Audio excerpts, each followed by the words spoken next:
Good evening, everyone, and welcome to the Warble. I'm your host, Matt. How are we all doing tonight? I'm going to get straight on to things. We've got a couple of guys backstage, so they've been waiting patiently. I'm going to bring them on. We have Void. How you doing, mate? Hey, how you going, Matt? Yeah, and got Ray with me too. The two Ray is voids. okay. Mrs. Void and Mr. Void. Very good. How you doing, Ray? Oh, okay. Is it still working? Oh, And we've also got Age. So I'm going to bring Age from backstage. Good evening, Age.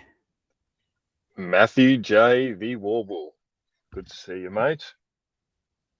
How's hey, things? Age with the Sav Magpie.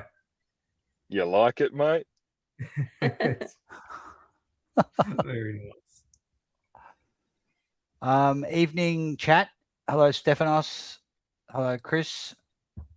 I was actually hoping to do an opposition fan night tonight. We can still chat about other teams. We can talk all you like about Essendon if you like, Ray. We might get Lucas. I also invited Berg, so they might pop on later. But we'll just have a general chat and kill some time. Yeah, no worries. Sounds good, and Matty. The big news is that this is so funny. The Suns have announced that they're interested in Dacos, Nick Dacos. Yep. Who isn't, mate? Oh, that's got to be trolling, right? 23-year-old Magpie captain in waiting is contracted at the Pies until the end of 2029, but is yet to commit beyond his free agency as Collingwood looks at signing him to a lifer deal. While no trade would be agreed by Collingwood and Dacos hasn't initiated any interest, the Suns have kept a close eye on the star. They've kept their eye on him, having toured through their club in his draft year in 2021 as he weighed up whether he nominated as a father-son to Collingwood or entered the open draft. like that was going to happen.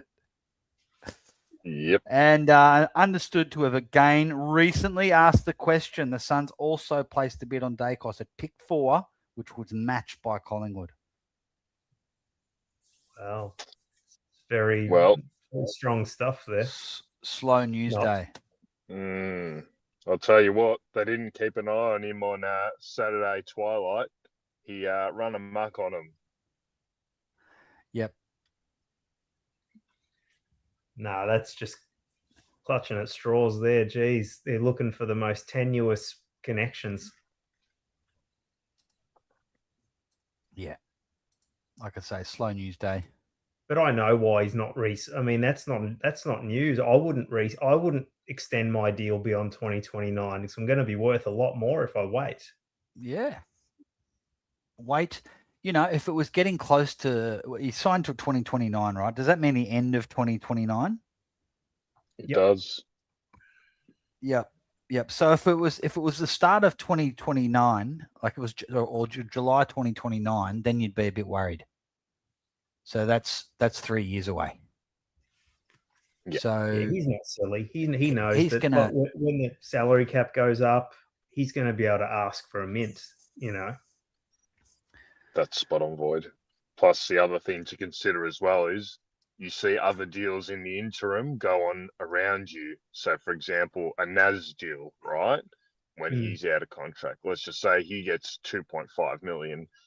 His management, Dacos's management, has got something of a yardstick to sort of compare to, you know, because you can then go to market and you can say, well, look, Naz is on 2.5 million. Zach Butters is on, 2.3. Nick's worth around that. So there's precedence for any deals moving forward. So yeah, you'd actually be silly to actually extend out your contract right now. At the end of the day, he might not have any intention of leaving, but at the end of the day, if you've got to maximize your earnings, which a lot of these players are obviously wanting to do, you have to. It's a smart decision just to at the very least wait until midway through 28, for example. Yeah. Yeah, it would be dumb to extend now. Absolutely. Collingwood would definitely entertain extending him now, but you just don't know where things will be in a couple of years. And the people like, oh, the Oppo fans like, oh yeah, Dacos is going to go there. He's going to go to Tasmania or whatever. Like, okay, maybe he will. If he does go, Collingwood will be set up for at least a decade, maybe 2 decades. The capital we'll get back from trading Nick Dacos will set us up for years. I laugh correct. though, the same trolls who say that he's overrated or he's not that good or he gets cheapies or whatever they've thrown at him. They're the same ones. They're like, oh, he'd be a good get. Fucking liars. Yeah. Yep. I swear It's they're just the same trying to- story. Just trying to distract from all their losses, clearly. I had a tiff with Noel on Bomber Banter who said, Sheasel's better than Dacos. I'm like, in what reality? Void, you're not even worth entertaining that crap. Honestly, the body of work now is, the only player that I consider that's in his ballpark is Bontempelli, Exactly. and they're very different players. So you can't even really team them up against each other because they're two very different footballs. But I won't have any argument with anyone about anything.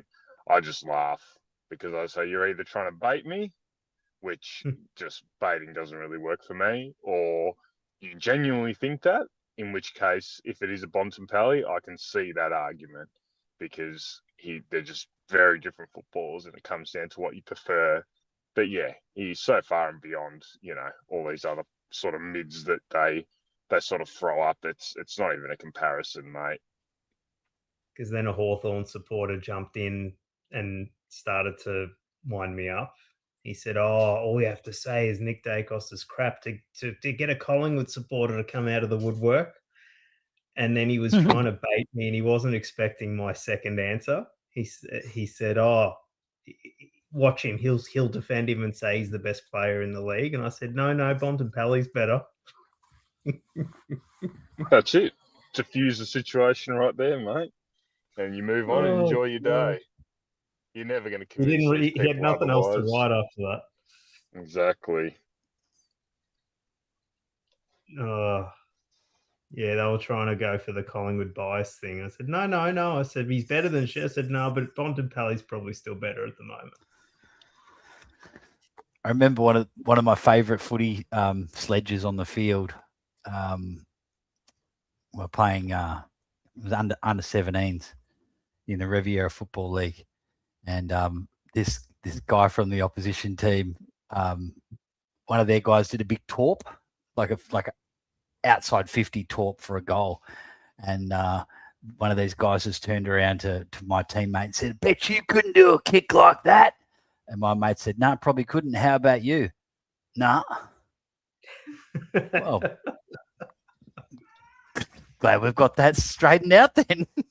Exactly, mate. Diffusing's the best weapon, mate. Oh gosh, it's like the other day I sent you that thing, Matt. Because I popped on Twitter. I shouldn't do it, but I'm a glutton for punishment. And so now an Oppo fans found a new way that the AFL is helping us cheat, which is that the Suns game was purposely picked for the school holidays to advantage Collingwood supporters. I'm thinking, what are you talking about? We've played them school holidays there the last 10 fucking years, haven't we? Oh, we've got I was going to put that up, but they got the disappearing messages there, Void. You want to share it? Have I? Okay. Yep. I'll see if I've still got it. Do you know how to share on StreamYard? Yeah, I'll just have to get it. Okay. Fine. No,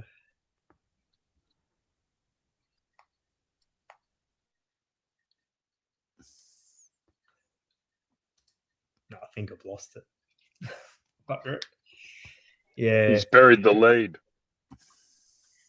It was funny though. They said, they said, wait, we can't play at home and we can't play on the road. Where the fuck do you want us to play? Yep. Yep. Yeah, well, they should be staying at the MCG where it's cold. Okay. Yep. Matt's answer was hilarious in the reply. He said Antarctica. Probably still get a bigger crowd than GWS. Oh yeah, even if it is just, penguins. Oh, So it mate, you can't looks win. like it's sorry, Aj. No, you're right. You just can't win, mate. Can't win. We can't play at the G. We can't play interstate because it's school holidays. Can't do anything, mate. They'll find any angle.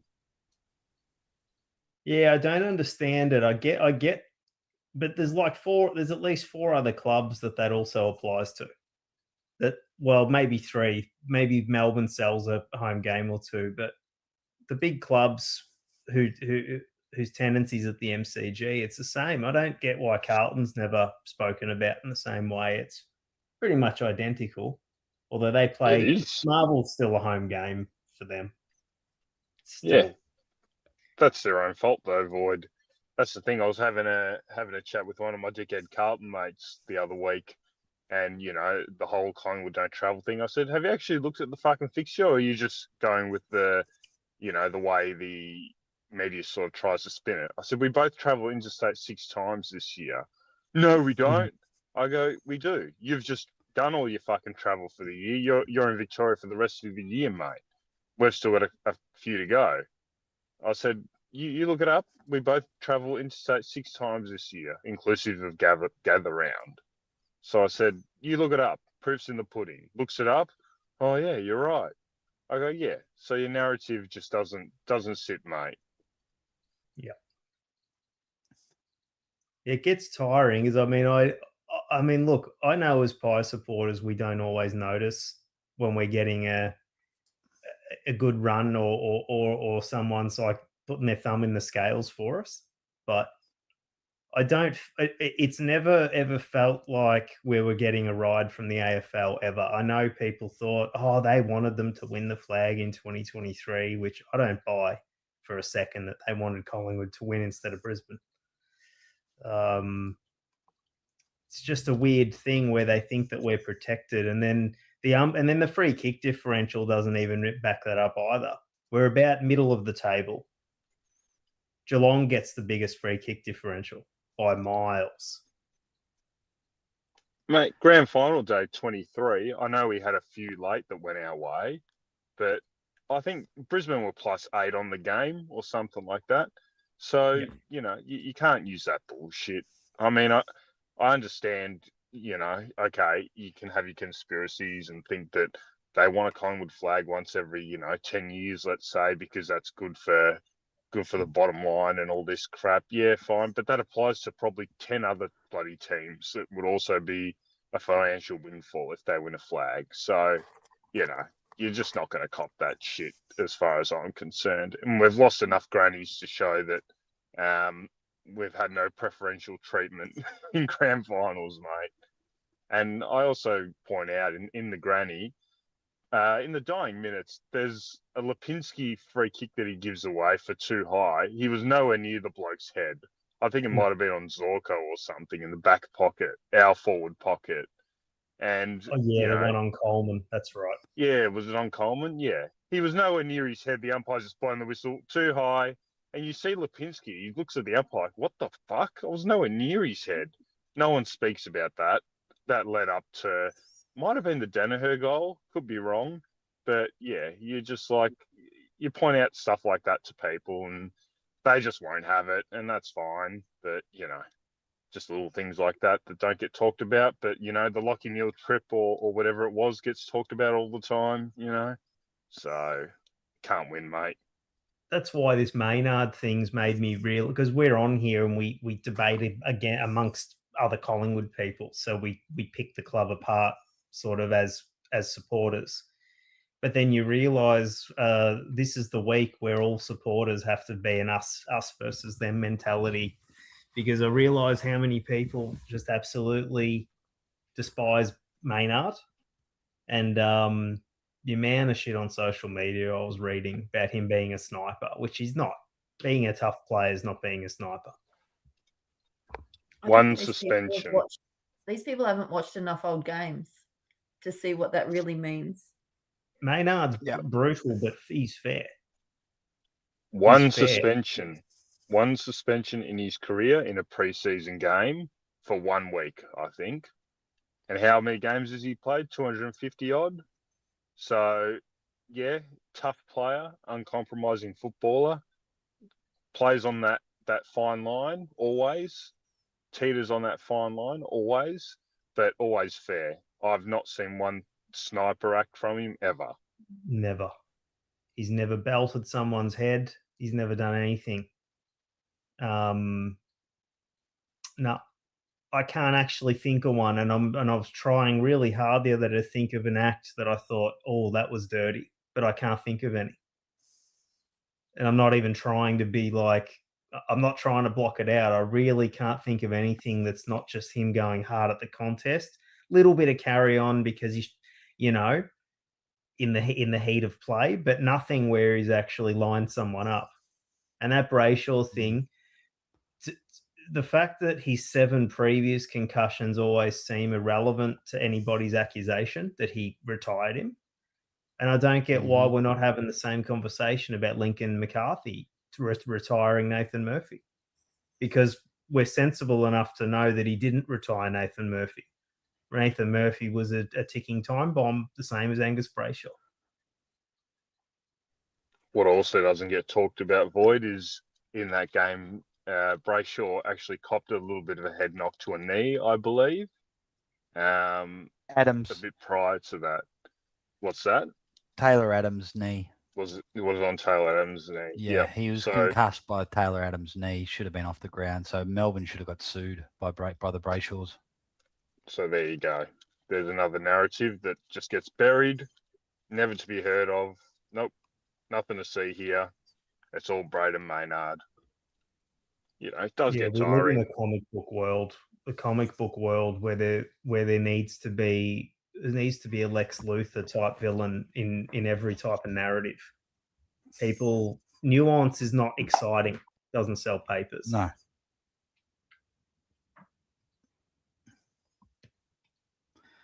Yeah, there's got to be good guys and there's got to be villains. And you see it in all forms. I'm seeing it in the YouTube world at the moment as well. People are just have got to just pick sides, don't they? You're on this side or you're on that side. Yeah, binary. It's like the left-right paradigm. Because you've got, it's like in logic, formal logic, it's like saying you like one thing or that you don't like something doesn't mean you like its opposite. And that's like, it's a logical fallacy. But that's the first thing people jump to. They're like, oh, do you like do you like black? No. Or do you like, so you must like white. They just can't. Yes. There's no shades in between.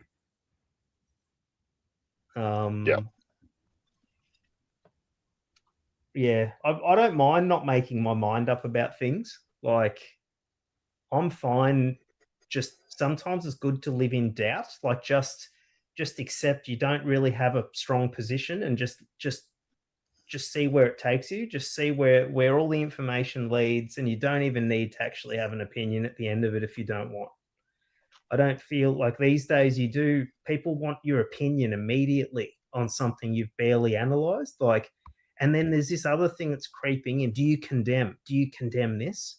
Do you state that you condemn? I'm thinking, why should people have to kowtow to strong arming them into taking a position? That's what I've noticed a lot in the modern era. It's sort of weird to me. So people are allowed to just keep their opinions to themselves, surely. Yep. If they want.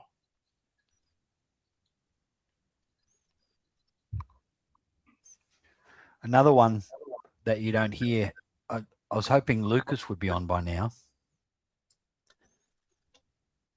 Geelong are half a game ahead of Collingwood, and Well, I percentage. joked to him the other night that we're coming for them, and it actually happened.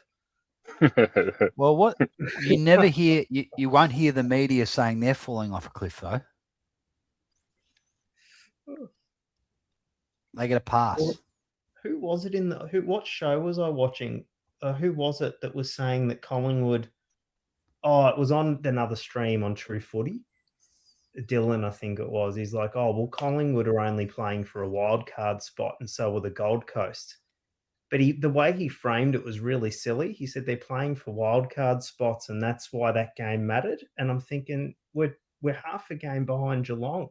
We can still actually make the top 4 mathematically. We're not playing for a wild card spot. We're just playing. We're just playing for regular, seeing where it goes. It just was really weird. Yeah. Our ladder position gets analysed within an inch of its life, not only by us, but by the general footy populace, you know. It's always going to be a talking point. It is, we amazingly have found ourselves in a not bad position for how it was looking 3 or 4 weeks ago. Obviously winning helps that. But to the narrative switch between like your Geelong, who are blessed because they're that one tier down from us. They're that middle of the road media sort of team where they get spoken about enough to, you know, be relevant, but not enough to be highly critical of when they're not performing, you know. That game the other night, although they sort of fought back and ended up making a bit of a contest, more or less, that was diabolical. I wonder if that was us, how much harder the media narrative would have been around it, you know? It's just one of those things where we could even leapfrog them, for example, and nothing would be said of Geelong. You'll get maybe the Sunday or the Monday, there might be 1 or 2 things said, and that'll be it. If it was us, it would be all lead story throughout the week, mate. He had a really weird way of Dylan on that podcast, because I just watched the Collingwood analysis. I didn't watch the other analyses of the other teams, but he was saying, oh, you know, when Nick, you know, kind of fist pumped when he got that free near the end, his interpretation of that when he was trying to sort of pot him was, oh, he's doing that because he knows now that they're in a wild card round. I'm thinking it was just the most bizarre, like, interpretation. I'm thinking he did that because we won the game, dingus. Crazy, isn't it? Crazy. These players aren't looking any more forward than the game ahead of them because they can't afford to, mate. It's just play the game on its merits, who's in front of you, and that's it. They're not looking weeks ahead, mate. That is the most ridiculous interpretation you could have of that scenario. He's just fucking pumped because we've been under the bloody pump and he's had to do everything for the last fucking 10 weeks. And finally we get somewhat of a scalp interstate. So he's probably fucking pumped, mate. We came to play. You know, it meant something to our guys. It was like a line in the sand for the season, and it remains to be seen what happens beyond this point. But that's the first time I felt good pretty much all year, as a like genuine like mirth for the way they're playing. Even if we had have lost the other night, I was really impressed with how we went about it. The game styles changing, and there's a new midfield mix. There's a lot to be happy about. So much so that this week actually feels really flat because there's not really any changes I think need to be made to the team.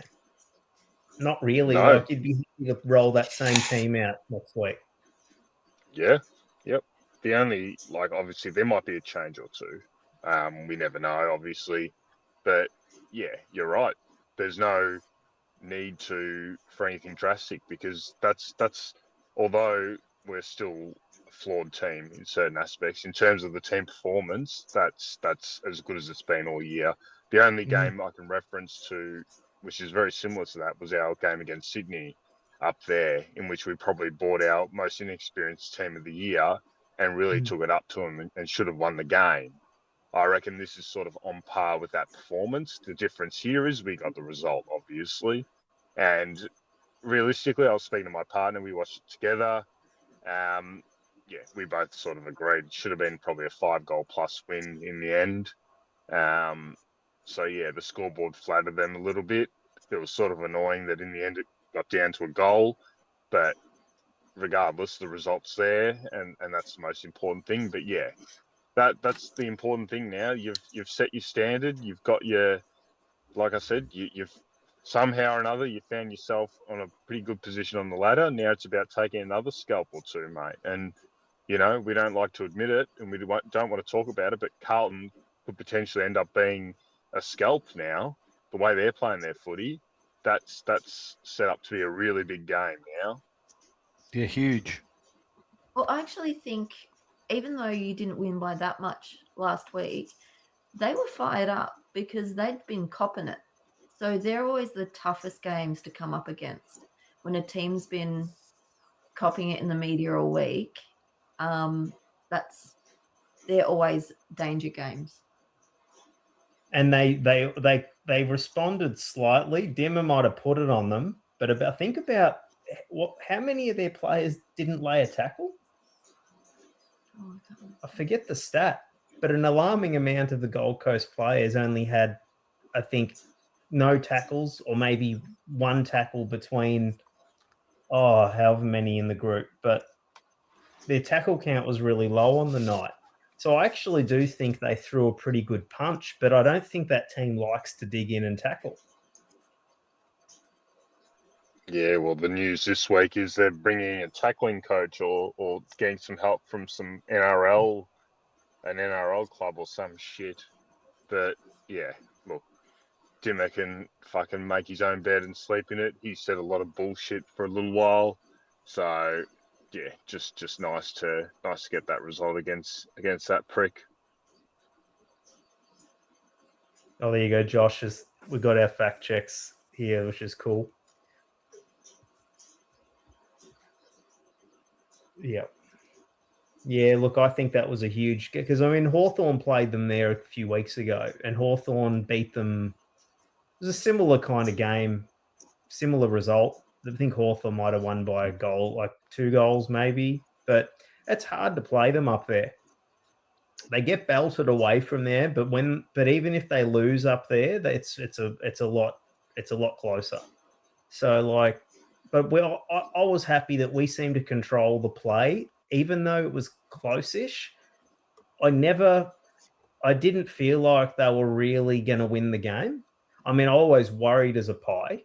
I worry right up until the end when there's a goal or two in it.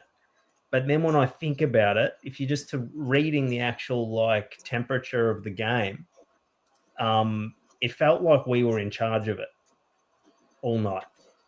And that's what I liked. You know what I liked? I loved that fight happened at halftime, because I said, all right, at least I can guarantee that they're not going to come out at the start of the third quarter bloody sleeping.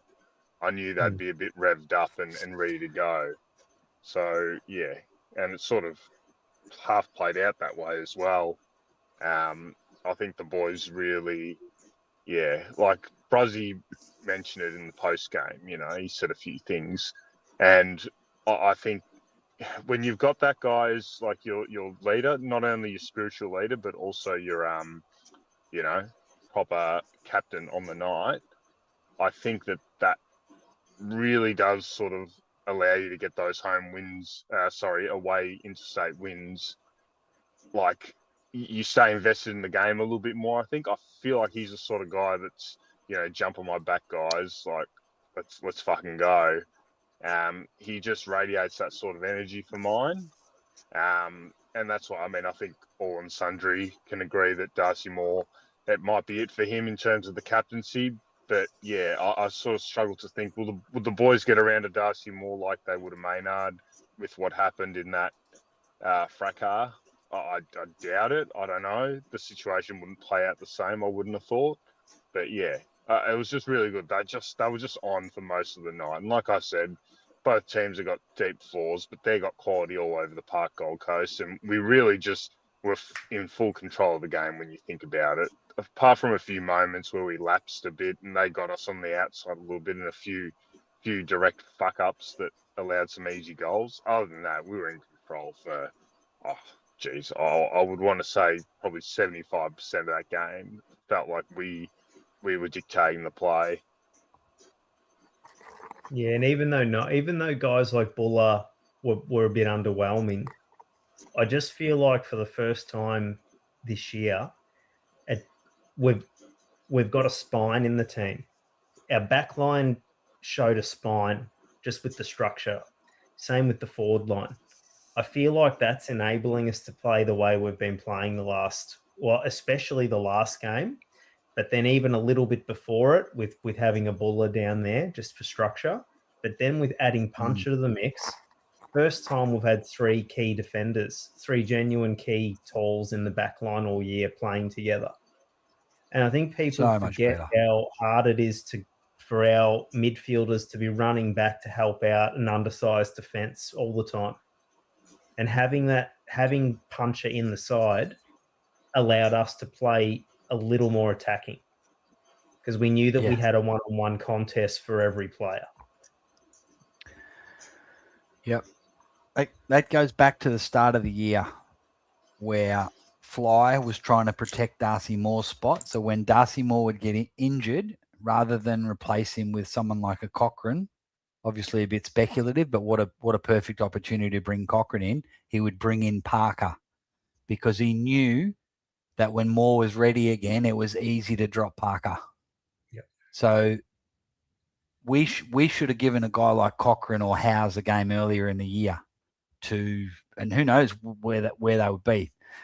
So it's taken us that long to realise that you need 3 tall defenders to really stabilise the whole side, basically, especially the back line. So that's where that came from. That's where the Howe and Frampton came from. It was protecting to give Moore a free ride back into the side when he was back from injury. That's when it started in like round 2. Yep, agree. And maybe him, as much I'm not happy that he's out for the year or anything, but that's the one, at least in the coach's mind, that means now he's free just to not even think about him returning. Yes. Now we're unencumbered. Spot on. Yep. And you need to find alternatives. See, this is the thing. Prior to that, you knew, Darcy Moore's a week away or Darcy Moore's 2 weeks away. So let's just fill the gap in the interim. Now it's okay. We need to find a solution. And again, it goes back to what I've always said. They wouldn't have drafted Puncher if it wasn't probably for the unlikely scenario Darcy Moore is out for the year, which my whispers were that they knew that internally, but obviously it was a big last-ditch effort to try and get him back for whatever fitness he could get to somehow push for later in the year. Once they sort of knew that was done, all right, bang, Puncher, yep, all right, draft him, yep. Within a few weeks, he's playing. This is why sometimes injury creates opportunity for things like this, because the coach has shown that he'll always lean on the senior guys, which is fine. That's how it is. As long as you're winning, that's no issue. But yeah, look, might have found one now, mate. He's 23. He's got a beautiful body on him. Fuck, he looks good. He looks like a bloody strong, fit bloke. And yeah, he'd be hungry as fuck, mate. I'm a big fan already. Yeah. Sorry, guys. Sorry, Chris and Lucas. We do. G'day, Chris. How you doing, mate? Yeah, good. How are you, Matt? Hey, Voidoid, Ray, and Age, and Lucas? How you all going? Hey, Chris. Good, buddy. Hey, how you doing, Chris? How you going, guys? How are we all? Hey, Lucas. Hey, Lucas. Lucas. For Age. Hello, Void's wife in the background. I think she's also there. Hi, how are you? Yeah, not too bad yourself. Yeah, not bad. Now, we did say we were going to do an Oppo stream, so this is your chance, guys. We would have ended up talking about Geelong anyway, Lucas, I'm sure, but Is there anything you want to talk about or anything you want to rant about when it comes to Geelong? No, I've said what I had to say during that watch along against that disgraceful performance we put up at quarter time. So I think I've said all that needs to be said. To be honest, I'll just be repeating myself.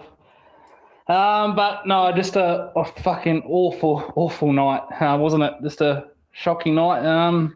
We came back, but we got blown out again after half time, didn't we? So we got blown out twice in one game. That was the most disappointing thing. But geez, must win this week, isn't it? Wowee. Must win this week. You're half a game above us. Yeah, Void said that last time, that Collingwood are coming for Geelong. So, geez, you're not that far away, are you? You're not that far away. Look at that. You're on 36 points and we're on 34. So that the Geelong will be Collingwood's home game. The Collingwood Geelong game is looking like an 8-point game now, just massive coming up in a few weeks. Now, do you think the loss to Brisbane says more about what's going on with the Geelong or more about Brisbane?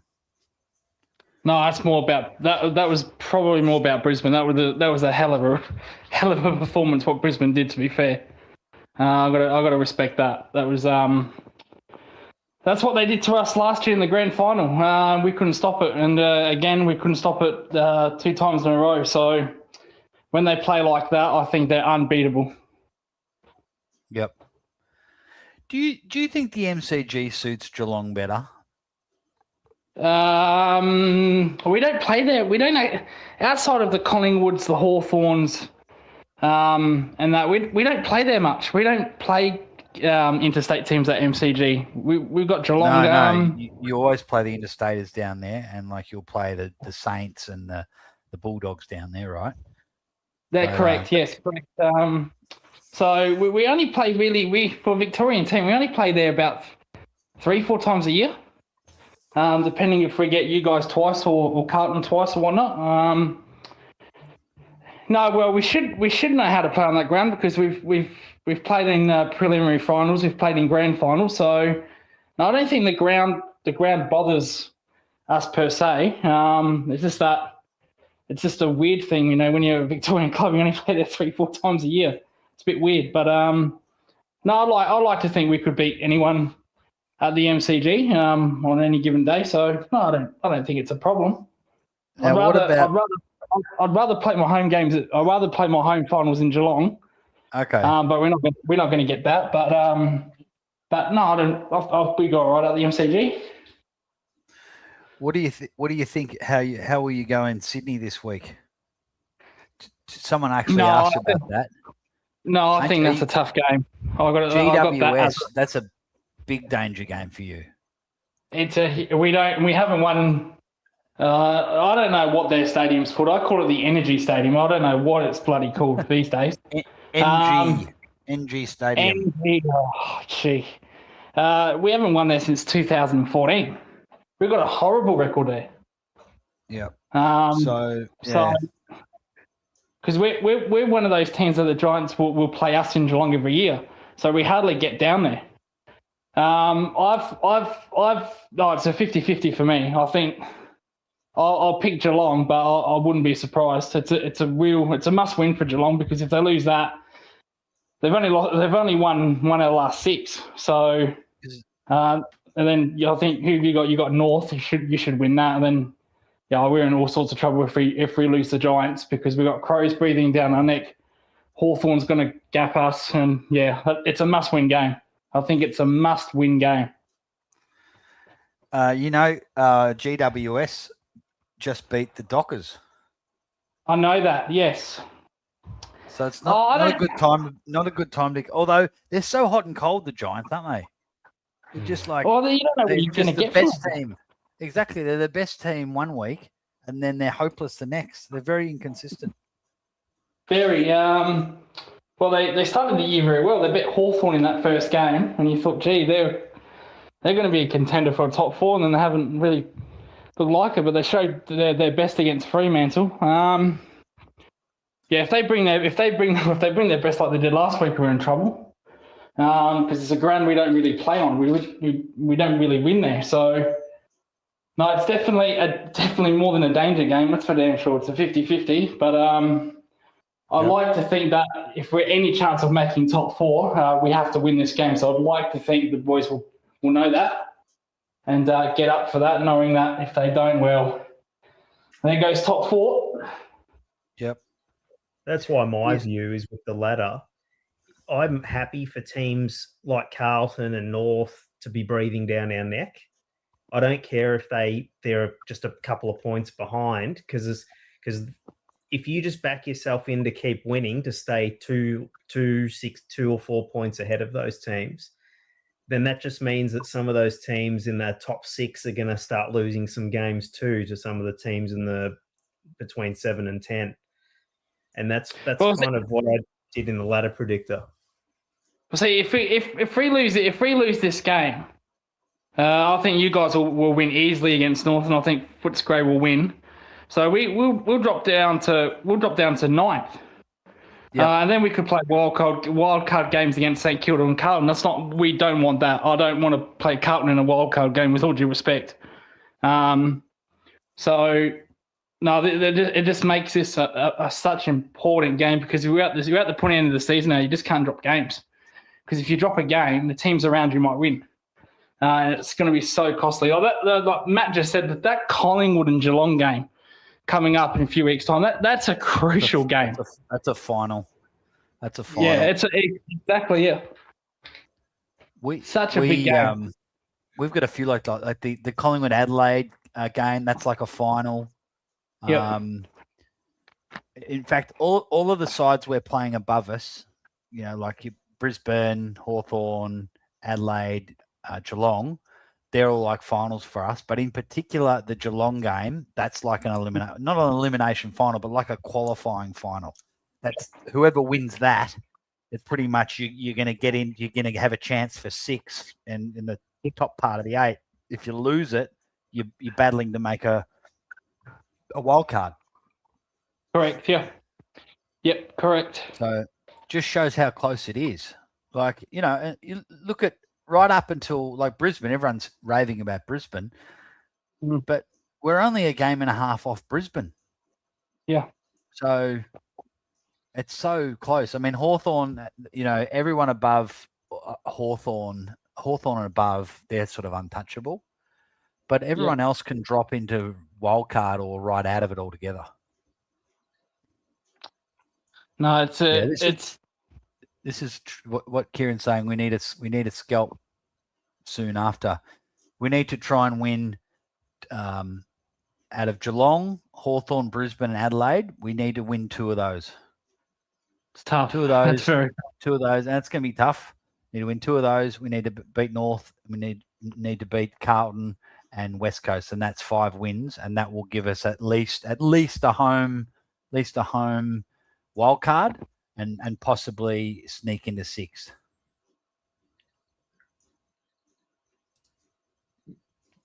We would need to win 3. Yeah. The way those teams are going in the top 6 at the moment, they're gonna drop a few games as well. Hawthorn are going to drop a few more games, I think. Brisbane will drop a couple. Adelaide's pretty inconsistent. Melbourne away from the MCG are pretty bad. Adelaide are absolute pretenders, I reckon. They could drop right out of there. That's why I reckon our game over there is like a final as well. That's almost an 8-point game, that Crows game for us. Yep. They've got a tough draw as well, the Crows. They've got to play Sydney the week before Collingwood in Sydney.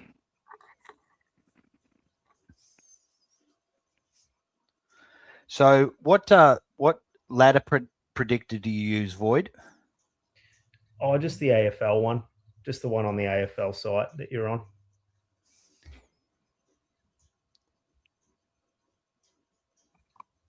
Assuming that's the site you're on. Yeah. Do you want to do an AFL predictor, guys? Or are we had enough of that? Do you want? Yeah. Yeah. Oh, yeah. Not fast.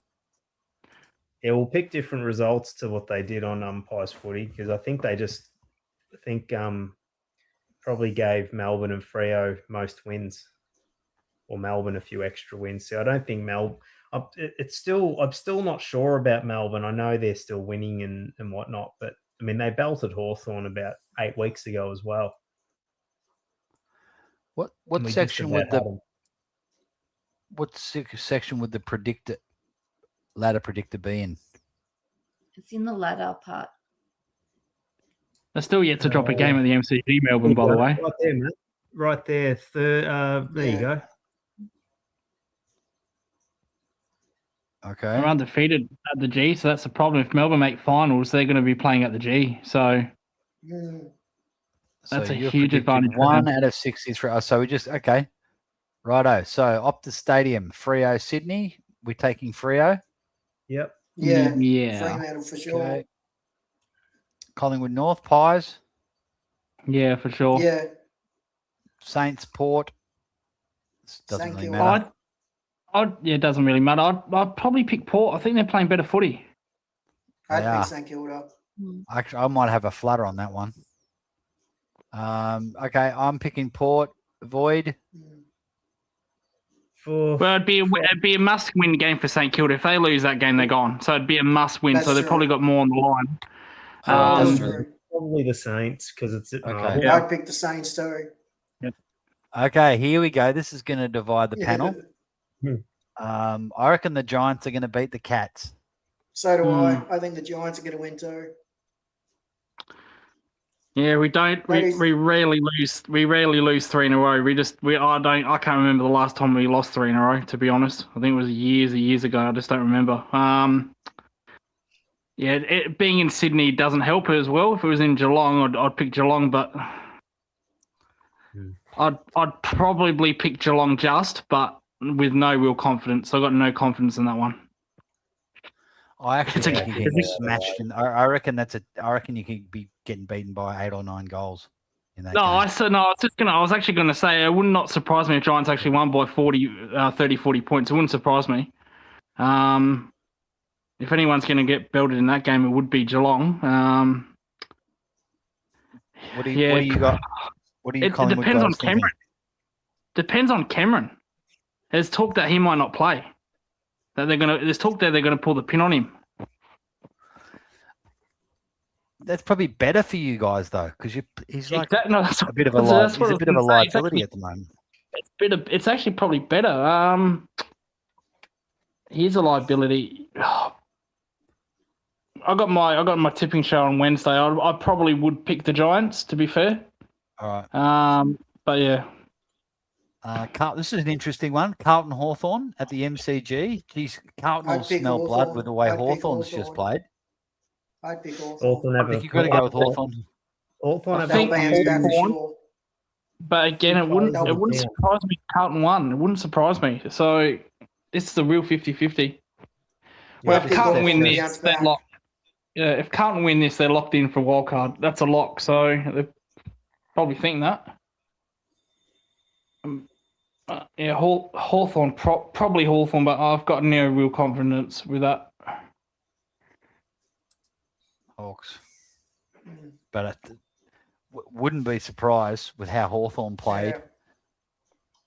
Yeah. So Crows and Suns, can Oh, Suns Crows. upset them again? Adelaide. I No. think No, I think No, Suns not a have chance. put the Q in the rack. Yeah, not a Suns chance. Suns are done. No. Bullies, West Coast, Puts- Melbourne, puts Grey Richmond, in. Melbourne. Mm. $17. Would you take a lick at that? No Yeah. disrespect, Hey, what do you Ray, reckon? but it's the truth. Yeah. I'd pick Brisbane. No disrespect. No, I think if it's a bet, you got to go the margin. That's the only thing that might get you. Yeah. Like get say under 40 or something like that. Might Yeah, have some- or like something like that might be. Well, how much- I'd say Brisbane by 80 plus. What about you, Ray? Actually, What would you say? What would you say? last time Essendon only lost by 4 or 5 goals. Okay. That was that Marvel though, wasn't it? Yeah, but we had more injuries back then too. Look, they're gonna unless you really surprise everybody. I think it's gonna be Brisbane. Yeah, tanking for what? Who are you tanking for though? Well, they want the first pick. See, if we Cochrane, win any game, Port Adelaide badly want him. They want Cochrane. He's been training with Port Adelaide. You're not going to get Cochrane. No, I think they want the number 2. I think they want the number 2 pick. Archie Butler's the number 1, I think, at this stage. If Essendon wins another game, they go above Richmond because they've better percentage. But won't Essendon get priority pick? Not if they win. Yeah. Oh, I don't think it's good for the culture to lose on purpose. No, I just think they're playing them. They're not playing them in good positions to, Yeah. It's not doing Dean Solomon any justice if they keep getting belted. Well, they don't have to worry. They've got the hardest draw running into the end of the season anyway, so they can just keep trying now. They needed to lose last weekend, and now they can just keep trying. There was a game. The game you're talking about is late. About round 14 last year, you went up to Brisbane, played them up there, I think. Yeah, we played them up there. And you played really, really well, and I think you only lost by not that much. Yeah, it was only. It was that night that Caddy kicked about 4 or 5 goals. Yeah. I can't remember the result. You have to look it up, but it's just I just remember it was a good game, and then you went completely south after that. Yeah. They didn't lose by much. I remember that game you're talking about, Florida. They didn't lose by much. I remember that. They almost won. I think they had about 18 injuries. They did. Is this true, Lucas? What?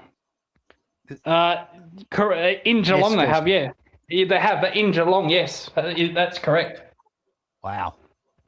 Unbelievable. They are the only team in AFL history to beat Geelong 5 times in a row in Geelong. Wow. Didn't Freo did that to you as well? They had a good record there. Yeah, Freo had they beat us in our last final in Geelong. They actually won that, Freo. That was, you made a big fuss about getting a home final down there and lost. Yeah. that was awesome. Hindsight, we should have played that at the G. Yeah. You're better off playing finals at the G, I'm telling you. Because still want Geelong. When Ollie Henry kicks a goal, Pink Pony Club, the atmosphere at the MCG, you're just not going to get that down in Geelong. You know, the Pink Pony Club, la la la la la la la la, Pink Pony Club. He's kind of. See, Ollie's one of those players, like the one the type that complain about that Collingwood on these streams. You know, the sort of the front running types that play really well. You know, when everything's going good in the team, he's sort of one of those guys, I think. Oh, he kicked 4 in that prelim though. In the losing prelim against Brisbane. Which the close game, not last year's, the year before. Yeah. Oh, you didn't play prelim against Brisbane last year. Yeah, 2024. Yeah. He kicked the goal 1 minute ago and we lost. This is how the ladder should look next week. Geez, we're in trouble, eh? Fucking hell. So, yeah, let's do the next one. How do you go to the next round? Next, okay. Got here. Okay, Cats and Saints. I'll give you that one.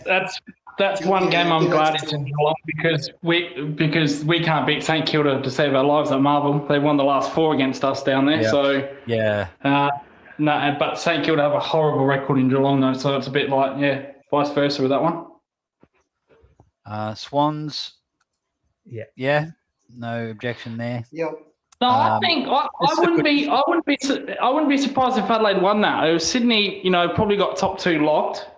They're probably going to drop one more game. Maybe that's the game. Maybe. I wouldn't be surprised. I'll go with Sydney, but I wouldn't be surprised. It's a bit like GWS and Freo last week. Like Freo was about to lose one game, surely. and it happened. So that could happen to Sydney as well. Could. Yeah, possible, but not likely.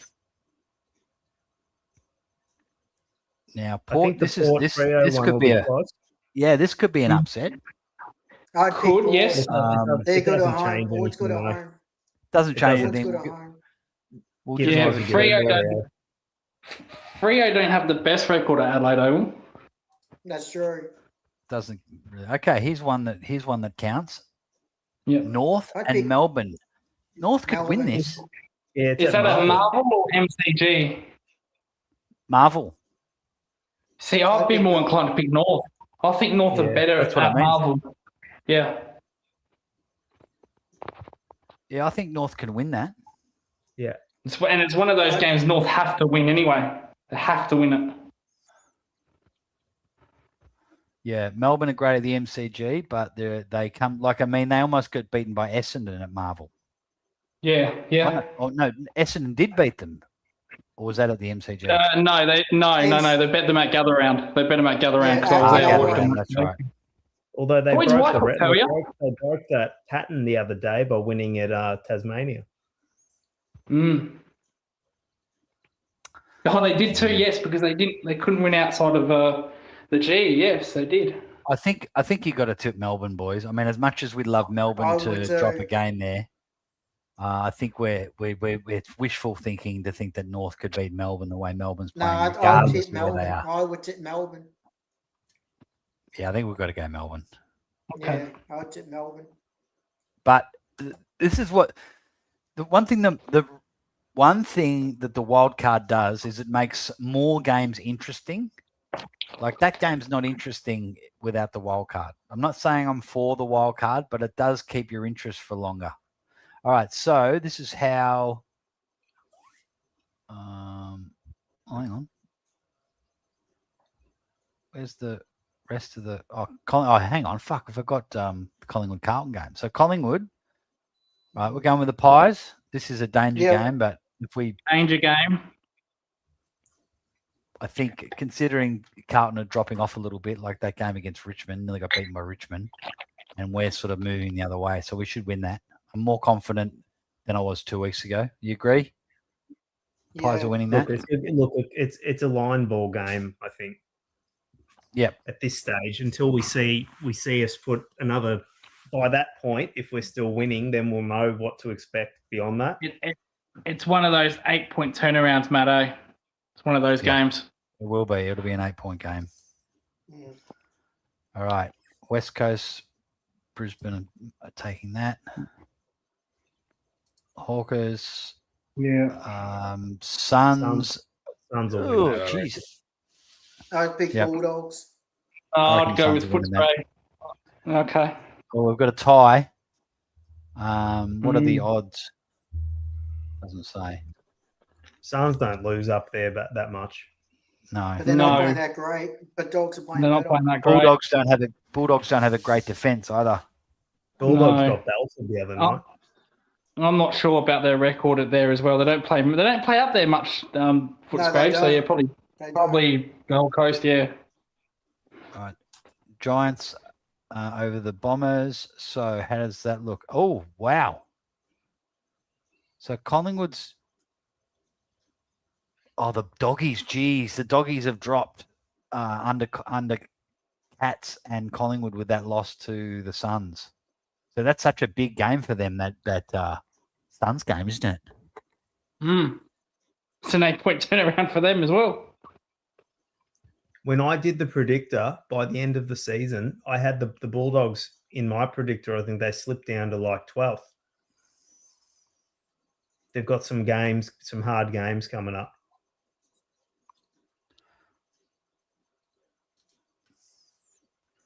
Guys, we'll do the next round in a second. I've got to go grab a drink. Mm-hmm.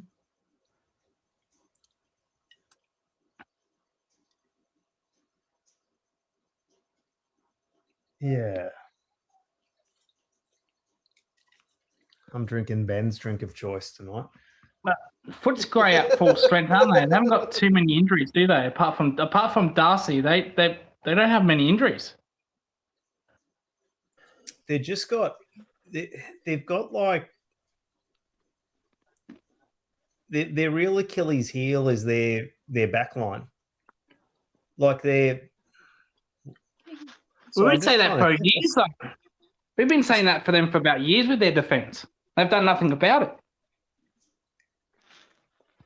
Well, So obviously the coach doesn't care about defence. If you've got Buku Kamas down there, then you're in a bit of strife. But it clearly doesn't care about defence because there's been a problem for Footscray for 5-6 years. And that's why they were going really hard to try and get what's her name over from St Kilda last year. Silvani. Yeah, and then they tried to poach. Once Silvani signed to St Kilda, they tried to poach their what's her name? St Kilda's main defender. Well, Wilkie. Yeah, they tried to make a play for him to see if they could prize him out of St Kilda. And this year they're going really hard for Jordan Butts.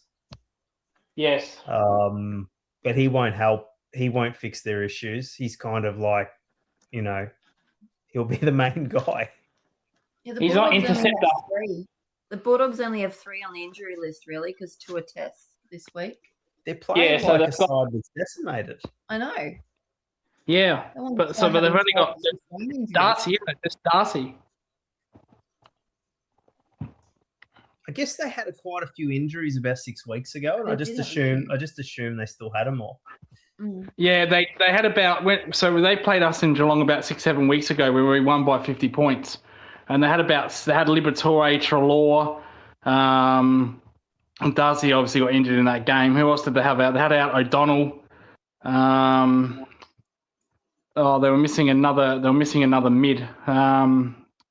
Who's their other? Not mid. Reitman was missing as well. Cody Reitman. So he's only just got back. Liberatore's just only got back from concussion. So yeah, they've been about 5-6 players down of their best 22. The issue with the Dogs, I called this at the start of the year when everyone sort of still raving about them early on. I said, when it gets to the dead of winter, they're really going to they're going to struggle once the game slows down a bit more, gets a bit more contested. The injuries didn't help, but it's kind of playing out. Like they looked really dominant. They do this every year. Everyone thinks they're going to be a premiership side in the first 2 or 3 games, and then they just completely drop off. That's what happens with the Suns. They were only good in 1 game this year. The only game they were really, really great was just opening. Oh yeah, what game was that, Void? Yeah, what game was that, Void, where they were really, really good in? Who was that against? That was it. But beyond that, they haven't looked all that convincing. Even when they've been winning, they've been really just grazing by. So they were 7-3 Gold Coast, and they've only won. They haven't won a game in 6 weeks. I have a theory, I have a little theory that opening round. Now I've noticed a pattern. Any Victorian side that travels up to opening round in New South Wales or Brisbane, I noticed they don't track too well in opening round. Like Geelong got belted. We get belted when we used to go play the Giants, and then Hawthorn got belted by the Giants this year in opening round. Yeah. So there's something really weird going on. Whether it doesn't suit these teams to start a week earlier, it just seems like the only teams that are switched on for opening round are like the local teams up there. Vic sides feel like they need an extra week for the season to commence. Hence why they don't want opening round anymore. Yeah. We were lucky that we got to play Saints over here, so that we finally got to win an opening round. Have they officially scrapped that, or is that still in the air? I don't know. They back and forth on it all the time. Yeah, they do. Yeah, early in the season, they were going to scrap it. They see it's going. Then a couple of weeks after, they thought, maybe we look at it and add more teams. So, and then I heard something a couple of weeks ago saying that they want to get everyone playing at the same time, like the Perth teams, the SA teams. Yeah, it's such a, you know, like, what's the saying? At the committee that draws a horse, it ends up being what, a camel? Yeah. And that's kind of how the AFL run things. It's like, okay, how do games in Melbourne affect it if you to play the first 4 games in the northern states, and then the rest of the round can just play out on the Saturday and the Sunday in Victoria and South Australia? I don't understand why there can't be other games in Victoria to try to grow the game up there. I don't get why it just can't be a regular fixture. Just have 4 games in New South and Queensland, and you've got it. What's your wife's name? Oh, Ray. Hooray. Didn't you guys play opening rounds last year, but it got cancelled and you didn't play Gold Coast until round 22 or something? It was ridiculous. We had to play in the bye. We had to play in Wednesday in the bye. Oh, how stupid was that? The funny thing is they actually might have won if they had played it at the when it was originally scheduled. By the time they played it, they had about injuries. 47 injuries. They did too. They did as well, because Gold Coast, the 3 days before that, I think they lost to Port Adelaide in an upset. And we're thinking, you're so lucky you're playing Essendon right now. You've been handed an absolute platter to make finals for the first time. And we're just snuck in as well. So, no, that's stupid. We go there every year and we get belted, so get rid of that shit. That can go. That's why Collingwood just said no more. I think they knew that they were going up there to be a sacrificial lamb, basically. So I don't think they even believed they could really win up there playing in opening round.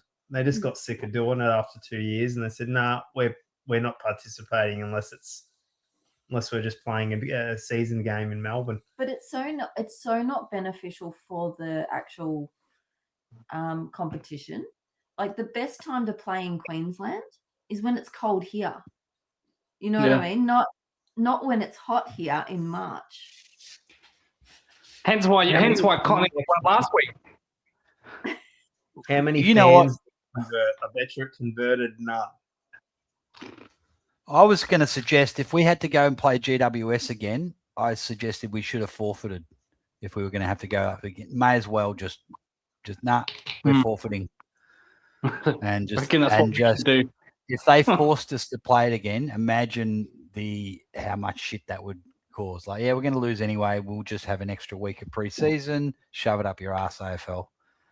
It's in our core though, Matt, because what the AFL actually robbed us of our right to do our premiership unveiling in round 1 of 2024.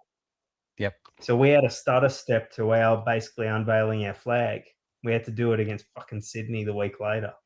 And we totally botched it. We totally screwed that up. All right, this is going to be. At least you don't have to play Gold Coast at least you don't have to play Gold Coast anymore in opening round. Unlike us. Like, I was just listening before your suggestion about just have a normal round and call it opening round, and have you four games up north. Everyone starts at the same time. And I've got I reckon opening round, also known as round 1. There you go. That's controversial. Correct. I hate this I hate this like language has to denote something. We can't just come up with names that don't like, you know, that's what annoys me about the modern world too. Like just one. Because my mum gets confused. Mum and dad are older. They get confused. They ask me, "When's round 0? Is that the same as round 1?" And I have to explain it to them. Fucking hell, you do a number on. Is that a pre-season competition? A pre-season round robin before the real stuff starts? See, they just brought it in to get an extra round in. So why couldn't you just add the round on to the end of the year? That's all it's about.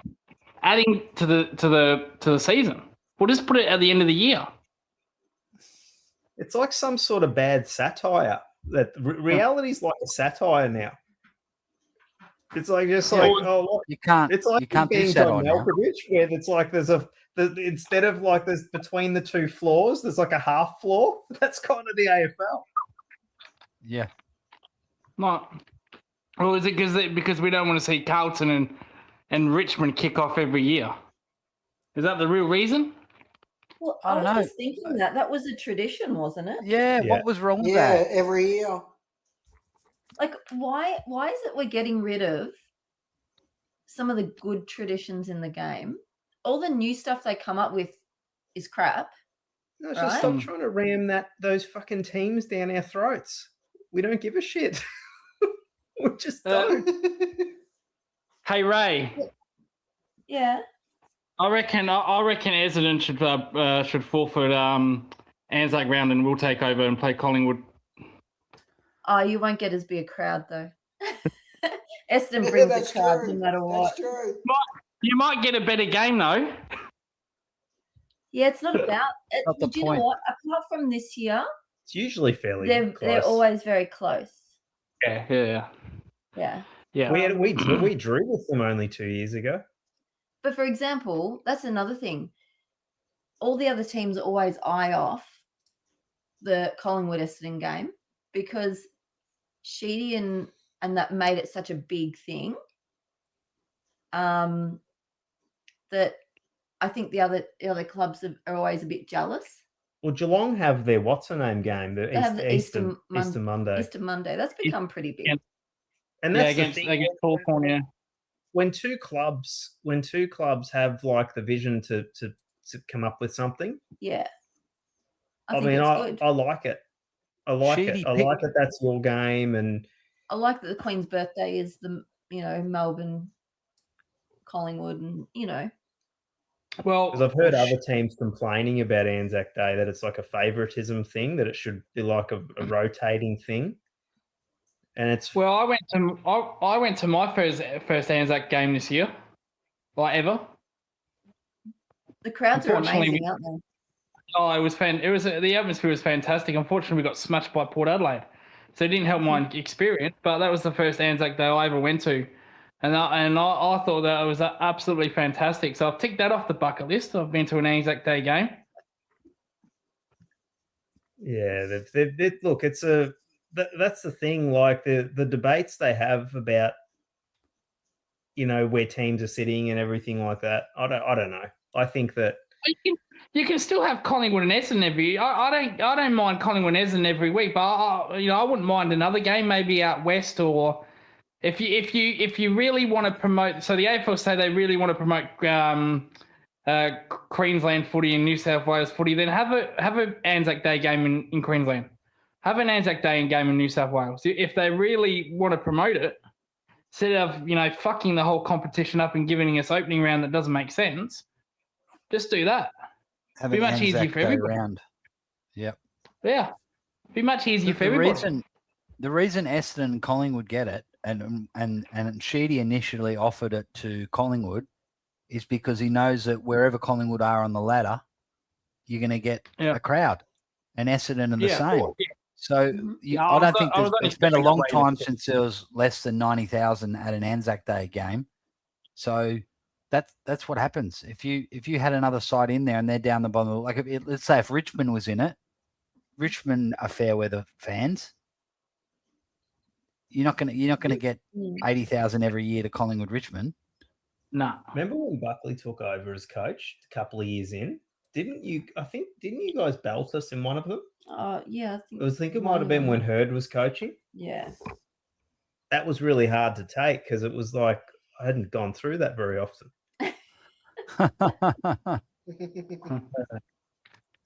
Okay. Now, this is one of the big games for Collingwood up against a side that are probably above us or around the same spot. But I reckon we go there and we win this game against the Crows. Yeah, the only time they've beaten us there was last year by 3 points in that round 20 game. Yeah. That's the only time they've beaten us there in years. And then we So I'll beat go on them this, and then we won the final there. So it's Yeah. not like they don't have the wood on us or anything there. Because I like you this is- guys, I'll pick Collingwood. I think Collingwood as well. Yeah, I think Thank you, that's one Lucas. of the four That's all right, that we're going to win 2 out of those 4 tough ones, and that's one of them, I reckon. All right, here's a good one. Whoa, Lucas. Wow, look at this. Melbourne and Geelong. Now, if you said to me now, if this game was played this week, I would say there's absolutely no chance Geelong's winning that. Melbourne undefeated at the G. We're flying. This came off the biggest win of the year against Hawthorn. There would be no chance I'd pick Geelong, and probably, depending on form, I'd still pick Melbourne in this game. I think it's just And one. Lucas, is it a It's absolute danger thing. game? And by danger game, I mean, is it's it more going to be a Danger game that flog. the danger drags you over the line? Well, he only has one good game every 4 weeks, so be round due. It'd be due. No, I'd probably pick Melbourne. I'd probably pick Melbourne this game. Yeah, Yeah. a lot can I happen. think you've got some easier Lucas. games afterwards, Lucas. Yeah, you get a Correct, yeah, you get a few. You get a few. We Geelong. play Essendon, we play Richmond and North, I think. Carlton Suns. We going with Carlton with this one. Yeah. Yeah. Carlton. Hawthorn Essendon at the MCG. Who's winning that, Ray? Flip of a coin. I think that's Hawthorn, but there will be a fight somewhere in there. All right. 100%. You know what?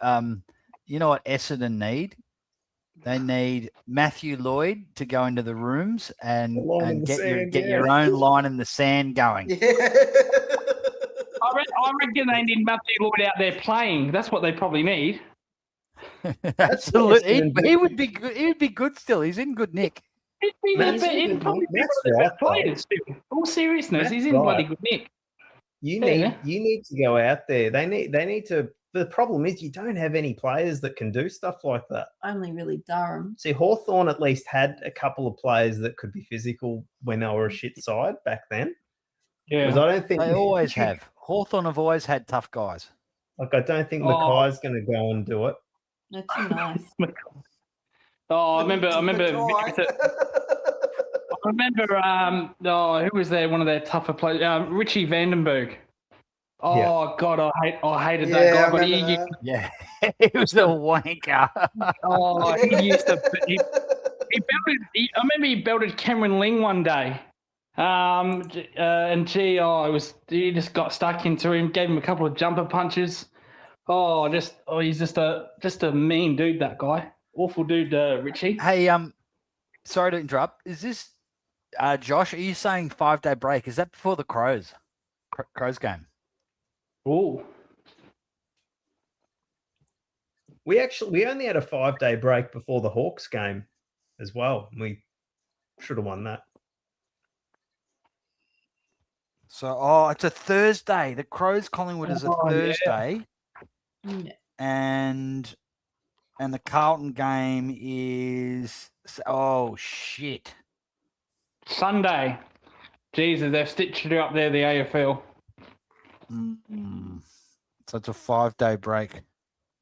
And what day break is the Crows coming off? Just incidentally. The Crows are coming off their Thursday, and I'll probably they're coming off they're a 6-day break, and they're playing the Swans, so it's not too much of a difference. No, correct. And they're going to be run off their feet against the Swans. So if it was a 7-day break for the Crows, it'd probably change that tip. Well, thing is, Josh, I think we'll rest players for that, and actually we're better when we rest players. If we go and rest a Sidey and a Pendles and bring in, a couple of young guys, we're probably better anyway. Would you be tempted to rest Geordie? Yeah.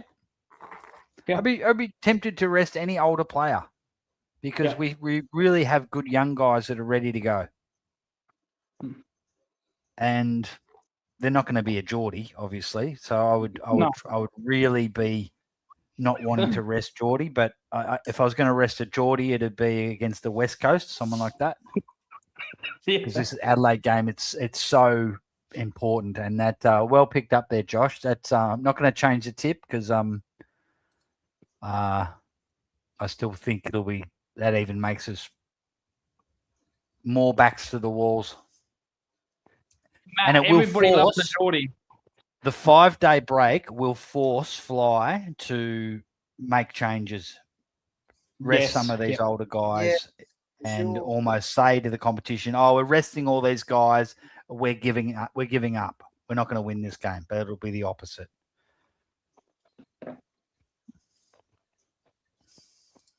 Interesting. But hey, are you resting him during the Adelaide game or during the Carlton game? No, for the Adelaide game.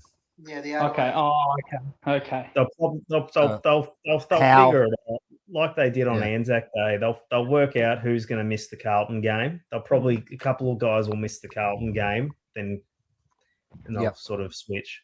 Yeah, managing's not well. about just one game. It's you look at 2 or 3 games in yeah. a sequence, and then go, and also managing minutes as well. So I'm hoping, these guys like Swadling and Anderson, they get like 50, 60% game time. Hopefully they start to realize that, well, we can start to ramp up their game time and lower the game time of other guys. If this Jared Way guy's earning his money, he'll be doing shit like that. Well, didn't Swadling play 50% last week and he did really well? He had like 20 touches. He got 20 touches and a goal, 53% game time. Yeah, So, Sean mentioned that on my elite. channel. Yeah. That's elite. Yeah, we had to fight when they were doing the team selection the other night because they were talking about omitting him. Oh my God! Who Really? were? I know it's only just bullshit. Anthony was talking about dropping Swaddling this week. Well, See, that's a good point, though. That's Because not good. if Swadling's playing, sorry for the echo, guys, I'll fix that up. If Swadley's playing 50% now, then you'd think the time that Adelaide game, if he's playing all his games, he'd be pushing up to 70, 80. Yep. Okay, let's keep moving. So this is a big one. This has an effect. GWS are now in the top 10. Can they beat the Swans? Yeah. Yeah, they I can reckon because they it's in can, yeah. GWS. They Yeah. can. It's at home. So we're Also, going to go with the Sydney Giants? Sydney probably don't have to win that many games in the back end. You know what I mean? Correct. So, Yeah, It's a Sydney must can win. play. Right. Yeah.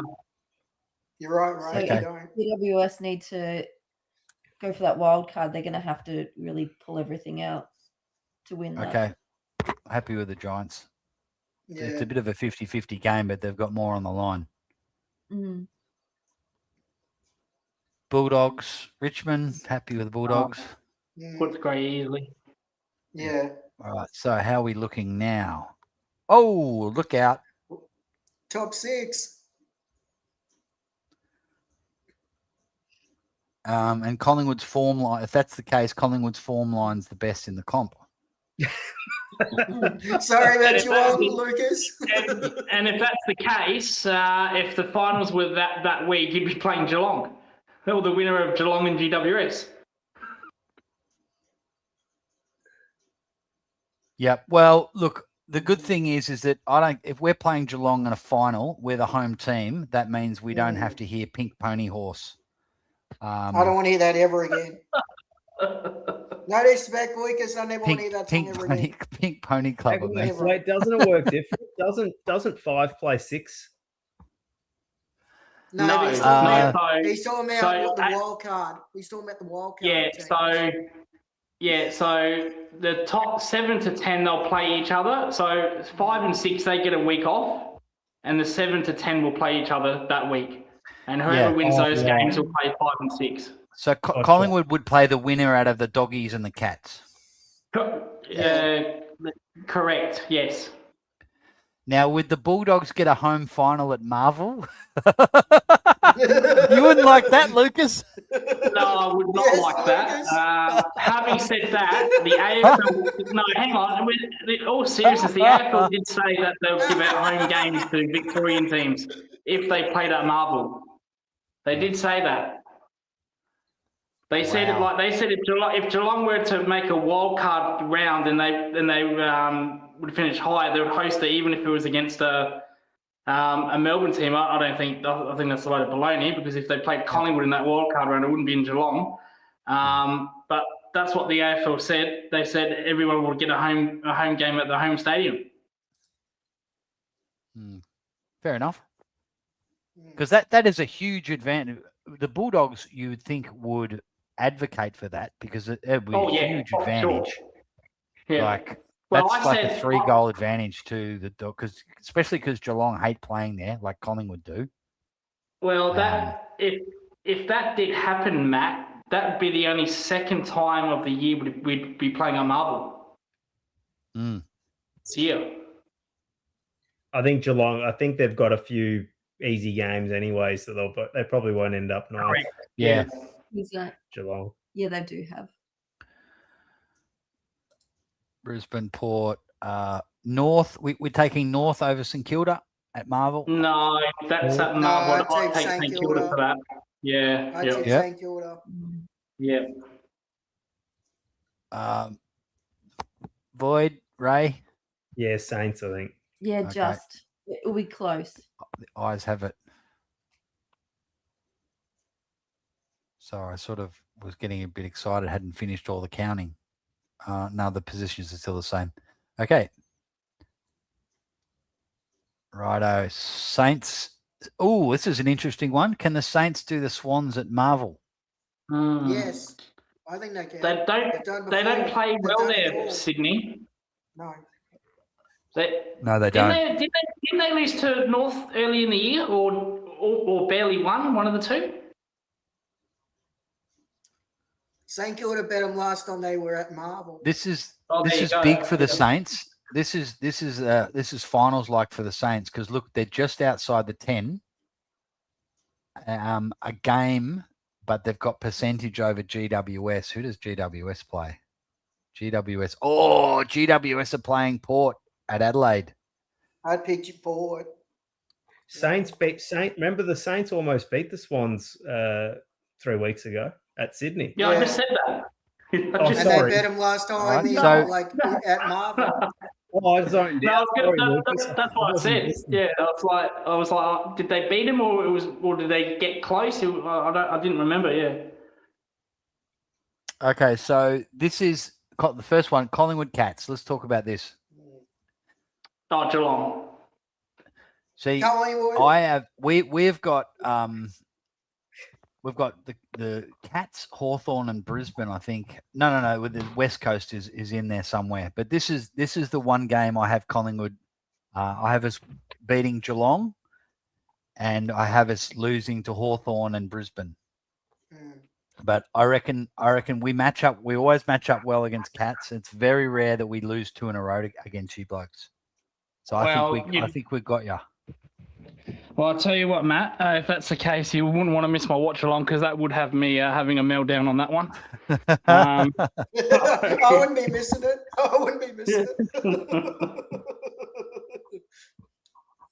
So hard, that one.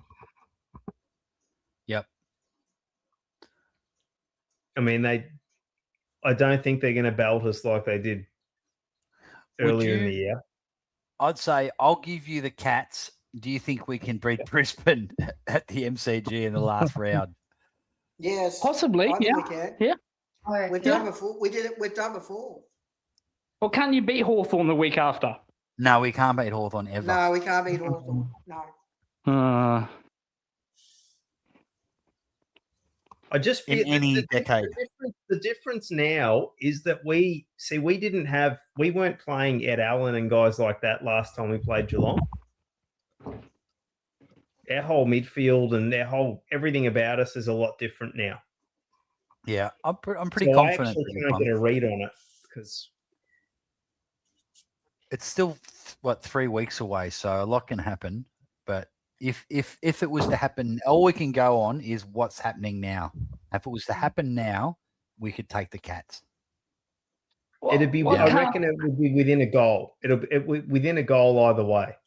Yes. Why can't you beat Hawthorn the week after? You don't match up well against Hawthorn. What's your They're record just against our- Hawthorn? they're They always they're beat just us. our They usually boogeyman. beat us. Oh, They okay. usually beat us. They've been our boogeyman for Mm. 3 decades.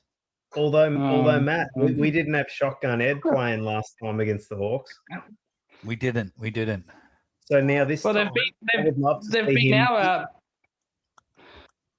He'll play on their best mid, and it'll see Hawthorn got us in clearances that night. They won't get us in Mm. clearances next time. I don't think. Not the same. Mm. Not to the same extent.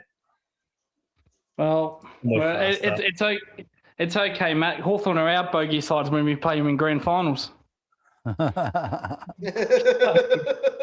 The Pies are getting this one just. Okay. Optus Stadium, Fremantle Doggies. Yeah. Got to go to Freo. Freo. Freo. And we're going to do the upset. St Kilda to beat Swans. It's like a I'd final pick for the St Saints. Kilda. I'd pick St Yeah, Kilda. we'll give them an upset win. Mm. Yeah. Hawthorn, North Melbourne, Hawks. Yeah. Hawthorn. Is that at Marvel? No, it's in Tassie. Oh, yeah, Hawthorn. I reckon Port will win this one. I think 4-2. I'm with Lloyd. Yeah, I reckon they might as well. Yep. Uh, Oh, is it? Lions. Oh, look at this one. Carlton Brisbane at Marvel. This Marvel. Why are they playing at Marvel? Because that's Carlton's home ground, isn't it? Gee, I can't play at Oh, it was- MCG. Oh, it's the MCG. The MCG is a home ground now, isn't it? Yes, they've signed. Yeah.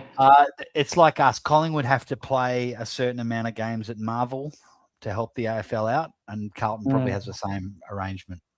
So Look, Carlton could win if they're still playing the way they're playing now. Just I feel with Carlton, I feel like as soon as a team bursts this winning streak, I feel like they won't win for the rest of the year. Yeah, exactly. One job, Hawthorn. yeah, I think Brisbane. they'd be much better off at the MCG, Carlton. Correct. Yeah. Yeah. And But that's why I said, why is it at bloody Marvel? Yeah, Brisbane Lions for are me. starting to play really well. They'll win anywhere at the moment. The Lions. Yeah. Well, they've won in Geelong. They're going to beat Carlton in Marvel, aren't they? Richmond, West Coast, Game of going. the round. Doesn't really matter. Let's just say Richmond. Yeah. Yeah. This is a Jesus. There's so many good Melbourne. games coming up in the next few weeks. Gold Coast, Suns, and Melbourne. I think we're going to go Melbourne. Yeah. I'd be giving that to the Suns. I'd give it to the Melbourne. Suns. I'd give it to Melbourne. Oh, They Ray, still can't win. Ray, deciding vote.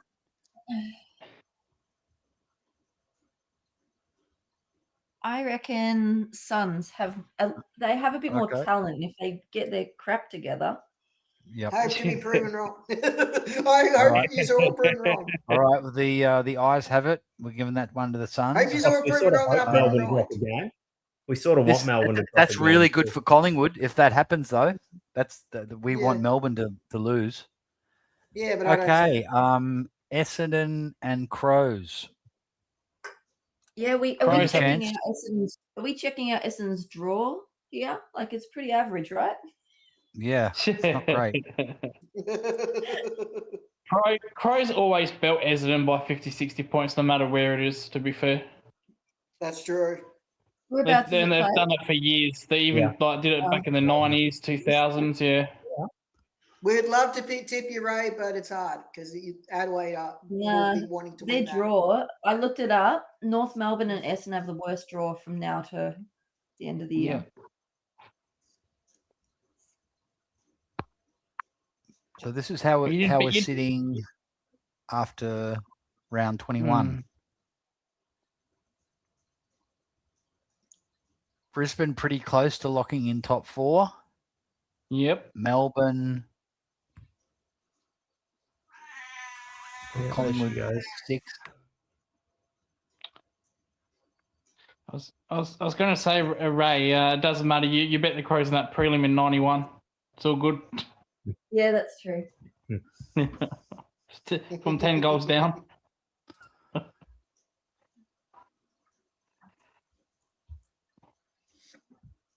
Yeah, Bomber banter's a pretty rough part of the internet to be this year. Yeah. Merritt's farewell game. Wow. Oh, Yeah. also, So that's right. Darcy Parrish's farewell game as well. And Ridley. Yep. And Caddy, he'll be off to Geelong. No, Sorry no, for no bagging your chance. Ray, but sorry for bagging your Ray. Not a chance he's leaving. No, I don't see Caddy leaving. I don't see Caddy leaving, but the other three, I'm not sure. We're about. into him. Yeah, everyone's into him. He's got no Yeah. chance. Yeah, he'll He's cost not them. leaving. But see, He's not leaving. with Caddy, I think he's a bit of a stat pad. I think if they get belted by 60 points every week, but he kicks 4 goals, I think he'd be happy with that. I don't think he's a team player. He's a huge competitor. Oh, he wants he likes to his win more than goals. anything. He Do wants you agree to. with that, Ray, or no? No, I don't. He's Mainly a, because when he comes up, his best position is centre half forward. Yeah. And they're playing him deep his- forward. His kicks into the forward line are spectacular. The thing that Caddy needs to learn, that the big thing he doesn't do yet, he doesn't kick well, in for goal. His kicking for goal is terrible. and he's sort of he's like He can hit a target like he's clearly got talent and he's got a lot of X factor, but he's just a bit like he drops some marks and doesn't kick straight. These are two things he's got to work on. He's really good. He's a really good runner. He works. We'll fix that at Geelong. Not a chance. You're not taking it. You're not taking it. We're going to replace Cameron at some stage. Well, it might be next year at this rate. You're keeping Cameron. Tell you You're what. keeping Cameron. You're keeping Cameron, and he's going to stay at Essendon. You're keeping Cameron. Essendon have You're keeping a Cameron. massive salary cap, so they could throw whatever they want at him. Yeah, it'll just depend. Okay. It'll just depend what happens with who coaches and Yeah, but no, do you know what I think? I think he likes playing with Kako, who's one of his best friends. yeah. The Yeah. thing is, it'll all be determined. You guys have to get your shit sorted at the club, otherwise players will leave. You know. I just have a feeling they're just getting ready for James Hird to come in. Yeah. And it's not that bad. If James Hird takes over, I think it's an okay appointment. I think it's an okay appointment. I wouldn't be upset with that. He's a football brain. Huh? He has a really good football brain. He does, no. Well, he's your He last does. coach that won a final. So He's a critical thinker. He's Yeah. a critical No, he thinker as didn't. well. They didn't win one. He didn't win. He didn't win a final for them. They got he didn't? eliminated. No. Oh, that was His against North, wasn't it? Was that against North? Yeah. his coaching record, like his finals records, just on par with all the other coaches that got him into an Yeah. elimination final. But I think one of the year that Ban came in, they were 8th that year, and they didn't get to play the finals, right? Yeah, got kicked out. But see, but even then, he only got you to 8th Just or 7th. Yeah. I reckon. But he I got actually you there, reckon Essendon's Yeah. big mistake is they needed to give Ben Rutten more. They only gave Ben Rutten 2 years Yeah. and then they sacked him. Got them into one final series, didn't make the finals the second year, and then they sacked him. So I actually don't think Rutten was a bad coach, because Rutten was the architect at Richmond Yeah. during their premiership years. Yeah, that's what Berg said. Berg said that Dimmer is no good unless he's got really good assistants around him to do shit. Mm. Same as Fly. Yes, I Yeah. heard that. Yeah. Yeah, Rutten and Carousella were Yeah. the two main guys next to him. Yeah. But All right, guys. No- I've just given Doggies North to Doggies. Yeah. Lions over Hawthorn. Just Yeah. yell out if there's any objections. I've given Freo. Yeah, I even checked the Freo though versus Tim's- Melbourne. I reckon Melbourne will win that. If Melbourne I beat think Geelong, Melbourne that means too. they're still. If Melbourne beat Geelong, that means they're still undefeated at the G. And I this, I say think this, Melbourne too. and this game here would probably tell you more about Fremantle than Melbourne. Because if Fremantle, they've been the best team all year, but they haven't been a big team at the MCG. If they lose to Melbourne at the MCG, I reckon doubt will come in on whether they can win the flag against a big team at the G. I'd go with Melbourne in that one, but I think you're unanimous with that one, Matt, with Freo. But I'd personally go with Melbourne. I would go Melbourne too. I pick Melbourne too. I think in my if past experience is anything in terms of seasons, there's been lots of seasons where a team's gotten really far ahead, but they don't put the cue in the rack and start giving up games. I still think they'll try, even if Freo, if they don't play well at the MCG, they'll have something to prove. If you don't have anything to prove and it's kind of like, then I think, you know what I mean? So I think Freo will want to have a good game here. So I think they'll win. No, I think Fremantle will try. I'm not saying the team, but this would be the first big game against a big team that's in the 8 at the MCG. And Melbourne usually gets them at the MCG. Because have they played Hawthorn at the G? I think they have. I think they did. I think they have, and I think Hawthorn won, wasn't it? And it wasn't in Tassie. I can't remember. No, it was in Perth, and Hawthorn should have won that game, but Freo came back. So they get to play Hawthorn at the G as well. So they only get really one good chance to play a good team at the G, and that's Melbourne. That's what I'm saying. I think Melbourne will beat them because Melbourne usually beats them at the G. And going forward, if they lost that game, everyone would think, gee, they can't beat a big team against Melbourne. If they played Hawthorn in a grand final at the G, as much as I fucking hate to say this, I'd be more inclined to pick Hawthorn. Well, they have. They had played Hawthorn at the MCG in a grand final, and Hawthorn beat them. Yeah, exactly. Yeah. So I'd be more inclined to pick Hawthorn.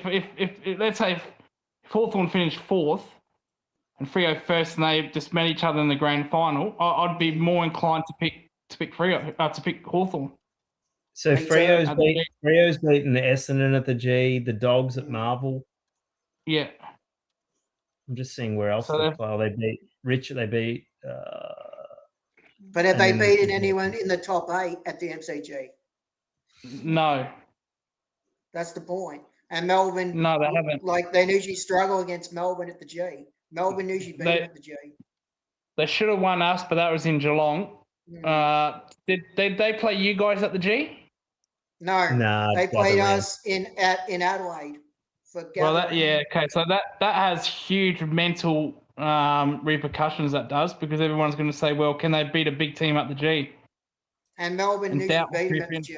Melbourne usually beat them at the G. See, if Collingwood finished 4th, so right now with our ladder predictor, you're 5th. If you finish 4th and you played Freo in a grand final, again, I'd be more inclined to pick Collingwood. And last time they met, Melbourne beat them at the MCG. Yeah. Last time they met at the MCG. I don't think I'd be comfortable Fremantle beating any team from Melbourne if they played them at the MCG. Like I'd pick them over Sydney. I'd pick them possibly over Brisbane. I'd pick them over Adelaide, but I wouldn't pick them over Geelong, Hawthorn, or Melbourne or Collingwood if they had to play them in a grand final. And Lucas, would you say? Can you say Hawthorn can beat Brisbane, Lucas? Because I think Hawthorn can beat Brisbane. Because Brisbane play the MCG or the Gabba. No, it's Hawthorn's playing Brisbane. I think Brisbane wins that pretty well for me. Yeah, there's no debate there. I think Hawthorn can win that. I mean, Freo are going to definitely want to win at the MCG, especially coming into finals. They're gonna try in that game. I think pretty hard to get it. Oh, of course they'll try. I'm not saying that they're going to try, but Melbourne usually beats them. I think Melbourne. I think it's 3-2, guys. I pick Freo as well. Okay. Sorry, mate. We're going on just about for an hour, but yeah. Who knows? This is the good thing. Is that there's so many. They are 50-50 games. We are correct. I wouldn't be surprised if Hawthorn wins. Wouldn't be surprised if Melbourne wins. But we're just doing. We'll just do it on a voting system. So comfortable with Sydney over Port. Yeah. I mean, Port's beaten Sydney there in the last couple of years. That could go either way. I think there'll be an upset and Geelong will beat Essendon. Don't say that to Ray, Matt. Don't say that to No. him. That's in You Geelong. mean by don't the say way. that to Lucas? Yeah. No, Luke, man, don't say that to Lucas me. knows. Lucas wouldn't want that. Giants. Really? that, Essendon only Suns. beats Geelong in preseason games down in Geelong. exactly. That's it. I was going to say that. The only time Essendon win there is pre-season. That's it.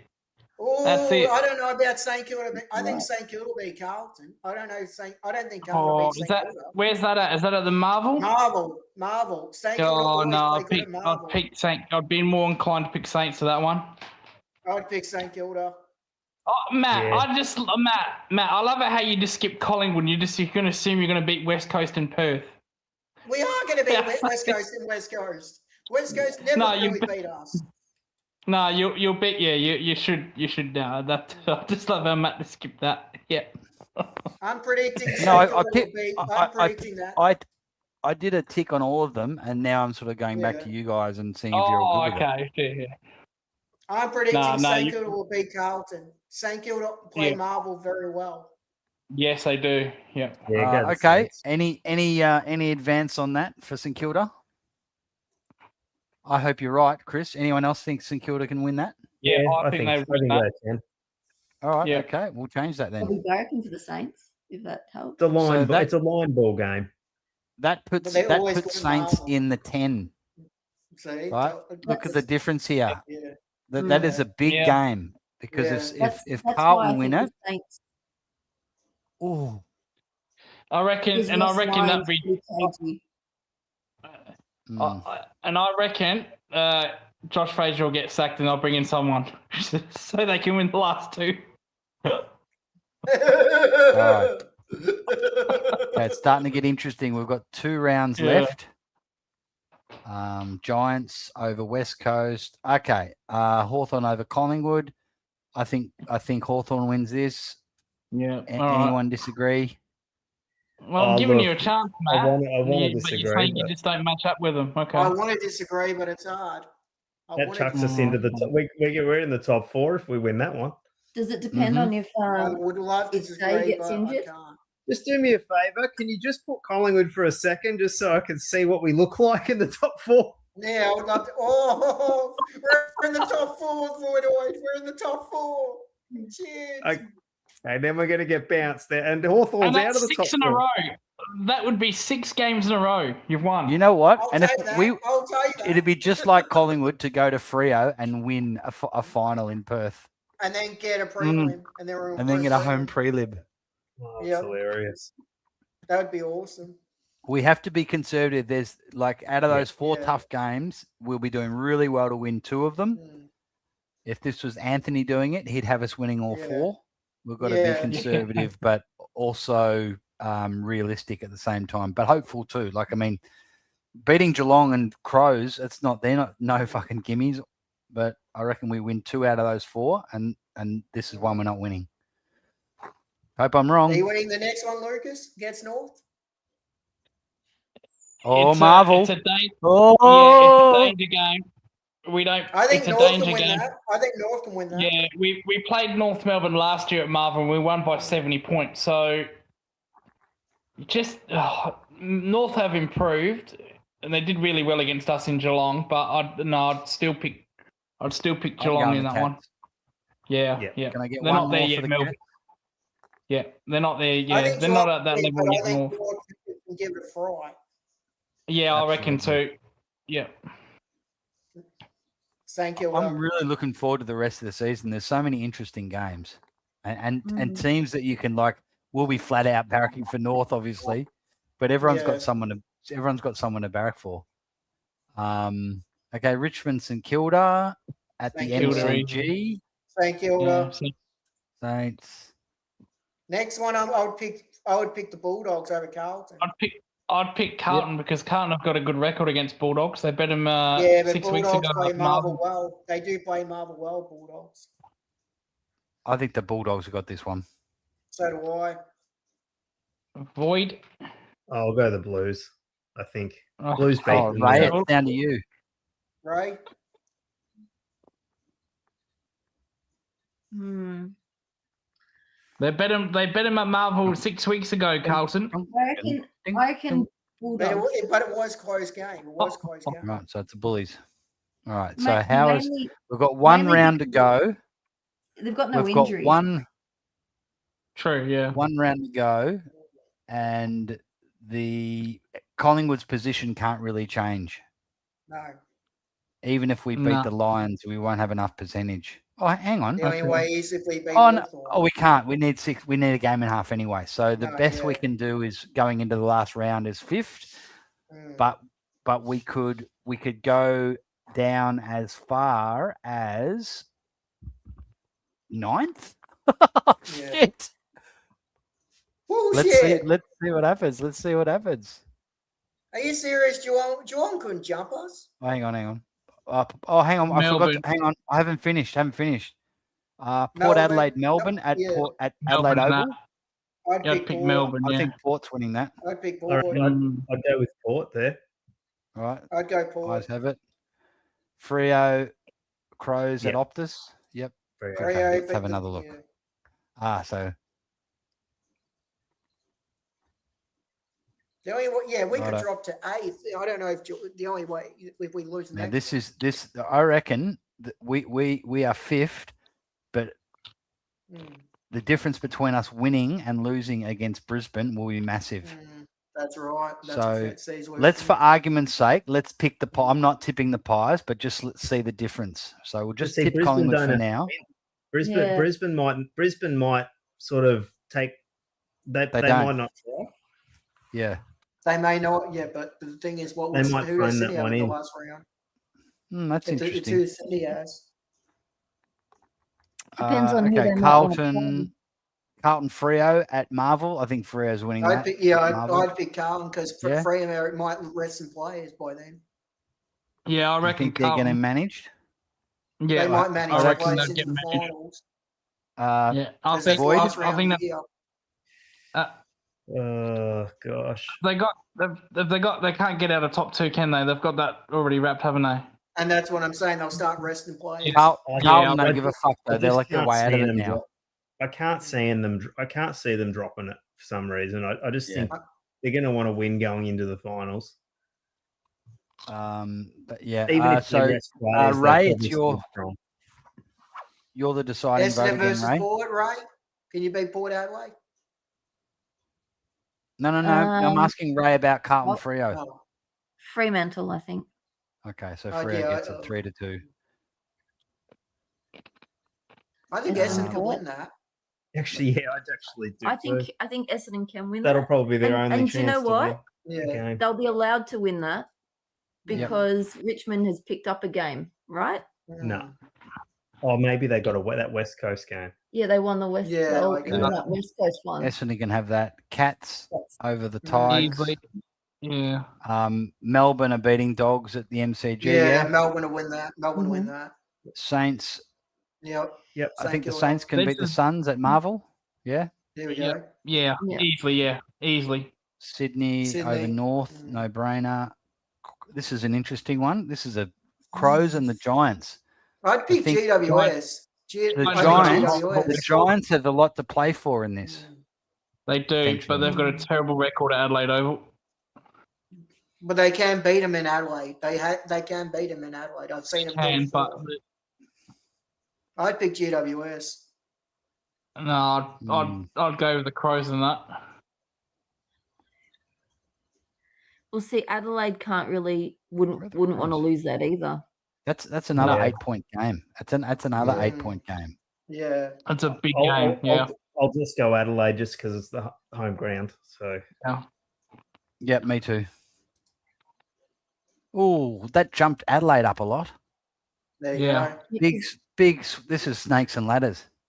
So Mm. Hawthorn against West Yeah, Coast. Yeah. Hawthorn was And like that's a the fucking last easy game. kills at the end of the year. Yeah, So that's just like Sydney. that's how it looks. That's how it looks with Collingwood. If Collingwood wins, see, this is as good as we can do. 5th, Mm. and that's if we win. Now we drop right down to 8. We eighth. dropped to 7th. Yeah. We dropped to No, we dropped to 7th. Yeah, let's change Yeah. to a Brisbane. 7th. Yep, 7th. Oh shit! So And we're on a wild card. We're on a home wild wild card against the Cats. That's what you picked it. No, There you that's go, actually Lucas. no, that's It's actually it's a Adelaide game. Western Bulldogs. Yeah. It's Let's Western switch the Bulldogs. Adelaide game now and see what happens to Adelaide. Hang on, I want to Yeah, just go back to the 7th Pies for a plays sec. 10th, 8th plays 9th. So Collingwood Bulldog. play the No, they winner got a week off. of Yeah. Western Bulldogs and Melbourne in Mm. under this scenario. Is that right? Yep. Yeah. And That's if right. Adelaide lose, then we finish 6th. Yeah, so if you go show Adelaide losing, That would mean you've Where's Adelaide? That's Adelaide They're losing. 9th. They're 9th. So Collingwood. That's with yeah. because Adelaide actually can't shift lower Mm. by losing that game. Yeah. See, we play GWS and Geelong in the wild card. I don't think I like that. Change that real quick. He doesn't want to play GWS at Geelong. I would. They've won 5 there in a row, so that would get me absolutely wrecked before my watch along even started.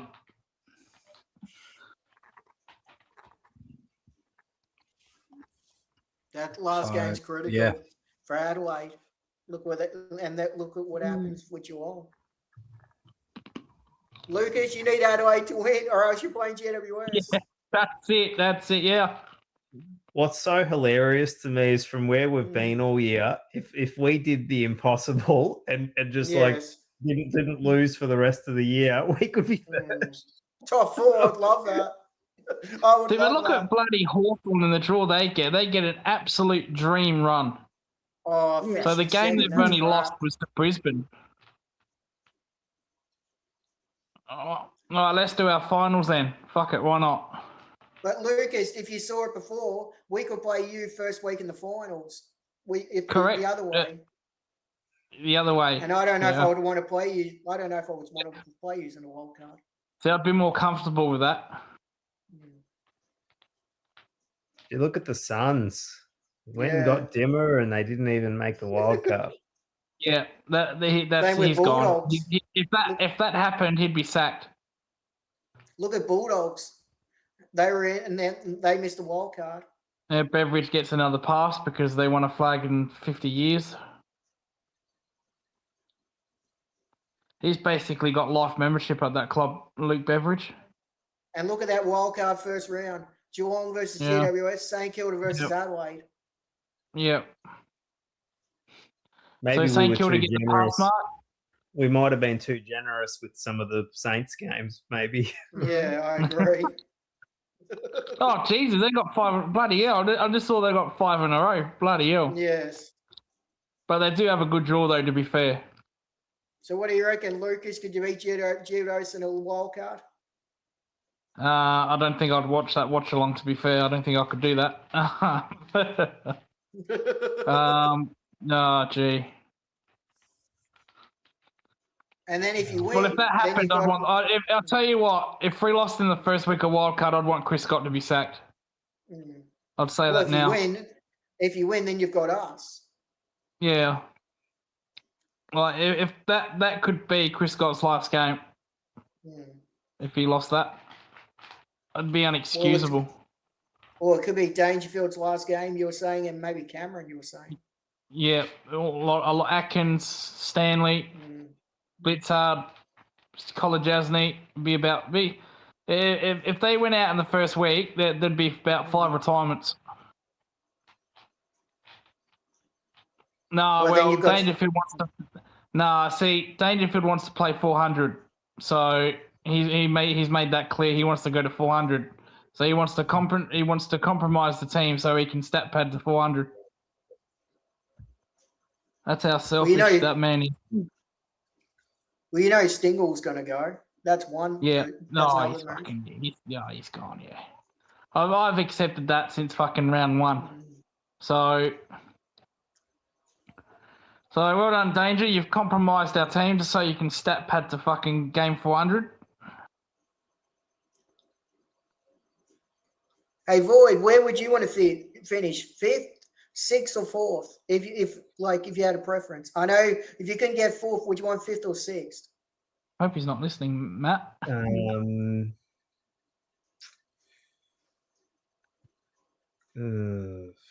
Picture this: you finish 6th, you get Geelong. You finish 5th, you get St Kilda or Adelaide. Oh, I'll say 5th just because it guarantees you like a home game. Yeah.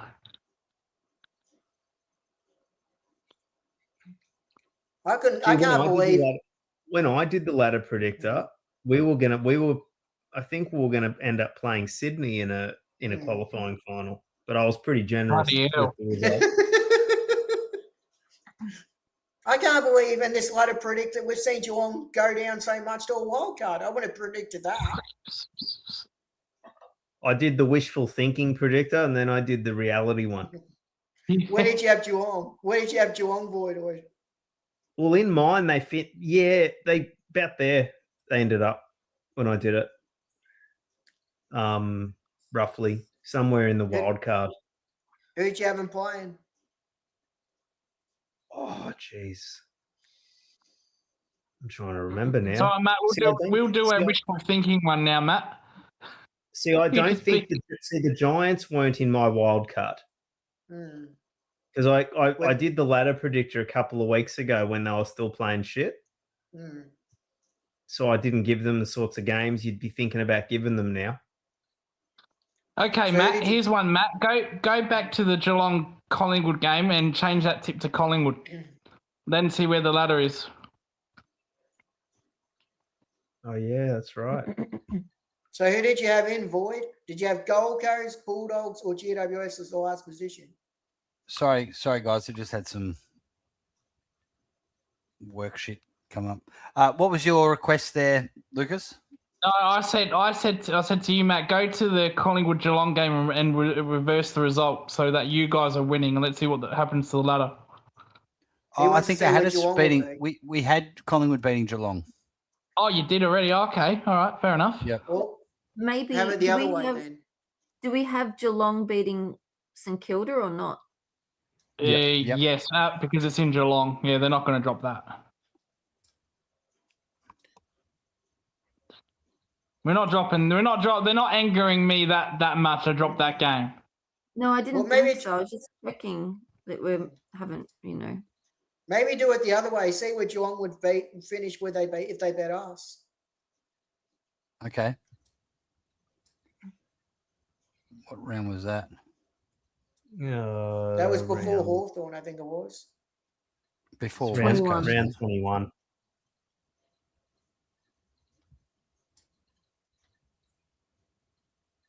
There it is.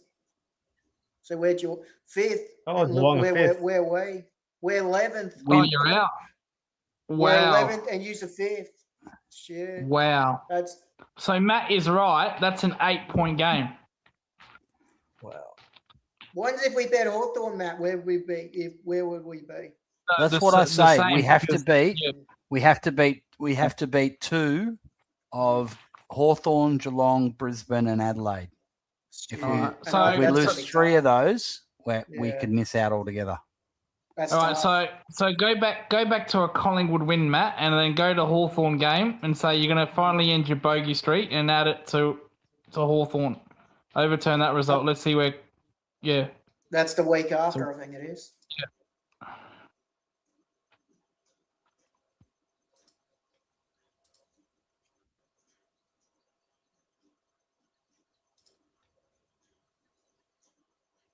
There it is. Where are we? Well, then we're 5th. Oh, my God. One of them results gets us 5th. Hang on. That doesn't make sense. Yeah, but that forces it changes Hawthorn's position. Now Hawthorn have to go to Freo. Because they were second. Yeah. They have to go to Freo.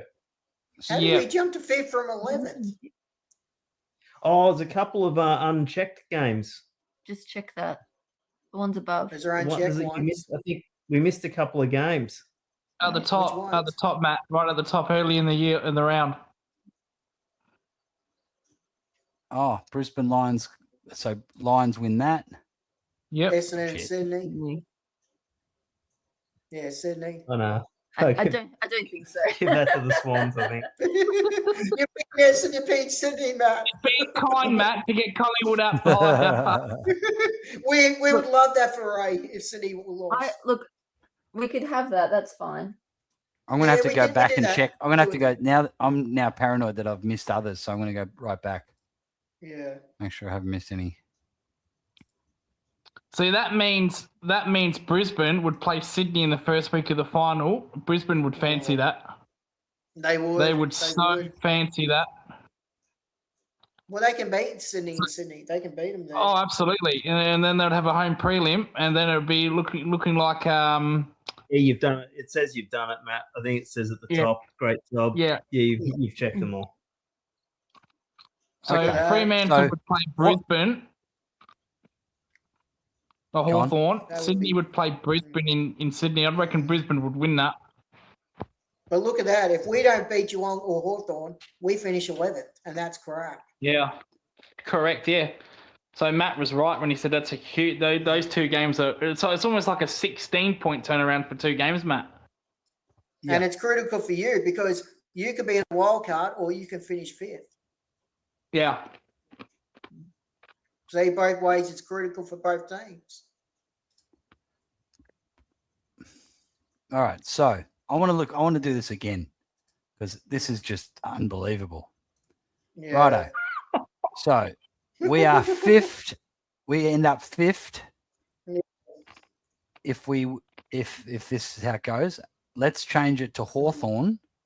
Oh shit! I don't want to see this. No, we only dropped to 6th. Once if we lose to Geelong and Hawthorn, then we finish 11th.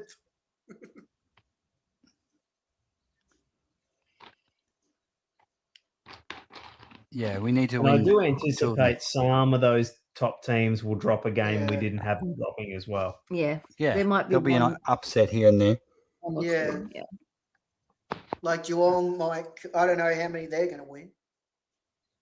Well, Not many Geelong, at this based rate. based on AI, they've got the easiest run home.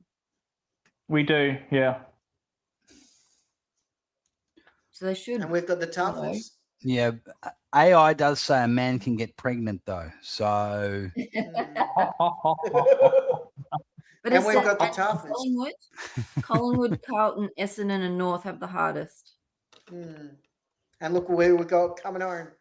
Hawthorn, It's about Brisbane, time and Collingwood Geelong. got something a bit hard. We always get the toughest draw, Lucas, coming home. We always get Hawthorn coming home. We always get I tell you Brisbane what, coming home. We always get Geelong coming home. You only travel 2 times a year. Yeah, but we always get Hawthorn, Geelong, and then we get like because everybody wants to play us, all the Yeah. time. We end up having to play Yeah. all the sides twice. But Lucas, because we make all the other teams money. But traveling 40 minutes up the highway, Lucas, doesn't count as traveling. Well, Ray, I don't know what you're on about. Now, Ray of Sunshine, Ray. You didn't travel up till 2 years ago. You didn't want to borrow us in Geelong. Up till 2 years ago, you played us at that country game up in MCG. Well, no Yeah, I disrespect, think the AFL made us do that. Oh, no disrespect, Lucas. No, we don't even want to play you at Geelong. I don't think Essendon wants to play you either at Geelong. Lucas. Only once Essendon got relegated, then they ended up. Yes. You know. yeah, Yes, exactly. it's your No, best exactly. That's it. Yeah, because the You know what, AFL were Essendon's thinking. in the top 4. Or top I'm actually- 8. I don't think they're playing you at Geelong. I'm actually really angry at her team because Yeah. since the AFL put out the new fixture, they play at the Yes. worst freaking time for us every week. Oh, Yes. It's like Sunday's the day where you get, you do some shopping for the week and whatever, and they're always playing right in the middle of it.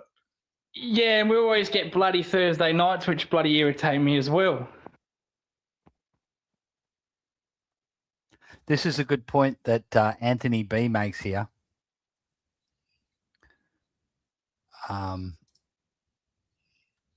is that at the end of if we'd had a wild card round in 2024, we could have won the flag. We would have. I don't know if I reckon we got to at least a prelim and probably a grand final. Yeah. We would have probably run out of steam. But at least I we just would have had a probably chance went to defend. I want Probably to won't because be. that Gold Coast game really the steely resolve in our team. It didn't feel like any of the other wins where it felt like we limped or we just got over the line or it didn't count. This one felt like it was the first game of the year that really counted, you know. And if Yes. we can bring that into the latter part of the season, I want to see how we go the next 2 weeks before deciding. Well, a lot of these games are really close, and I think it'll come down to a number of things like injuries, motivation, all that sort of stuff heading towards the end of the year. I just feel like 5 weeks ago we would have lost that Gold Coast game. Yeah. We'll There see you you go. in Geelong next year, Void. Hey guys, we've got a guest who's joined, and basically Yeah. I've called security because there's too much Geelong talk, and it's welcome to Mick. The way that Mick wears all black, I don't doubt that very much. He used to do security on the doors. Oh, there you go. See, there you go then. Geez, he's dressed appropriate for it. Bloody hell. I'm not sure he knows he's on stage. You there, Mick?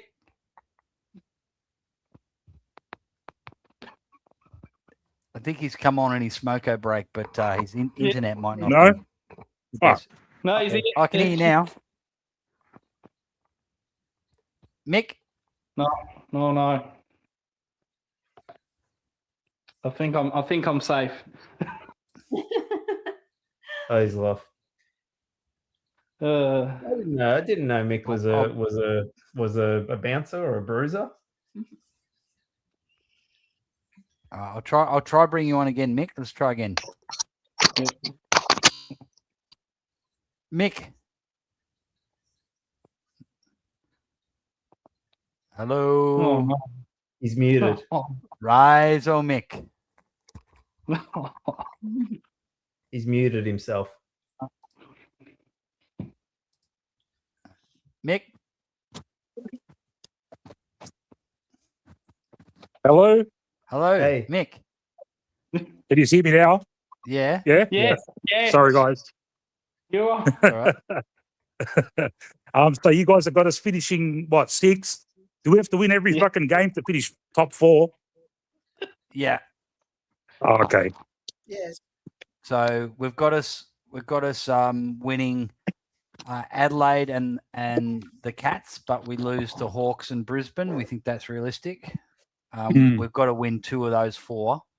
Yeah. And we're giving ourselves wins against North, Carlton, and West Coast. Yeah. Well, If we most likely we're going to finish probably 9th or 10th, yeah, and play that wild card. How do you feel about that? I'll probably go into that game a little bit lukewarm, man. Myself.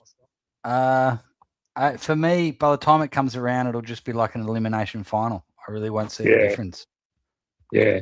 Into the Woods had a Mick and Derm had a funny disagreement about that. Mick did him on a bar of it, and Derm saying, yeah, let's go for it. Let's go for the wild card will be great. And Mick was saying, mate, you McDonald's generation types, mate, you need constant dopamine fixes, mate.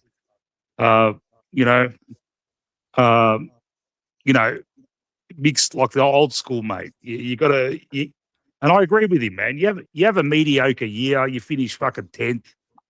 Fuck, man, you feel like imposters, mate, playing in an elimination final, mate. But it is what it is, yeah.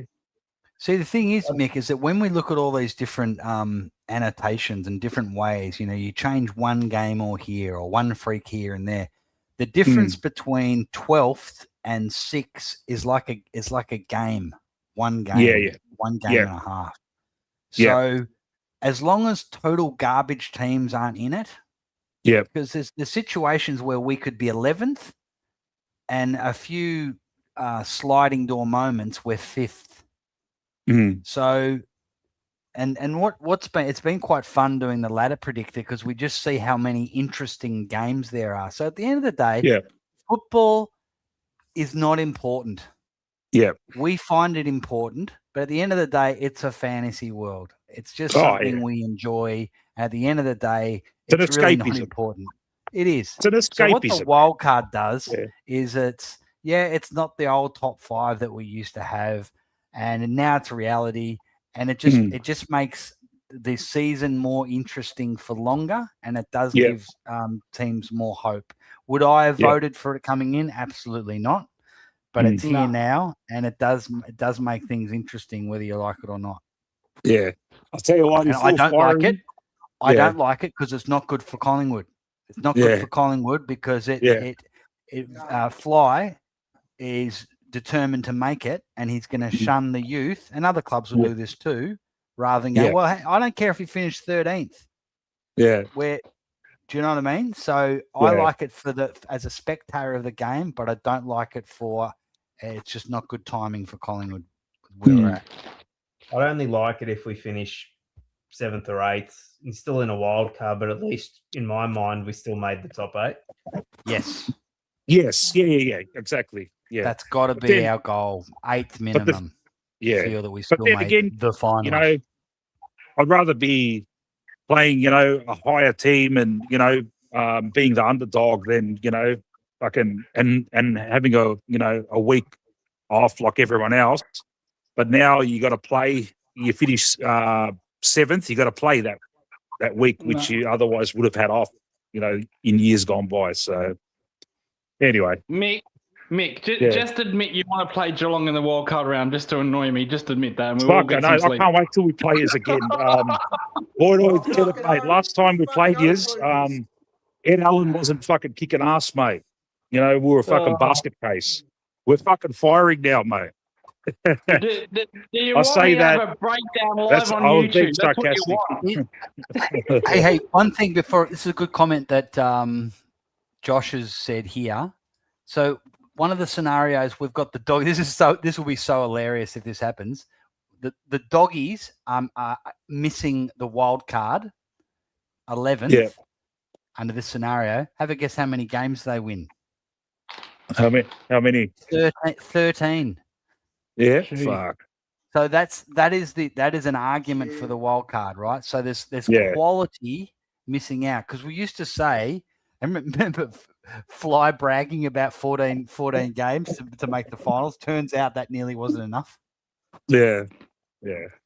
See, also, So- if you have Carlton, like I don't remember what we checked in that box, but I think Carlton's every chance to beat Hawthorn this week. Yeah, they are. Hawthorn So fucking then shit that the bed changes last our week. ladder again. Yeah. So I think we gave that to Hawthorn. Yeah.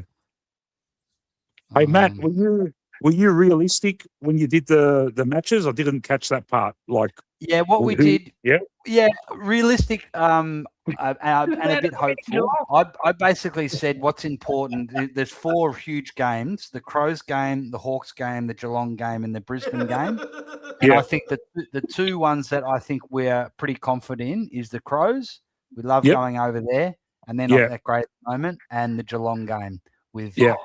we're so much better than last time we played them, and I Yeah. think Hawthorn and I gave the Hawthorn game to the Hawks and the Brisbane game to Brisbane. But having said that, the Hawthorn, when we play Hawthorn and Brisbane, we're still a chance there because we've got everything to play for and they're locked into their spots.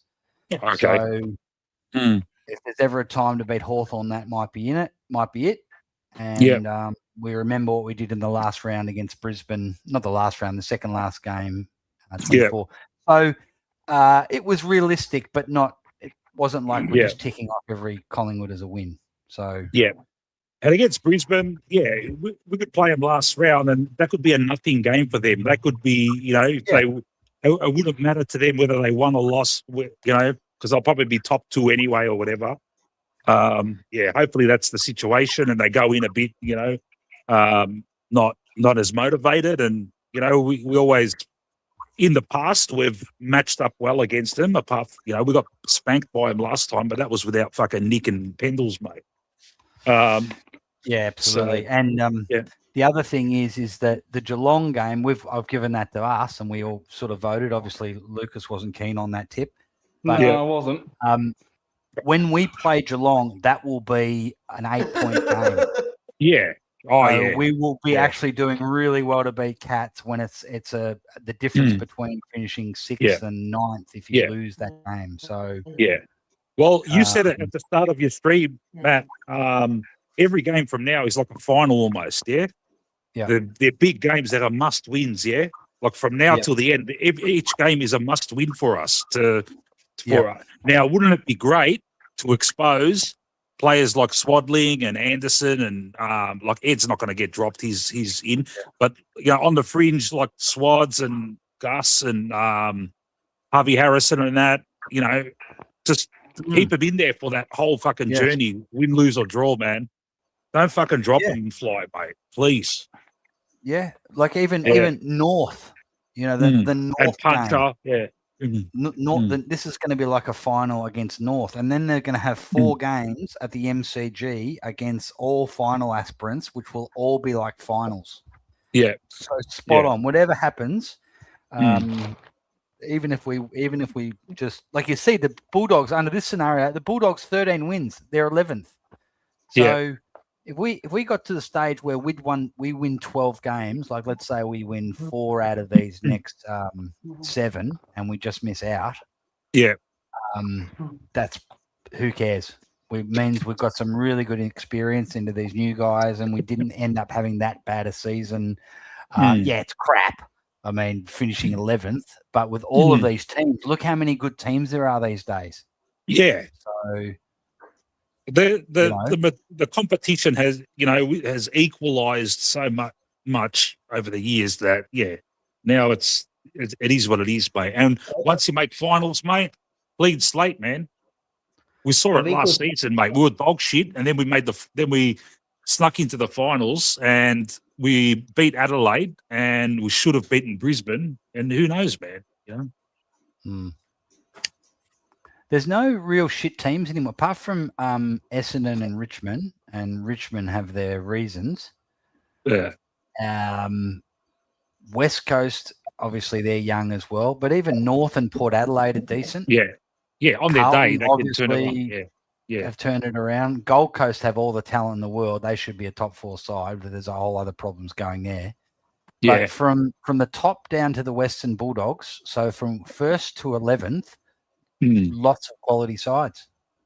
Yeah. All right, we're up and about now, yeah? Like there's a bit of a spring in all our steps now. We've won 3 in a row, albeit first 2 were fucking dour, fucking boring wins. Yeah. Albeit fucking comfortable wins. This game against Gold Coast, I saw a video by what's his name? Jeff White, first use, yeah? And he was totally scathing on Gold Coast. He's like, they're the only team that don't fucking play that run around, someone runs around and gets the handball game. Every other team's playing that game. So his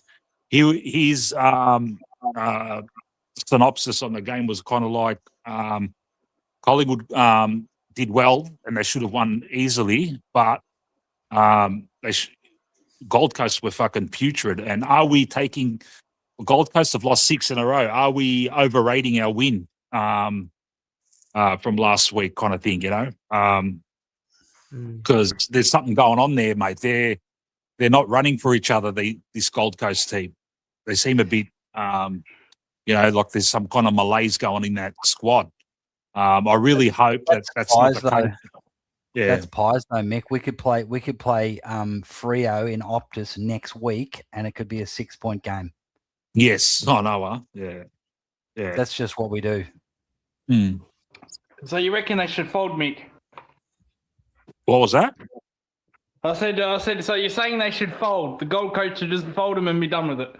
Yeah, fucking oath. Yep. The GWS and Gold Coast should just go. And It's a forget about total this waste Tassie of bullshit resources. as well. Yeah. Oh, no, I can agree with Gold Coast, not GWS. I think you relocate them to Canberra. Oh, Yeah. fuck that, man. Maybe. Enough of that shit, man. It's a joke, man. Just, oh, man. I can agree with you with Gold Coast. If they can't make finals with this coach, or what the fuck do you do? What do you do? Throw more Yeah, money at them. you That's what they're going to do. I would relocate. Oh. Here's what I'd do. You have 18 sides is enough for now. Relocate Suns to Tassie. There you go. You don't need to drain all of the talent out of Australia, Yes. and you move the Giants to Canberra, Wagga, that general area where there's a lot of footy fans. Move Yeah. Gold Coast to India. well, since they What, want to be, Craigieburn? since they want to play, yeah, exactly. Have them play in China. No one got my Craigieburn joke. Oh no, I No. did. Oh, yeah. I could Well, probably you could interchange like 30 suburbs there. Well, they want to expand to India, don't they? Send them to India. Yeah, next year. Yeah, they're planning for it next year. Yeah. Yeah. Yeah, make Well, the Bombay Suns. Well, I reckon. Yeah. I reckon Right. Gold Coast should relocate to Geelong, so at least Collingwood get to play there for a change. Are you ever we going to only give come up on this thing of spying you at Geelong thing, Lucas? Yes.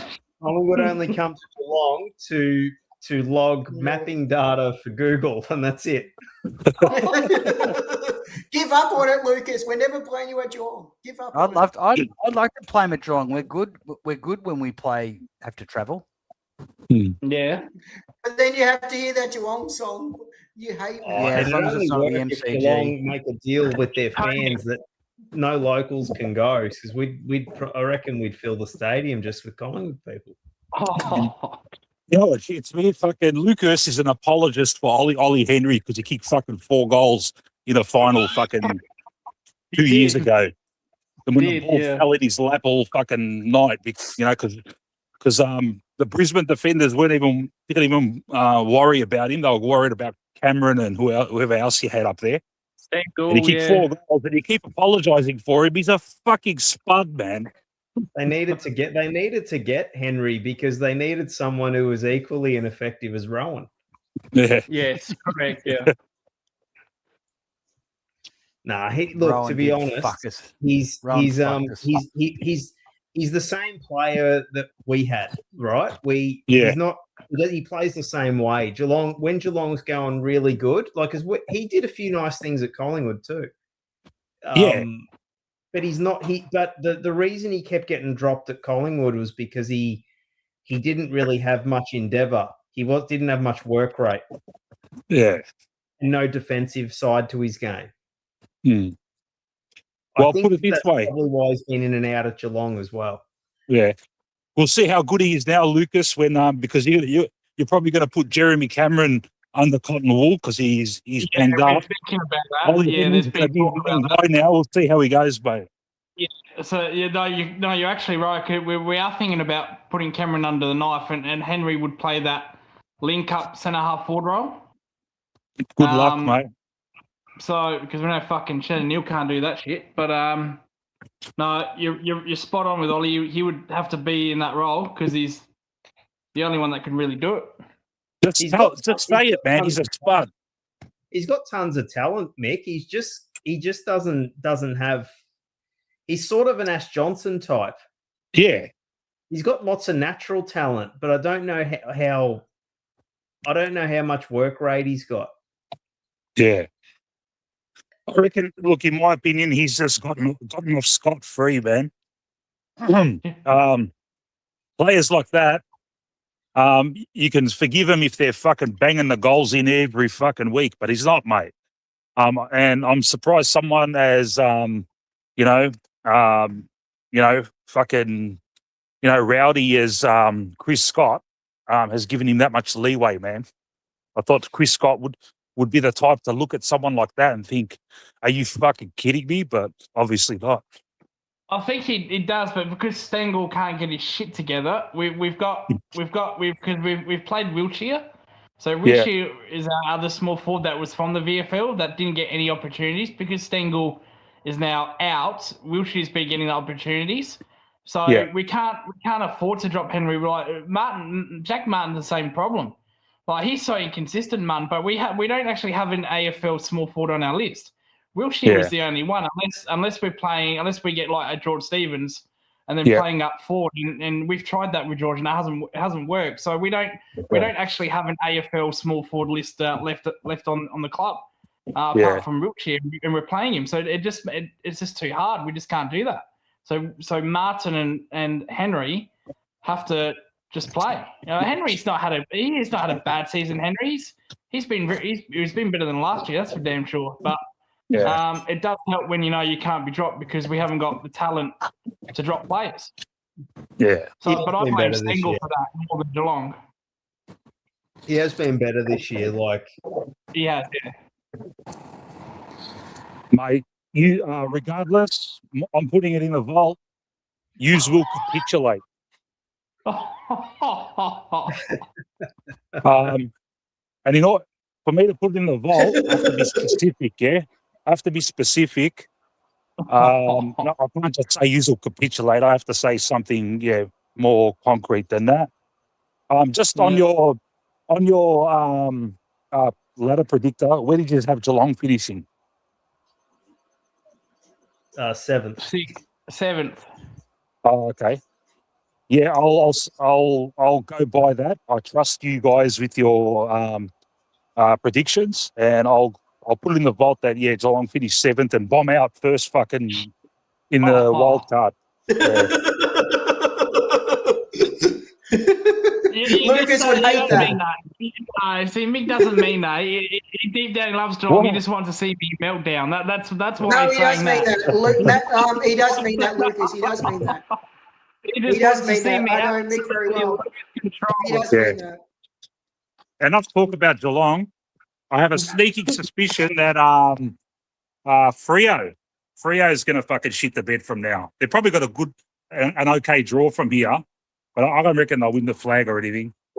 We talked about that, Mick. I said that they've got a big game against Melbourne, so they're yet to beat a top 8 team at the MCG, and if they lose to Melbourne at the MCG, I reckon doubt would creep in. So I also said this. I said if somehow, Mick, you make it to a grand final and you're playing Fremantle, I'd fancy yous. I'd fancy Hawthorn. I'd fancy Melbourne. Yeah. The only one I think I would probably fancy over if they played a Brisbane. I think that'd be 50-50, but definitely Sydney. But if they had to play a Victorian team at the MCG in a grand final, I'd pick the Victorian team. Yeah. Yeah. Yeah, that'll be the one. That'll be their next test, is whether they can, get over that mental hurdle. Yeah. It's been a big effort from them. They've been going great guns, but it happens every year, man. There's always a front runner that fucking shits the bed, man. And Sydney's done it probably. Adelaide, Sydney's done it probably twice in the last fucking 3-4 years. And then they just fucking fall into a heap, mate. Every year at the first fucking 10 rounds, I reckon the media jump on about 3 or 4 different teams. They always, this year, from memory, for a while it was Geelong, and then it was fucking GWS right at the start, or was it? Oh, maybe I got it wrong. Sydney, fucking, and then they settle on one that's fucking on top, obviously, and it's Freo. And now everyone's saying Brisbane's back. They're going to smash everyone from now on. Yeah. See, Cox has been dropped now. Oh, has he? Yeah. Well, they got a plethora of ruckmen, haven't they? Well, Cox wasn't doing much for most of the time he was in. Yeah. I'd prefer. They've got Darcy. We were into Darcy, but I think Darcy's. I think he's horrible. I'd rather have Cox over Darcy, to be fair. Yeah, probably true. Yeah, Darcy's a bit Darcy can't even cover the ground. Mm. Don't know why they can't get that guy fit. Well, we dodged a bullet with him because we were linked heavily to him. Mm. Because when they first had him, like I bet you they thought, oh no, we'll sign him to a huge deal. We'll just give him a couple of pre-seasons to get him leaner, and he'll be great. And it never happened. He stayed the same weight. Mm. Because no one locked the fridge. I swear he must eat a lot. Every time I see him out there, it looks like you're out watching a suburban game of Yeah, football. he must eat a lot. Reminds Been me the of same watching thing. a Lions match. Mm. Hey, with our draw, how does it work? After the Carlton game, have we got a 5-day break and then we go to Adelaide? Yes. Fuck, they always do that to us, man. Before Adelaide games, we've always got a fucking short break for some reason. Yeah. Oh, but I And think we were Matt saying said to that, rest some mate. players, Mick. Yeah. Yeah. But Matt said it doesn't matter because Adelaide have to go to Sydney and they're coming off a 6-day break. So he said it doesn't really okay. matter. Oh, okay, it's kind of Yeah. even. Okay, fair enough. And, Yeah, 'cause and they it'll got force play- Nick. It will force Fly to rest old guys as well. Yeah. Oh, in theory, Yeah. I tell you what, it's a bit of a conundrum we've got coming up. We're gonna ask Pendles to play against North and then back up 6 days later and play against Carlton, or and then obviously he won't go to Adelaide. So yeah, it's an interesting one. Yeah, I don't like that I'm he's surprised they he's play him this he's week. a- I wouldn't play him this week because of that fucking shit ground at Marvel. Yeah. I If I just do wouldn't play him, play I'd rest Sidey. But then there's the Howie situation. He hasn't had a rest in ages, mate. It's fucking weird, man. I don't want to go into this game without Howie. Oh, I don't want him playing on Marvel. He'll play. They'll rest him against Adelaide, in my opinion. Or Carlton. But I still don't think Pendle's just because he's available. We don't like, it's like when they said, "Oh, he's available for selection," and like, yeah, well, so what? Yeah, Yeah. this week. Let him have another rest. Yeah. But I'm Play just for going, Carlton. like, I'm being swayed by Fly's presser, which I didn't see because I hate watching him. He gets me upset, man. But I've heard that he said that he was talking up Pendles to play this game. So there you go. He was. He was, also wasn't he? he also fired back a little bit. Well, not fired back, but the reporter. So they tried to guilt him with the whole Yep. Maynard. But my wife watched it and she was really upset seeing that Oh, footage. my He basically told the Didn't reporter, say that. it's a game. It's There's a no physical way. game. Fuck. You know what? right? We're gonna watch it. We're gonna. Yeah. Was this in his press conference? There's no Yeah. fucking way you said that. Okay, we're gonna watch it. Yes. This guy, It's you funny cannot, these you days. cannot, you cannot satire Fly. He's David Brent. I'm telling you. But to I'll tell you actually what. say my wife was sitting down, no, he can't. He didn't say that. Come on. Can you I'll believe? tell you what, I don't praise the AFL that a lot, man. But I'll tell you what, I got to praise them for their reaction to Maynard's last two incidences. Yeah, this one and the one against Melbourne, where every man and his fucking dog. Sorry, guys. Oh, Can you see the fucking Yeah. fire engines?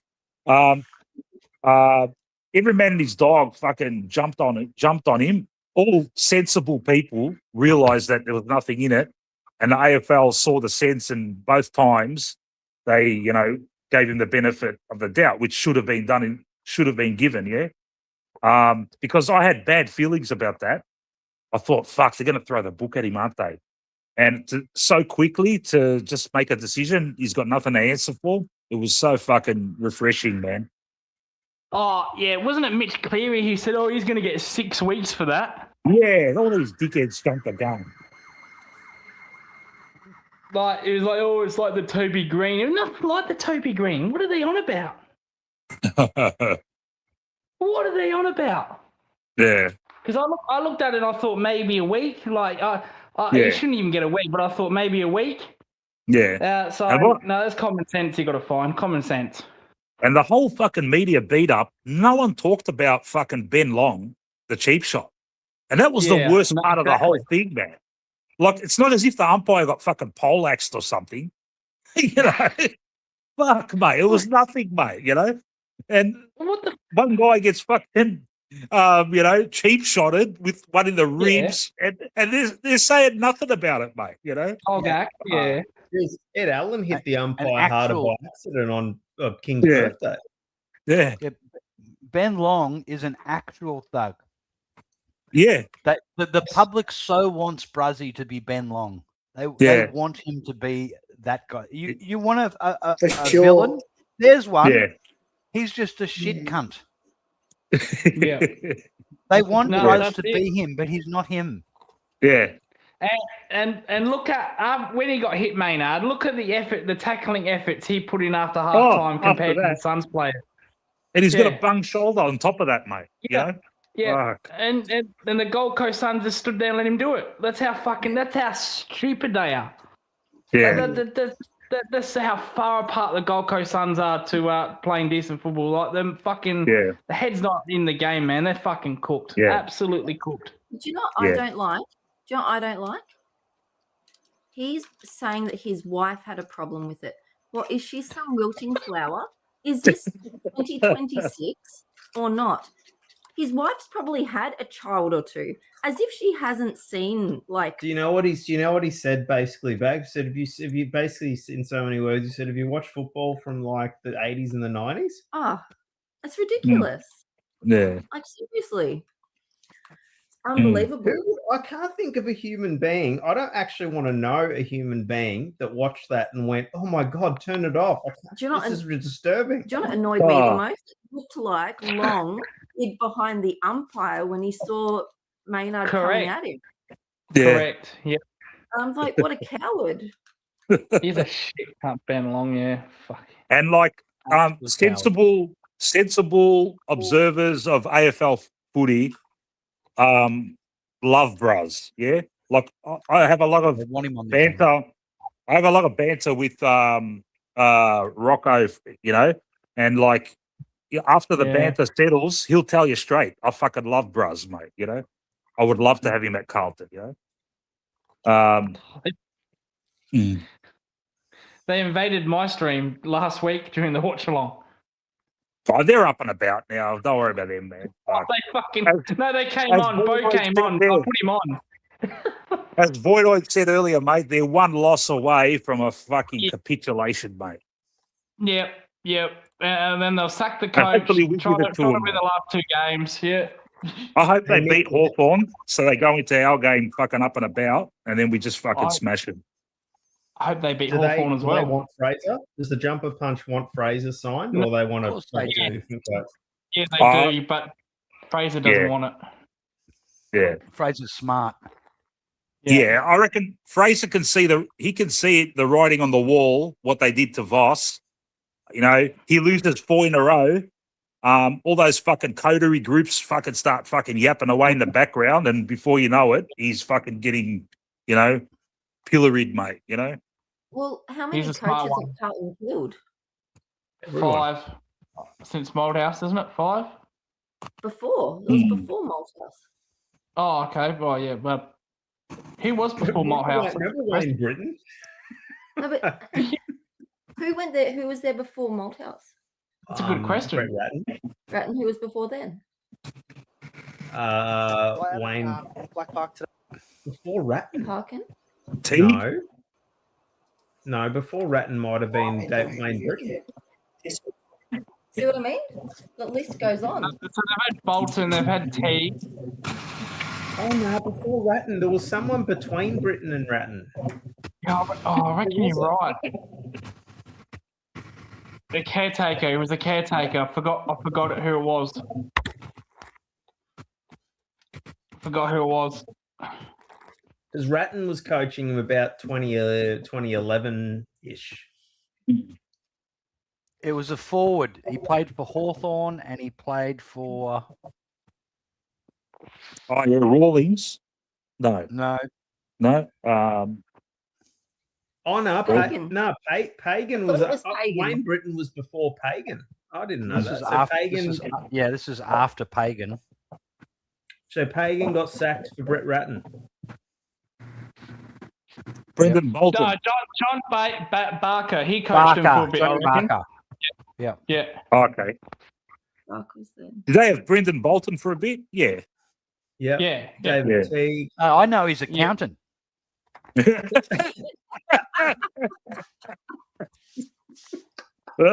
Fucking mad Collingwood. He's a fucking he's so knowledgeable, and does Brendan Bolton's taxes. Oh mate. So how many coaches are we up to here? 1, 2, 3. So who was before Ratton? Pagan. Yeah, before Ratton was Pagan, and then Britton. They've had 7 coaches since 2001 Yeah. or more. Because they've got some interim ones. Oh, as well. they've got seven senior coaches and 2 interims. Actually, 3 interims since 2010. Yeah, so the interims were Barker, Bolton, Teague, and Fraser. So that's 4. Really.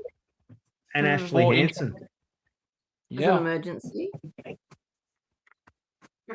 Oh wait, no. So that doesn't count. Yeah, he was an emergency for 1 game. Ashley Hansen. Yeah, he was. Yeah. That was when Michael Voss got sick or something.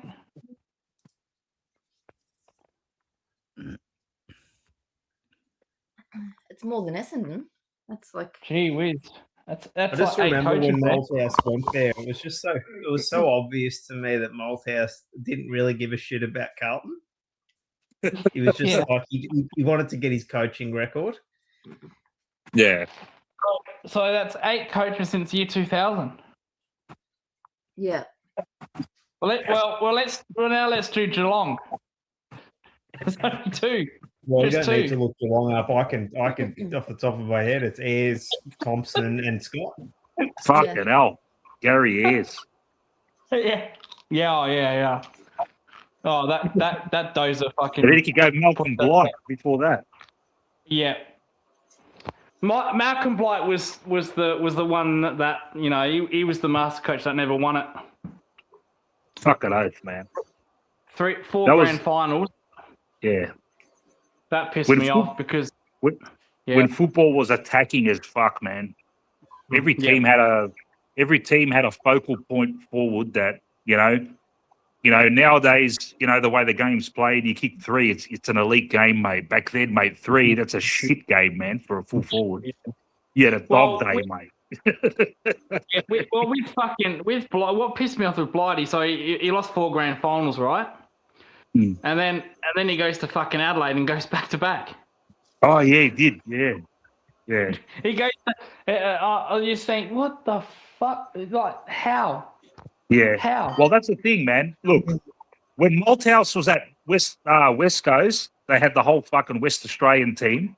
And the same thing with Blight, man. Yeah. Blight was at Adelaide probably 3 or 4 years after they became a team, and they just gave them all the best fucking South Aussies, and they struck the iron while it was hot, and they won, man. At least you didn't get the version. How West Coast got away with that? Because it was basically the State of Origin team. How they got away with that? Yeah. I've got no idea.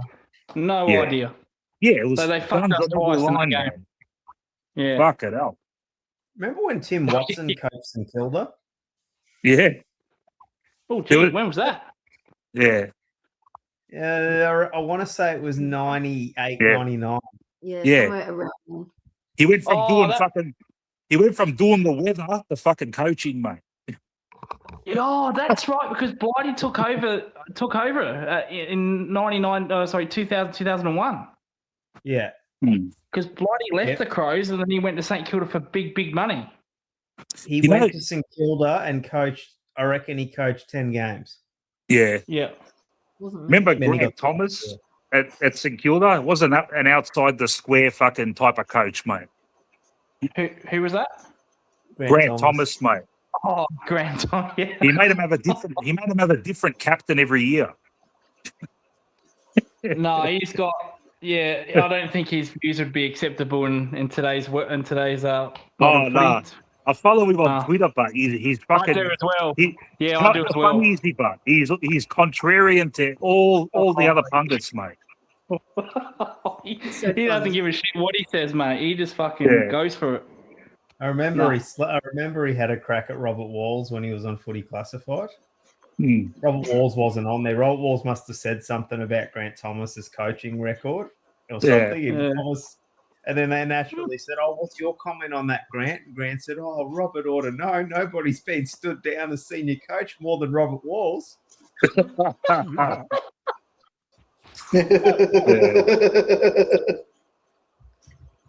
I used to like Wallsy actually, even though I was Yeah. raised. My dad always, bad mouthed him when I was growing up. Yeah.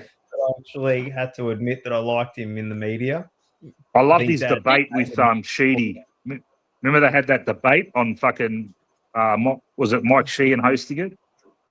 I feel It was like I on know Talking that Footy. word for word. No, it was that Talking Footy. yeah, he said, the problem is you don't have a broad coaching experience. Yeah. You don't Yeah, know but- what it's like, Kevin. Yeah. You have to go into your own pocket. Yeah. He's right, but he went to Brisbane and they were fucking skint, mate. He was fucking paying himself for fucking, for whatever, for water bottles and shit like that, whatever, Oh yeah, he was. With a team of cowboys, mate, from all these other teams, you had to deal with Kappa and Roger Merritt in the same team and fucking, all these journeyman Troublemakers. players, He coached Yeah, Fitzroy as well. Yeah, Hmm. weren't that? Yeah, didn't he have a group that were the Untouchables? No matter what happened, they couldn't be dropped, and Kappa was involved in that, and it drove Robert Yeah. Rules insane. Rod Hardy, yeah. Yeah, Because He wanted to drop he was involved in that controversy where they there was that young player that he lined them up in the rooms and had teammates box him. Oh, okay. Remember yeah. that? Remember they all surrounded him and beat the shit out of him. Yeah. Oh, yeah. Blighty did that in fucking Football Park. I don't know if you've heard of this, but there was a game when every time we played Crows at Football Park in the 90s, we get smacked. Yeah. We're down by 10 goals at half time. Mm. So he brings them all. He brings them all in. He brings them all into the rooms, and then he puts them into the little room in the room. You know what I mean, like the meeting room. Yeah. He turns off the light. It's pitch black, and he just starts randomly shouting and screaming. He like he'll just walk around, and he'll just walk around and he'll go blah, and walk around again blah. And then you turn on the light, and you got like six. And he threw his arm back. The watch came off his arm, went flying across the room, and he turned the light on. There was Brownless, Ablett, all with their hands on their head, ducking when he turned on the light. It was just Do you remember when Graham Holmes made his Adelaide team walk over burning coals? Yes. No, I remember that. Nigel Smart. Yes. Yeah. Oh. Yeah. Oh. Remember when- Fucking Blighty, man. Gee.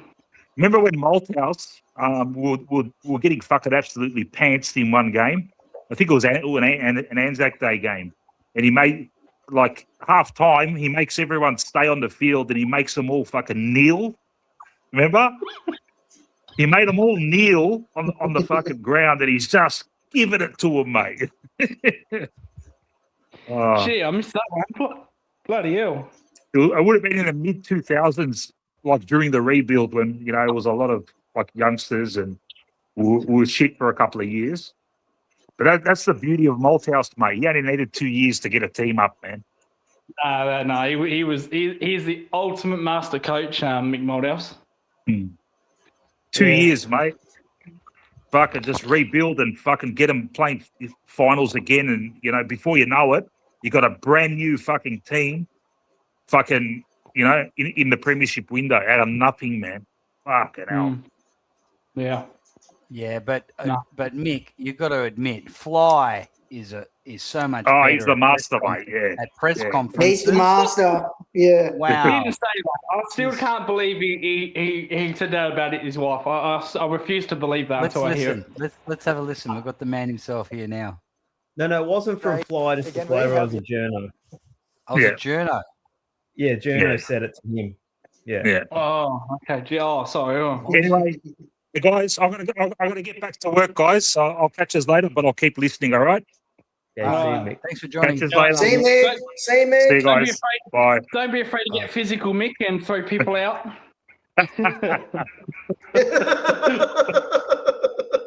Catches. There's. Not in those Yes. shoes, mate. Not in those shoes. Oh, geez. Ain't getting away with too much with Mick there, that's for damn sure. Is this worth watching, the presser? No, Void? Void. I thought you said that. Fly said that about his wife No, about watching no. it. I didn't. You got Oh, some okay. shit questions from journos, and I thought he answered really well. Like they were trying to basically bait him into feel. They kept throwing lobbing these guilt questions at him. Okay. Yeah. About how we're the big bad magpies. Well, since you've got it up, Matt. Yeah, let's watch it. All right. Was in great condition, and it's the third week in a row, and there's a real good energy in the group right now. Just in your Balti Bridge, did you see any of the Pam the Bird stuff this morning when you were out there? No, I didn't. No, I live in Williamstown, so it's nice just to pop over the bridge. But thanks to Melbourne Grammar for giving us the ground. We appreciate it. Craig, just being away from the cameras, is that actually a legitimate part of why you're doing it, just to be able to do some stuff that you wouldn't normally be able to? No, we reviewed our season last year, and the oval out here isn't quite at the level that allows us to have the high intensity we require, particularly when we're playing marble indoors and a fast track, and then we go to the Gold Coast, a similar fast track, and we had a lot of injuries last year around this time, and we thought the oval was a contributor to that. We're not alone in the middle of winter in Melbourne. I think there's a few other clubs with similar issues. So, we're looking for high performance and intensity what we're doing, and we found an oval that provides that. So is he saying they went to Melbourne Grammar to use their oval? Yes. Yeah. Yep. I reckon they should take it one step further and go to Haileybury College and get their assistant coaches from Matthew Lloyd. We'll get Matthew Lloyd, Carl Hooker, and Scott Pendlebury as our line coaches. Gee. Do you think that's correlated to a bit of a lift in form over the last 3 weeks, just the ability to train with more intensity? Well, there's a number of things maybe you can't measure. That one, in terms of our load and our intensity in our training, suggests that we're training at a good intensity. We're always thinking internally that training standards equate to good performance. Whether that's a placebo or not, we certainly think it is. What's the issue? We'll go for a walk and have a look. It's a bit soggy and then hard as well. We've got some work to do on it. It's not a quick fix, unfortunately. It probably needs a full reconstruction at some stage. A big few days. How have you seen all the Maynard stuff with the umpiring play out? We internally reward our. There's definitely a coming together and an energy when we rally together. We love our inspirational leaders in Nick and Bruzzy in particular. That it matters. We want to stand up for something or stand for something. So that's something we've reviewed and we'll continue to water what we want to grow. And then the other part of it is obviously we don't condone violence and things, but we do. There's a protection of the umpires that we want to abide by. We all want to live that. If that's what you're asking. Do you have any particular measures that you look at to try and balance that aggressiveness on the field with overstepping the mark? Yeah, no, we've got up until now, I think, one of the least amount of fines as a club. So we play within the rules. The rules are there for a reason. You got to tread carefully on the rules at times and challenge. If someone's coming for one of our players off the ball, hey, come on, you got to stand up for yourself. We want to make sure we're that club. Not leave a guy out on an island if he's getting heavily tagged. We're going to support those parts of it. But we often say, hey, one of them, there's two of us, but within the rules, because we don't want to give away free kicks and goals. This game's too tight. We give away a goal from any of those situations, we don't win that game. So there's definitely a balance. How concerned were you when you saw the footage afterwards of the Oh, look, I thought it was incidental as it was graded. I could see how you could make a case for wanting to make a stand for protecting the umpires. We want to make sure that's the case too. I know they've changed the rules in recent, not rules, but the positioning in recent weeks around contact. And I think anyone watching that game would have been excited. Like seeing our players walk in at half time. Mark, in terms of there be a rivalry between the Suns and the Pies. I hope so. I think it's great for the game. I think anyone watching that game would have been excited. Like seeing our players walk in at half time with a real look in their eye and an energy. Like, as a coach, you go, oh, come on, how do we get that? Now, sometimes you have to manufacture it. Yeah, how do you get that, Craig? That's your job, not a fight. Correct. That's up to the coach to get the That's players your up. job. Correct. Mick Malthouse knew how to do that. Yep. You don't know how to. You want your players to be dialed in and hungry. That's what we want in our four walls. Now, within the rules, but we don't always want to run around having $16,000 worth of fines every week. That doesn't make sense either. You're not playing the game within the rules. So anywhere we can get a fine line of being on the edge, and we're going to hunt the opposition. And again, we'll try to do it this week. Again, within the rules. Did that melee overstep the mark? Fucking stop saying that again within the rules. Again within the rules. Again within the rules.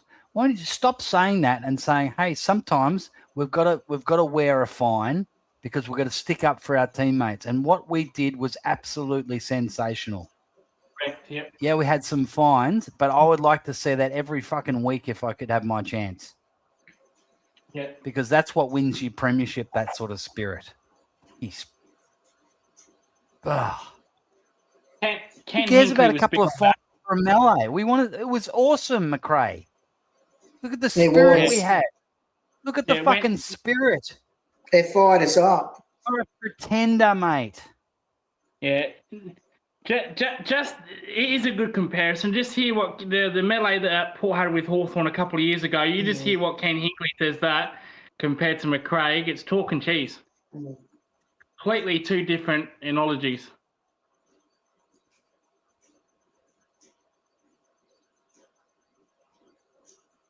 I don't want a fucking nice guy as a coach. I'd rather Sam Mitchell. Oh. Yeah. I would rather Nick Moldhouse back. My point is that I don't want a nice guy. Collingwood are not nice guys. You want some Mungles, eh? Hey, Matt, Mungles. They might happen to be a nice guy, but they're not a nice guy first. This guy just wants to not offend people. Oh, within the rules. Within the rules. How many times did you say within the rules? We weren't within the rules on Saturday night and we got fined, and it was fucking awesome. Yes, and we got the sort of spirit and motivation that you can't do from your coaching, McRae.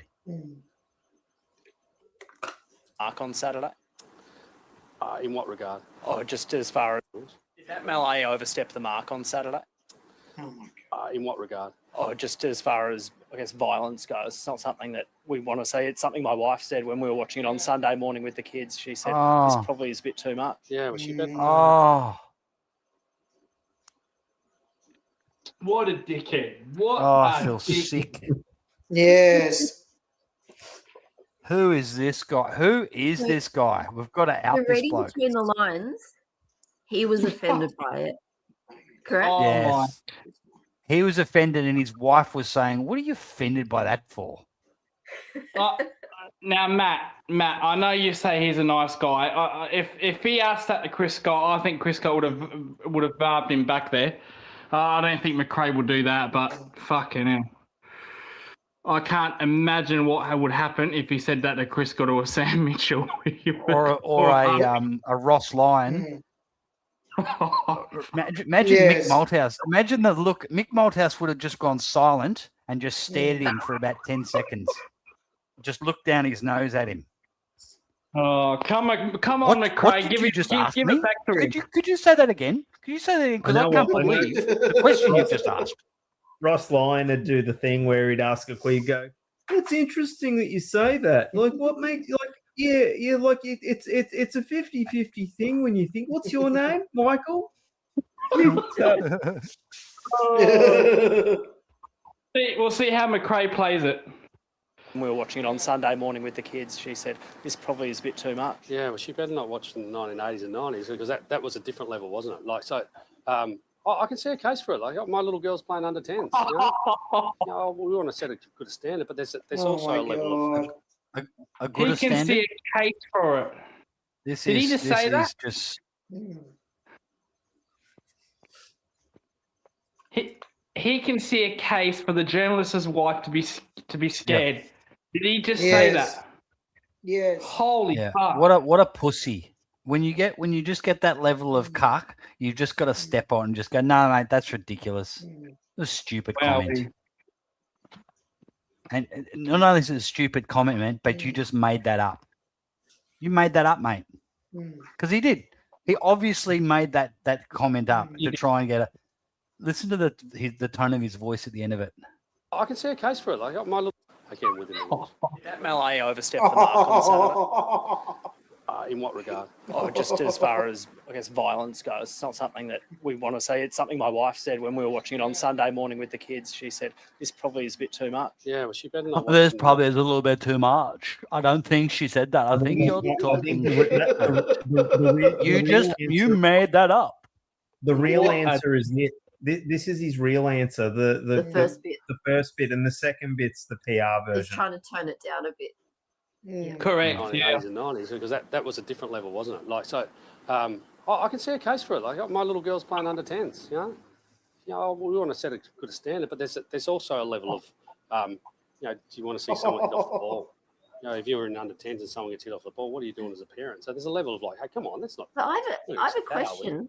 That journalist knew that melee had happened, and he was watching the replay of the melee in front of his wife and children. If he was concerned about how not showing his kids that, can I tell you the truth? Then why are they watching it on the replay? Yeah, but two things. That journalist made that anecdote up. It didn't actually take place. That's what I'm saying. That's not real. And secondly, the thing with the way he answered that, I mean, McRae doesn't give it. McRae knows that's a fucking stupid question. Yeah. But he doesn't call it out for being a stupid question, though. Whereas Malthouse would. He never does. Malthouse would look at him and he'd be like, "Oh, did I murder somebody?" Chris Scott, Sam Mitchell, Ross Lyon, even Chris Fagan, they would have called that out. Oh, you want blood? Did I murder someone? That'd be Malthouse. I can actually visualize that quote from Big Malthouse saying that if he got asked that question. Take the question though for what it is. We want to set a great example for our young boys and girls playing the game, and people watching at home want to feel like, hey, I want to go to footy and be safe, but also there's an energy of competitive sport that we all go to watch too. Yeah. Talk about the look in the eye that the players had at halftime. It feels like across maybe the last 10 years, no Collingwood players inspired that more than Braden Maynard has on many occasions. How do you look to balance the leadership of the club, I suppose, over the last bit of the season? It's not to say that Nick doesn't do the same thing, but it feels like he's a bit of a spiritual leader. Does he be the captain moving forward? It's a great balance both of them have. Like the will to win, you see Nick's reaction after the siren, and then you see Braden say, "Come on, boys, we're going to go get this." It's a great dynamic, I feel. Obviously with Darcy out for the rest of the year, they've been sharing it when they've both been playing. When Braden was out, Nick was. I know. I heard you're a fan of it, Void, but I'm totally against co-captains, and the club's warming us up to it, and I don't agree with it. There's one Collingwood captain. It's like the Australian cricket captain. It's an honour, and if you share it, it's diluting the honour of Collingwood captain. It says to them, one of them's, you're not good enough by yourself, so you guys need to help each other and hold hands. It's like if I was Nick, and if they came to Nick and said to Bruzzy, we want you guys to be co-captains, I reckon they'd look at each other and go, no, just pick one. In fact, Bruz would probably put it, and no, actually give it to Nick. I'm his vice captain. I'm right behind him. And then Nick would probably say, no, I'm the same. Yeah, I'm right behind Bruz. You just pick one of us. We're fine with it. There is one Collingwood captain, and it's an honour and it's a privilege, and you don't water it down. That's what I think about it. I know you blokes. I've heard your views on it. I know you don't agree with it, but I'd ordinarily agree with you. It's only in regards to the two people, the two men in question, right? I wouldn't do it, not as a rule for me, just because I don't want to see either one not doing it, because I think they both deserve it. Sometimes yeah, I but feel like, like I don't want to previous- see Nathan Buckley not be the captain, but it's been, it's not, he couldn't play anymore. So I think previous co-captains at other clubs are co-captains because they're weak in certain areas, each person. So they're complementing, whereas I don't think that's the case here. See, Brisbane has co-captain. Yeah. They've got yeah, about fucking 10. They're Brisbane are a abomination club. They're not a real AFL club, and they suck. They're just made up by the AFL. Took Fitzroy's soul, and the AFL gave them 3 premierships, and they're probably given them one of the last 2 that they've won.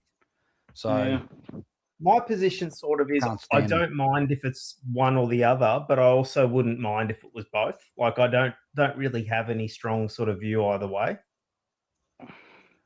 Yeah. Just give it to Dacos. Just give it to Nick. Just give it to him. Here's your future. I don't care. I would like to see if they said, "Hey, Brazzy's going to be captain." Like Nick's like 23, right? Yeah. You give it to Braz for 3 years. Awesome, fantastic. What a reward that Brazzy is going to be captain. Yeah. Right? Or they say, "Nah, Brazzy, you're our spiritual leader anyway. Nick's getting it. He's ready." See, the thing is that I think both of them would prefer. It's just the Collingwood tradition. Here's the one thing: you ask both of them, they go, "No, I don't care." But it's not both of us; it's one or the other, and we will get behind whoever it is. It's a Collingwood captain, and I don't think we should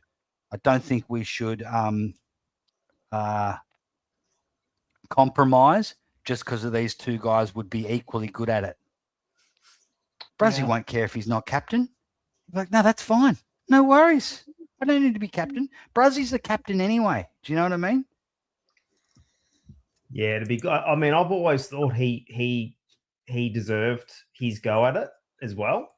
I just don't like the narrative that Nick has to have it or he'll leave. And I know that's not coming from Nick or the club, but honestly, I don't think you need to make Nick captain to keep him at the club. I think that if that's what it takes, then he's not a serious person to begin with, right? Correct. If you're thinking, well, we need to give him the captaincy, otherwise he might leave, then that just shows you his intentions at the club are not true. I'd like to think our relationship with him is more solid than that. Yeah. Because Port, and if you've got to manipulate him into staying, because Port did the same thing with Butters.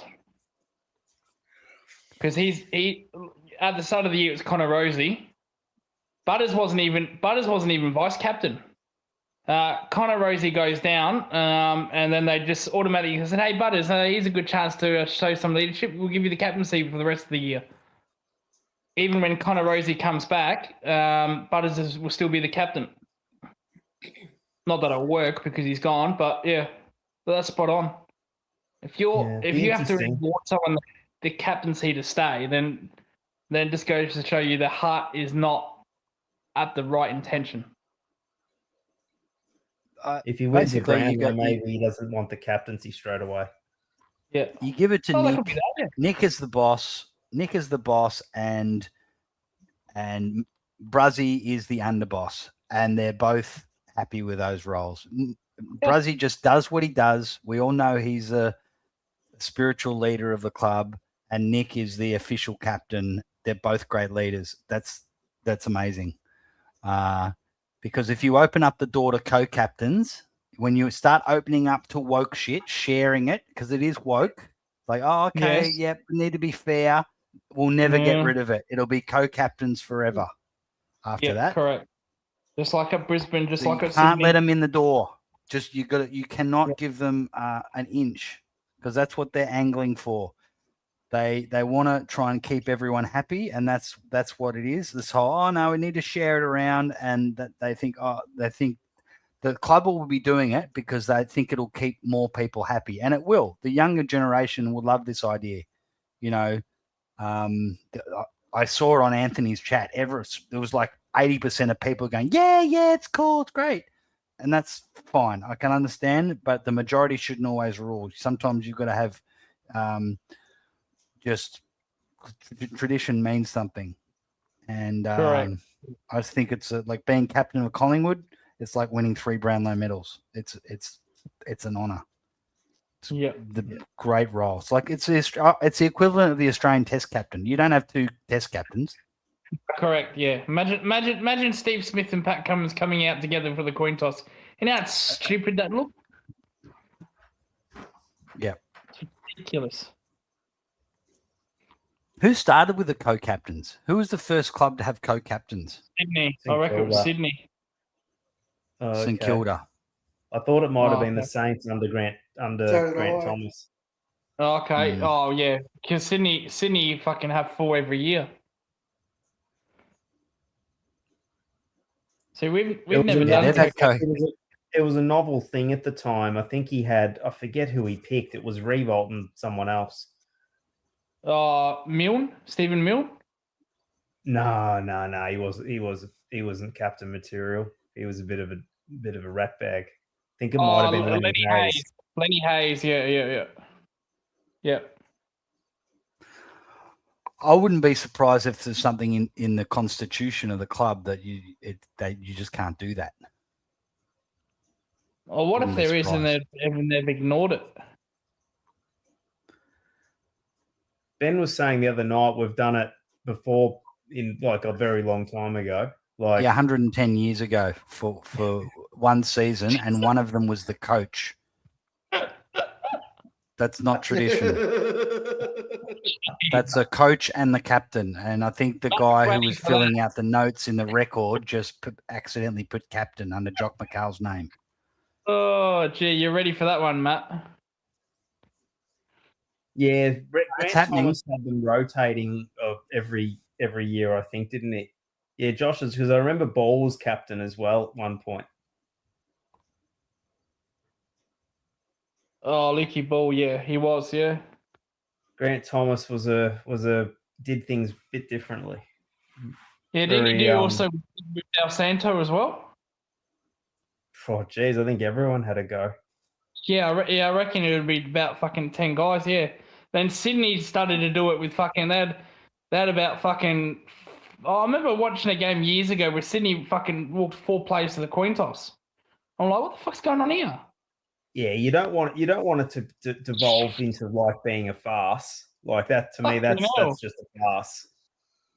Yeah, they were fucking 4 of the captains on the field together. It was like that single captain on the opposition team. You think, what the hell is going on here? Yeah, the other thing is the co-captains, like, the big thing is the coin toss, right?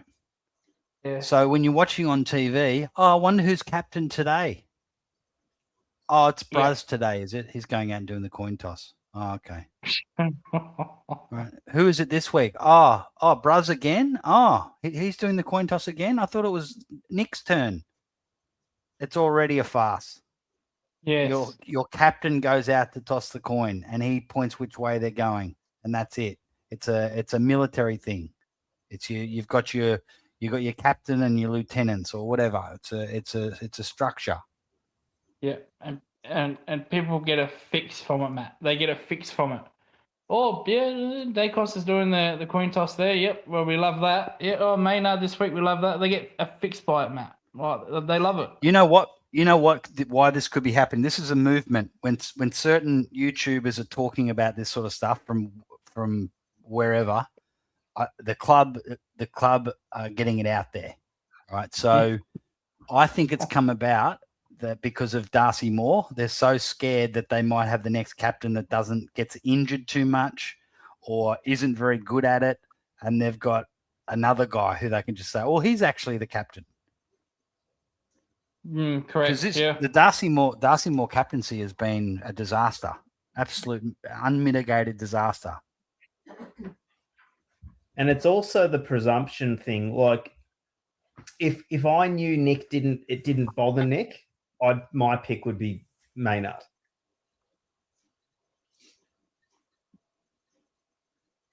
It goes back to what I was saying before. What the thing that was swaying me, not that I want to, it's that they've made me afraid that we have to make Nick the captain or else. Even though I do think Bruzzy's the one who probably should be the next captain. Is there anyone outside I of think those Nick two? should be. I think Nick should be, not because he's more suitable than Bruzzy, but he's going to be the captain for 10 years. How old's Bruzzy? Isn't he like 30 now? 30. Yeah. Yeah, that's too old to give your captaincy to someone. They should have given it to him after Pendles. That was his chance. Now he's 30. What's he going to get it for 2 or 3 years? Would he make a better captain than Nick Dacos right now? Yes, but I don't think so. When we gave it to Scotty Burns, we gave it to him for a year. It was sort of like we didn't really have anyone to give it to. And I think Bruzzy would make a great captain, but I don't want to give the captaincy to someone for a couple of years and then have to take it off him. Like, I want to give it to Nick. He's ready now. Is he as good as Bruzzy? Probably not, but he's going to have it for 10 years. Can you give it to anyone else? Are they the only two candidates? Could you give it to a Josh or? No way. Oh, yeah. Yeah, Josh is not really a leader. Okay. How about a Quaynor who's been around for a while? No. Okay. Not too much perfume. I can't think of who the third or fourth in line would be. Yeah. Okay. Who's the vice captain? Who's the vice captain as it sits? I think we've got Maynard and Nick, and Lockie Schultz might be one of the captains. Okay. So, yeah, what I'm trying to say is, let's say if Maynard and Dacos got injured, who would captain? Good question. Lockie Schultz. Okay. Yeah. Well, now that you've raised that question, we are lacking in a bit of leadership. Geez, maybe he's only Chris, been at the club 2 years, hasn't he? Chris is sort of a leader. Yeah. Okay. So if you give it to, you might, maybe you can give it to Cripps because he doesn't like being rested. Can't be rested if you're the captain. I'll probably Howie as well.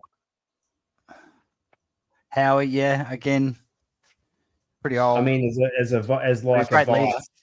Yeah, good leader. I don't know who else though. We're a bit lacking in leadership now that we come to think about it. Josh's suggestion's good. Pez would make a good. Yes, yeah, Pez, absolutely, well done. He's vice captain material. Shooter is vice captain material. I think he might even be in the leadership group. Billy Frampton is vice captain material. We saw how much of a good leader was when we had a fight. Yeah, you want someone. You want. It's got to be a player who's consistent. Flies the flag. Measured. Yeah, you can't pick a player who has wild swings in form. What about a Perryman? Like Darcy Moore. Yeah, you can't. That's why he was at the time he was all right, but you want someone who, it doesn't have to be a flashy player. It just has to be someone who gives you the same each week. Well, what about now that he's calmed down a bit in life, he's got a family? What about DeGorry? Nah, I don't think he's even been in the leadership group, has he? Yeah, he's not. No, this is why it's even more important than we realised to get someone like Butters, because we actually need more leadership. So if Butters came to the club, would you be happy with him being captain for the next 10 years? No, he's an interloper. See when if it meant we getting don't just give if it meant way to people to blow-ins from South Australia like you guys. Jeez. No, it's worse. It's worse. He's from the western suburbs. Yeah. So if Matt, if Collingwood said, okay, Butters, we're going to give you the captaincy for 10 years, and Butters says, oh, geez, I can be a big captain of Collingwood here. Yep. Would you accept that if you meant getting Yes. it? Yep. Okay. Nick Dacos and Bruzzy are the vice captains, and that's what it means to get Butters. And the boy, especially the leadership group, went, yeah, we're happy with that. Then we don't have to pick between Nick and Bruzzy, and everyone was good with it. Absolutely, they did. Carlton did it with Kernahan. Look how that worked out. Would you do it with? Would you do it with Lockie Neal? No. Okay. No, because Butters could come and could be he'd be a 6-7 year captain. Yep. I just wonder. I just hope Butters, watched Maynard's second half the other night, and if that's not enough that's the sort of thing that would impress a guy like Butters. And Allen being dominating again. So Allen's scalps now have been Butters, Anderson, Richards, Bontempelli. Was there someone else? I think that's probably when that role started, was in that second half of the Bulldogs game. Up until then, we just couldn't get him to play that type of role, and then he finally did, and he succeeded in it, and now he's So remember, I said a good what's it called? Audition. Collingwood auditioning. The best way to audition is to put Allen on Butters, and he'd do a job on Butters. And he did. Butters would go, geez, they've got this guy. He's beaten me. And we did. We're just so like a lot of our supporters like the Ed Allen thing. And I'd been saying for a while, just be patient. Look, I could see what he could be. And you don't always have to go get him from another club. You've got them under your nose. You just got to. I mean, Butters wasn't Butters when he was 19. Yeah. You've got him there. You don't have to go and grab him. And he could be. Genuinely think he could be like Patrick Cripps, but quicker. Mm-hmm. Yeah.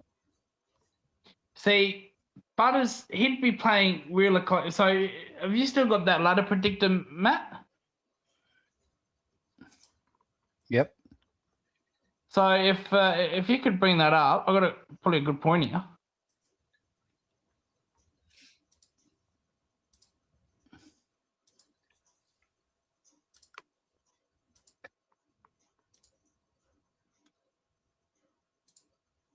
So yeah, Void just put up a good point. With who tagged Butters? I forgot the name. Who we were just talking about? Allen. Ed Allen. So Void brought up a good point about Allen. So he said, "No, imagine what Butters is thinking, saying, no, we've got him. He did a good job." Now, if you're Butters and you're looking at that ladder, look where Collingwood are. Look where Geelong are. Have a look where Footscray is, all the way down there. And if I'm Butters and I'm looking at that, and I'm thinking, if I'm going to go to Footscray, I might as well stay at Port Adelaide. The upside for me to win a flag would be Marvel. Geelong and Collingwood. Yeah. And he's also playing at Marvel. Do you know what else, Lucas? He doesn't play in a team with many hard nuts at Port. No, correct. And there's not going to be any at the Bulldogs either. Is Hawthorn after him? No. Okay. No, Hawthorn. No, they're not interested. No. Butters is like a firebrand. It would attract him to watch people that are playing the game in the genuine hard spirit of the game. Yeah, like Maynard and Billy Yes, Frampton. We've got a few guys like that at Collingwood. You guys have a few guys like that at Geelong. Yes, we do. Yep, Atkins. Yep. I don't think he'd be watching the Bulldogs and going, "Oh, I can't wait to play with Cody Waitman." No, we've got Bailey Smith as well. He play with the guy who stages for free kicks. Yeah. No. Bit Yeah, you've harsh got on Cody Maynard, Wayman, wasn't it? Allen. We've got Tom Stewart. It can be a bit of a mungle. Bulldogs had. Yeah. I mean, Bulldogs had a. I mean, I guess Riley West's a bit of a fairly physical player. Liberatore is, but he's going to retire. Yeah, Liberatore he's had too many can get knocks. physical. Yeah, he can't. Liberatore is a physical player, but he can't be physical if he wants to extend his career. He has to cut that back. He's one concussion away from retirement. So, like looking at that ladder, if you're Butters, you're thinking, well, see, it's Collingwood. They've got everyone's writing them off. They've got an old list. You know what? They've made top the top 6. Same with Geelong. If I go to Footscray, how much am I improving them? Am I improving them to be a top 2? No. Am I improving them to be top 4? No. Probably around about the 10th to 6th mark. I don't think Butters helps the ball. I don't think he moves the needle as much for the Bulldogs as he would for the other 2 sides. Correct. Yeah. Yeah. The Bulldogs need 3 defenders. Adding an 11th midfielder won't help them. No. While Collingwood, they need that midfielder to win clearances. Yeah. Geelong need a midfielder because we can't play danger there anymore. We fixed that problem with Butters. But Footscray, they've got midfielders. The one thing that they don't need is midfielders. They're in the running for one. So even when we played Port and Ed was tagging Butters, and after Ed gave away, I think Ed gave away a 3 or a 50 or something, Butters remonstrated with him right afterwards, and it was just really great to see. Like, yeah. Let's be honest. Let's be honest here. If Butters didn't have a background from Footscray, they wouldn't even be a chance for him. They wouldn't get him. It's only because it's a childhood club. He lived near there. That's the only connection they've got. It's the only connection they've got. When there's millions Anthony of dollars B. at stake. I just want to just answer Anthony's question really quickly. Yeah, what I did, Anthony, previous to this, I had us winning 5 out of the next 7. So we lose 2 games against Hawthorn and Brisbane. If we win every game, we finish top 4 under that scenario. So, yeah, very unlikely. We have to win every game, but it's possible, but very, very unlikely. What was that void about Butters? If Carlton can win 7 in a row. Yeah. What I was saying is the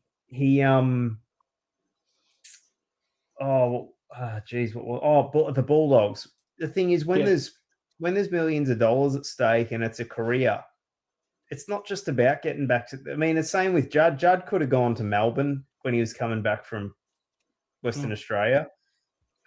The only difference is Judd and Butters have different personalities.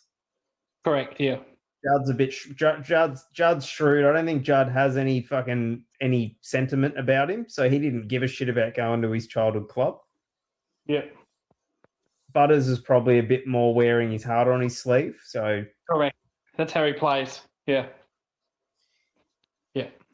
But then again, because it's a professional sport and it's his career, I think he's gonna make a decision on his what best suits his career, what will set him up the best.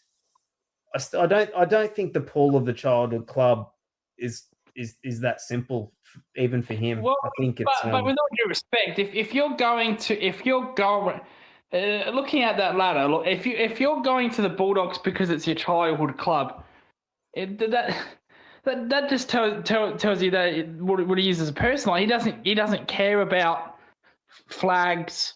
He doesn't care about winning. He just wants to play for his club. But, for a player like Butters, that's pretty poor mentality to think that. Of course we all want to play for our childhood clubs. Void, if you got drafted, would you give a shit if it was for Collingwood? No, because you got drafted to an AFL club. Yeah, your mentality. And he's been at Port for 8 years too. So you're not a fan anymore once you're in the system. Exactly. So No, I think that it's a bit of so if sentiment. It's a bit of sentiment. Yeah, and I think that's very poor. I think that's a poor mentality to have. Listen, yeah. Don't mistake that the two front runners for Butters are Geelong and Collingwood. Yeah. The Dogs aren't even in the race. Yeah, I don't think for the reasons you're talking about. Yeah. Everyone's saying, "Oh, the Dogs are rarely in there." The dog. I don't think it's clear cut as that because of that. Yep. Because if that's the case, just looking at that ladder, he might as well stay at Port Adelaide. What's he benefiting? And also, the thing is about Geelong and Collingwood is we're always up there competing. Like we're playing in a prelim every 2 years. We're playing in a grand final every 4 years. Where are the Dogs? The Dogs hasn't finished top 4 since Bevo's been there. They won a flag. But 10 years ago, like they miss finals all the time as well. And going by this, they're going to not even make a wild card. Yeah. So why would you go there? If if I'm Butters, I'm thinking, well, okay, maybe I can improve. So how many wins is the Footscray on there, Matt? 13? 13, yeah. Maybe I can get them to 15, 16 at the absolute most. So I'm only improving them by 3 games. While with Collingwood, with Geelong. So let's say if Butters went to Collingwood. So how many wins are on Collingwood have got? How many wins?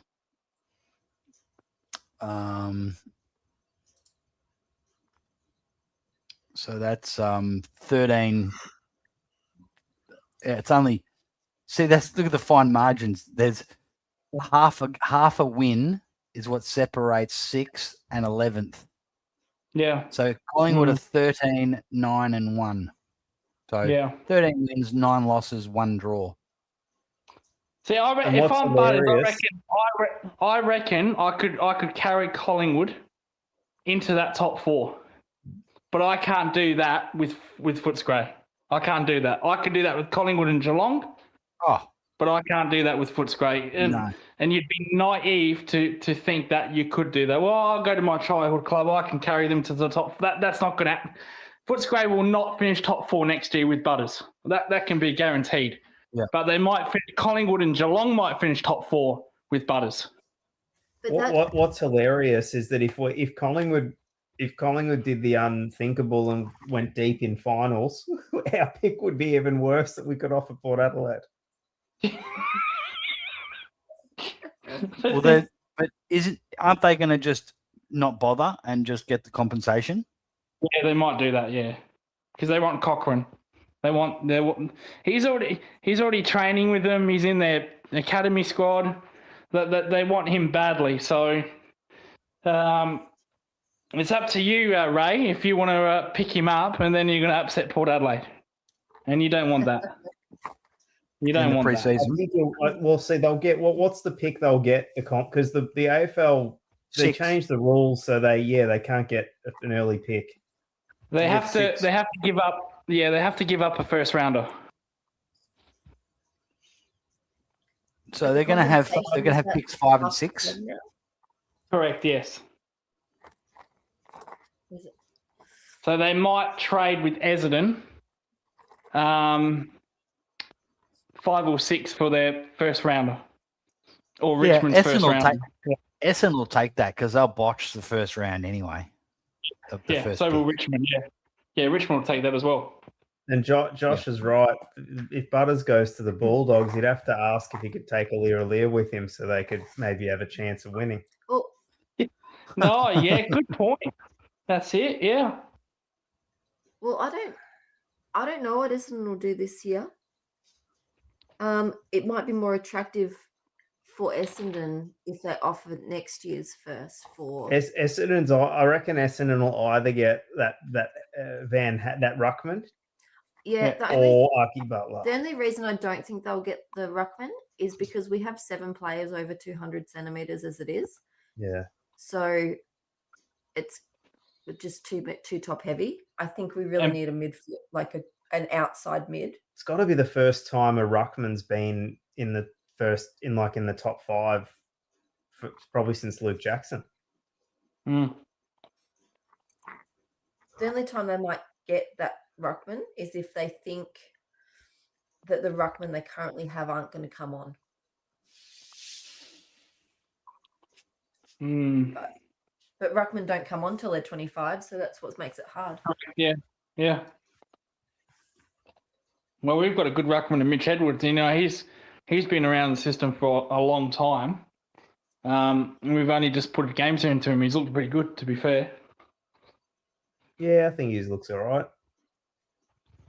I don't think you need a superstar ruckman these days. I don't think you do. I just think you need someone that can compete, and You just you just need someone who's not DC. Yeah.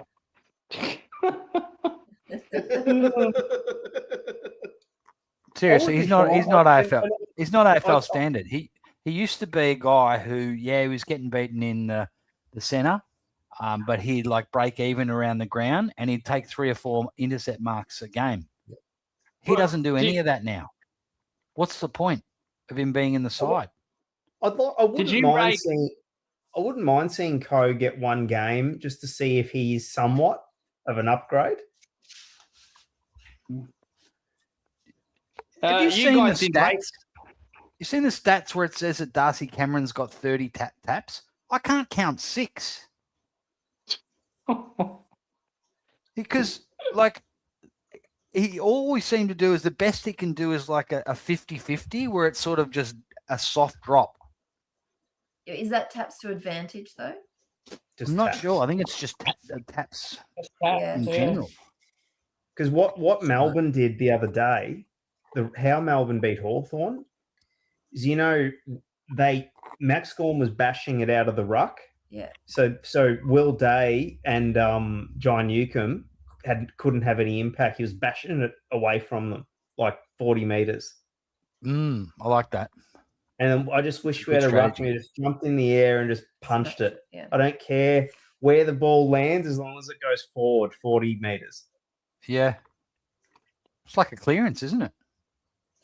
I don't understand why more ruckmen don't try and do that. That's just... You should only be hitting it to your feet when you're trying to save the game. Isn't that what the rule is? Maybe can we get Puncher into the ruck? Because of the name. We could call it first punch. Can we get Lipper in the ruck? Lipper's a lot of things, but he's not a ruckman.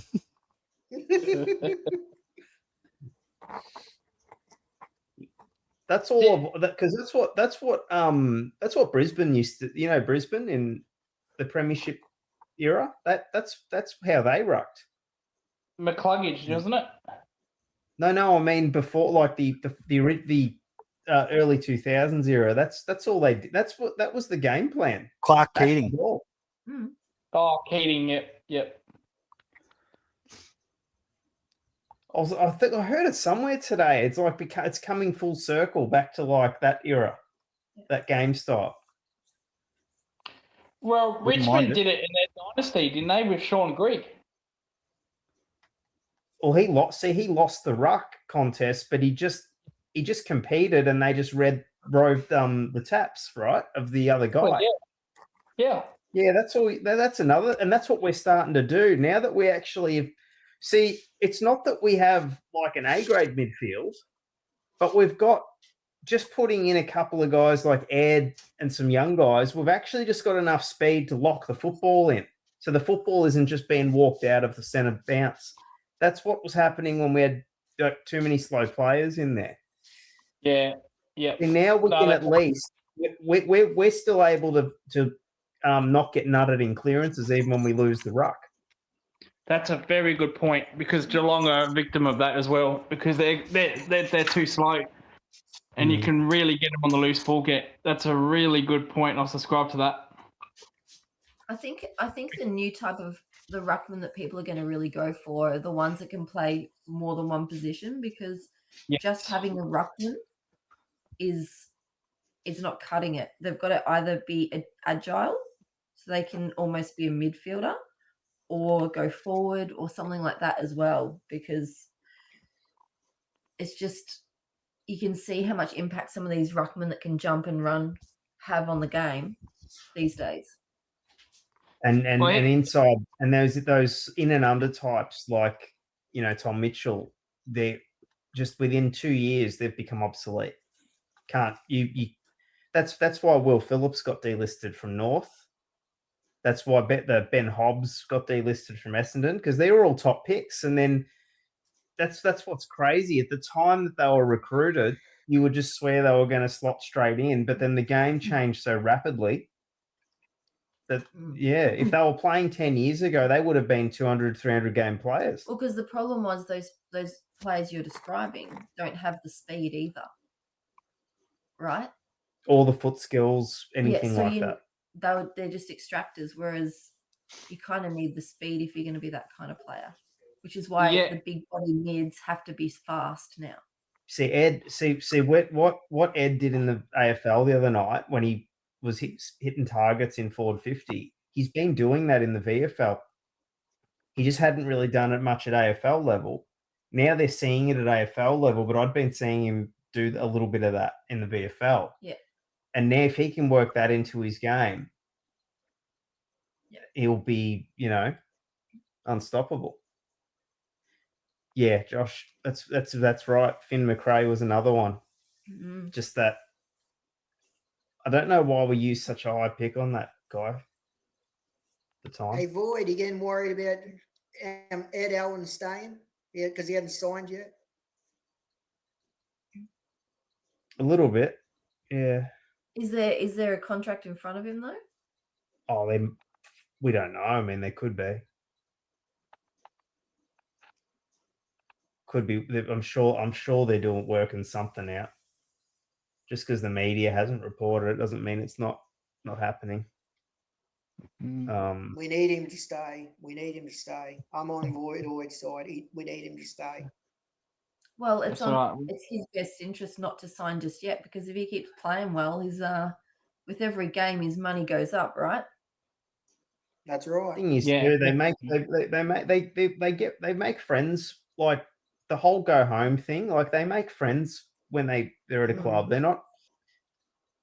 I don't think it's true that they're just gonna, you know, the first opportunity they get, they're gonna head straight back home. His brother's over here. He goes to uni in Melbourne. I know his girlfriend lives in WA, but I mean, who knows what their arrangement is? She might move here. You know. Well, in general, if she's finishing uni, there are more jobs in Melbourne overall. Yeah, correct. So you never know what her plans are. So just because she lives there now doesn't mean that's going to stay that way. I know the Gold Coast are after him, but if you looked at the Gold Coast, you'd be saying, well, you've got Petrarca and Rao. Where am I going to fit? And they're not winning. They're going backwards. That's right. So you got these star players, but they're going backwards. And there's been rumours of immunity between players and coaches. So why the fuck would you want to go to Gold Coast? You're only going there for a holiday. He's finally just got into the team like as a regular. I reckon what I could envision happening is he signs a 2-year deal. Because he's just made it into the team. I don't think he'd bail the minute he's become like, because then he's going to run the risk of leaving and then being a fringe player at another club because he's just found his spot here. He has to start again, really. He has to start again and try and, you know, hope that the dynamic fits him into another team. And I think West Coast might be appealing to him though. Because West Coast, he'd be a number one midfielder at West Coast. Oh, for sure. The reason I've got a feeling he might not go there is because you know SA players and WA players, they never ask for a trade back to either club in the state. It's when they're going home to South Australia or Western Australia, they always pick the club they grew up barracking for, only because of the intense rivalry, right? Yeah. Like Adelaide and Port hate each other. No, I don't think the only player that's played for both is probably Billy Frampton. Billy Frampton, yeah, that's it. No, but you're right with that. Zach Bailey, like Adelaide have got a 10-year deal for him. You know, and Zach and Port have never been considered because Zach Bailey, you know, grew up supporting the Crows. Yeah, it's way more tribal in those two states. It is, correct, yes. And Ed's was a Freo supporter, and if he can't go to Freo, it's like when Shai Bolton went back. It wasn't like I'll go to West Coast or Freo. Yeah. Notice that, Yeah, it was that never. Liam Baker chose West Coast and he chose Freo. Yep. Yeah.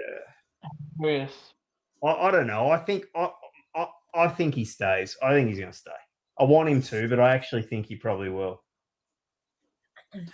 Probably won't be a long deal. If he goes, I want it to be in a couple of years when we can get something good for him. If he goes now, we're lucky we'll get a look at second rounder. Yeah. Yeah. And that would be a fucking disaster because he could end up being another Bond. Well, we need another inside mid. Oh my God! You have to mention Geelong, really? You've already got Dangerfield. You're going to sign him up for 5 to 10 more years. Same with Jeremy McCann for 5 to 10 more years. Oh, that fucking danger flog, as Matt calls him, that doze is fucking finished. He gets into Ed's starting to get into scraps. He got into a scrap the other night in the Gold Coast game too. He's like he looks like he's enjoying his footy at Collingwood. Yeah. Yeah, he does. Plus, you have to.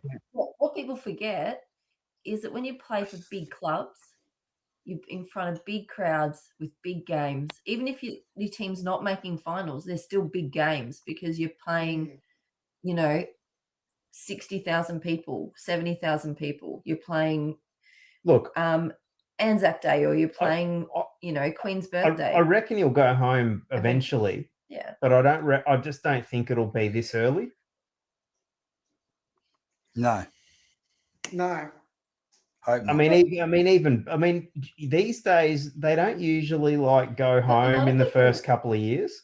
But it's not like, for example, Essendon has a lot of quite a few Adelaide players, and they haven't asked for trades yet. They haven't asked to go home. Yet. Well, Redmond, they thought he might, but he's not going anywhere, I don't think. Yeah, but hardly anybody here is, living at their home. That's right. And if you lived in Adelaide, how long's the flight? It's like nothing from Melbourne. People just, go off in different directions. And they settle in their new places. Yeah, most of the people I know live overseas. AFL is the only weird sport where apparently everybody still lives with their parents. Oh, okay. No, it's a weird thing in the AFL. No, that's the message they give. They're homesick. Yeah, it's like that's not even true. They're all adults. They're not going to move back to where their folks live. Jack Henry, Ollie's brother Jack, he was living with his parents up till a couple of years ago. Oh, so that the plot thickens with Ollie then. Yeah. He did want to go home. So he wasn't lying. No, he wasn't. So he really did want to go home. Hey, Lucas, how long is the flight from Geelong to Melbourne? Not very long. Oh well, too long for Ollie Henry apparently. Yeah, that's what I mean. Yeah. Oh shit. Well, but I have the attitude for Adelaide and Melbourne. Ray said it's not that long. It feels like fucking 10 hours. Too long for me to travel to fucking Geelong and watch them there. But no, Jack was leaving. Doesn't Danger have a Pony Express or something that's like a shortcut between Adelaide and Geelong? Yeah. Same with Cameron too. Yeah, it was Danger was the unofficial mayor of Adelaide for a little bit there. before he went to Geelong. He got the keys to the city. Yeah.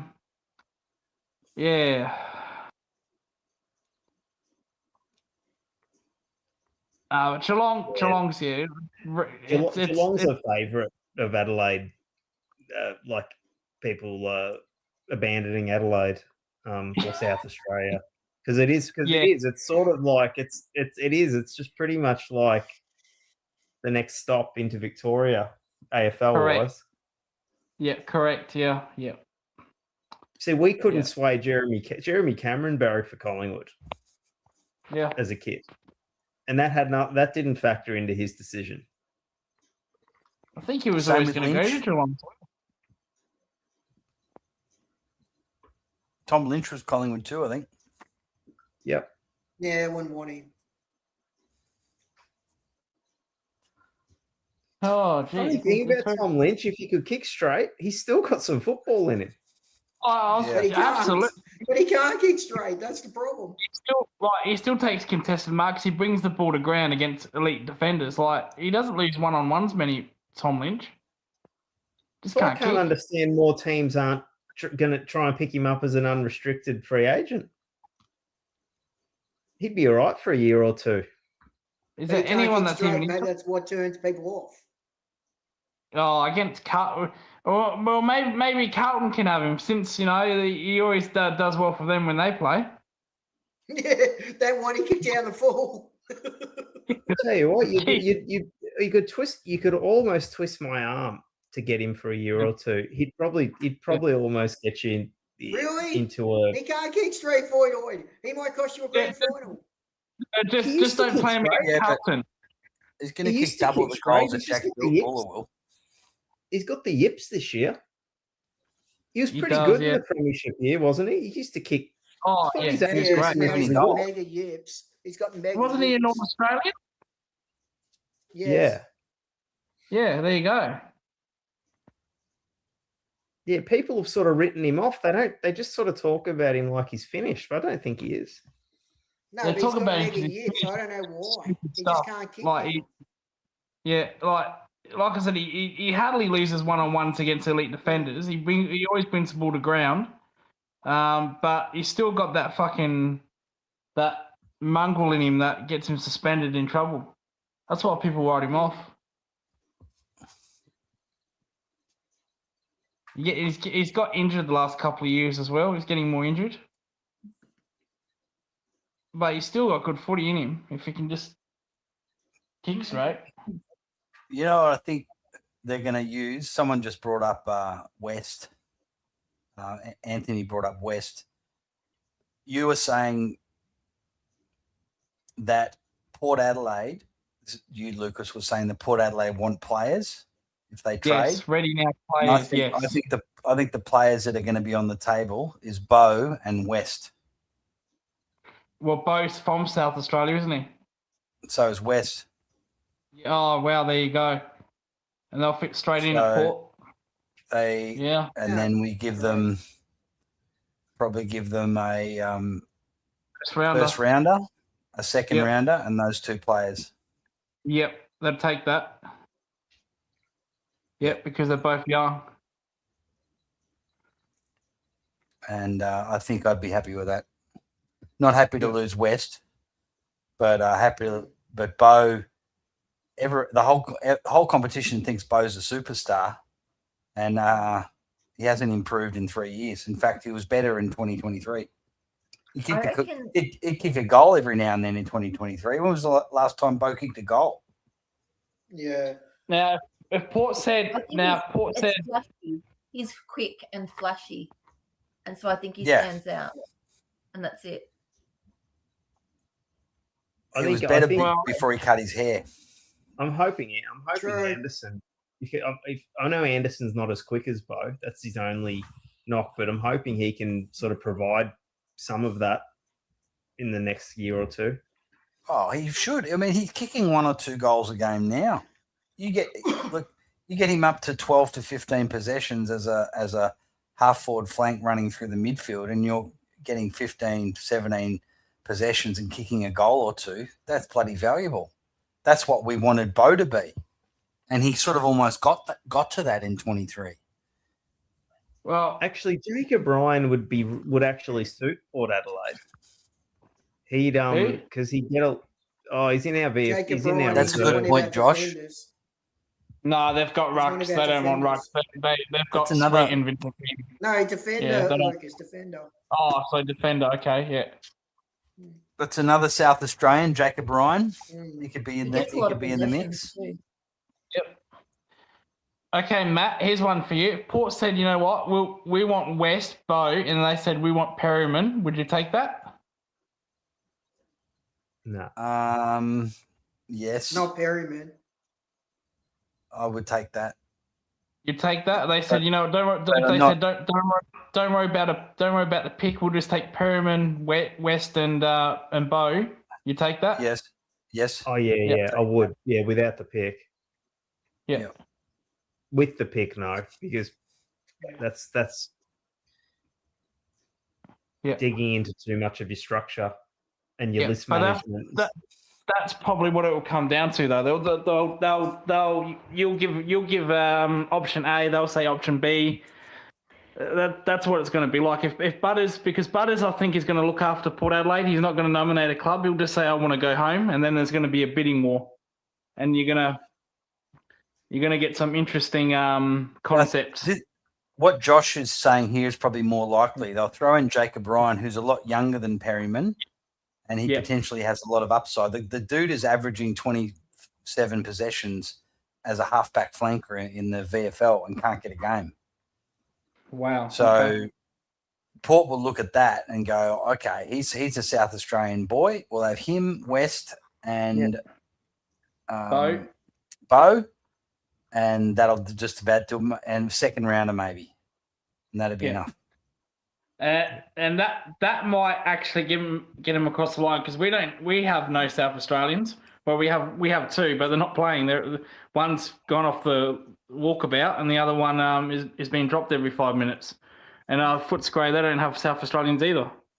They're VFL players. It says a lot about Port's culture, though, that whenever someone leaves there, they try to get them a good deal.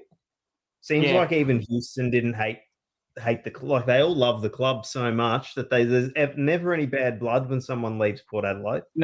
No, Houston wanted to stay, but Port, you paid too much for usual. You know that now, Matt. But you gave Port a deal that they couldn't resist. Of course. How would Geelong get a done deal for Butters? Well, Port are not so much fussed on South Australian players. They just want player A ready to go for round 1, 2027. So they're not. Ideally, they'd want South Australians, but they're not fussed if they're from Victoria or whatnot. We would have to throw in our VFL fringe players like a Stevens, like a Nevitt, a first rounder, maybe. We're not going to give them Stengel. Well, we can if we want. They can take Stengel, but I don't think they will. Lucas, you could send the Henrys there, but you'd have to pack up the whole family. No, because the Henrys are important to our team. So probably not. Probably not them. We can give him Close, but Close is a premiership player, but he's out of favour. He's not playing games, so we have nothing. So as far as players and trade goes, you would be in the box seat. Unless just quickly, that's what Chris just wrote. Yeah, I forgot. I heard Bobby's management is talking to Port Adelaide. Said he's interested in going to Port Adelaide as well.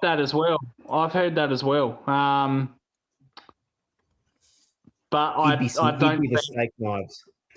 I don't think Port would entertain that. Same reason they wouldn't entertain Stengel.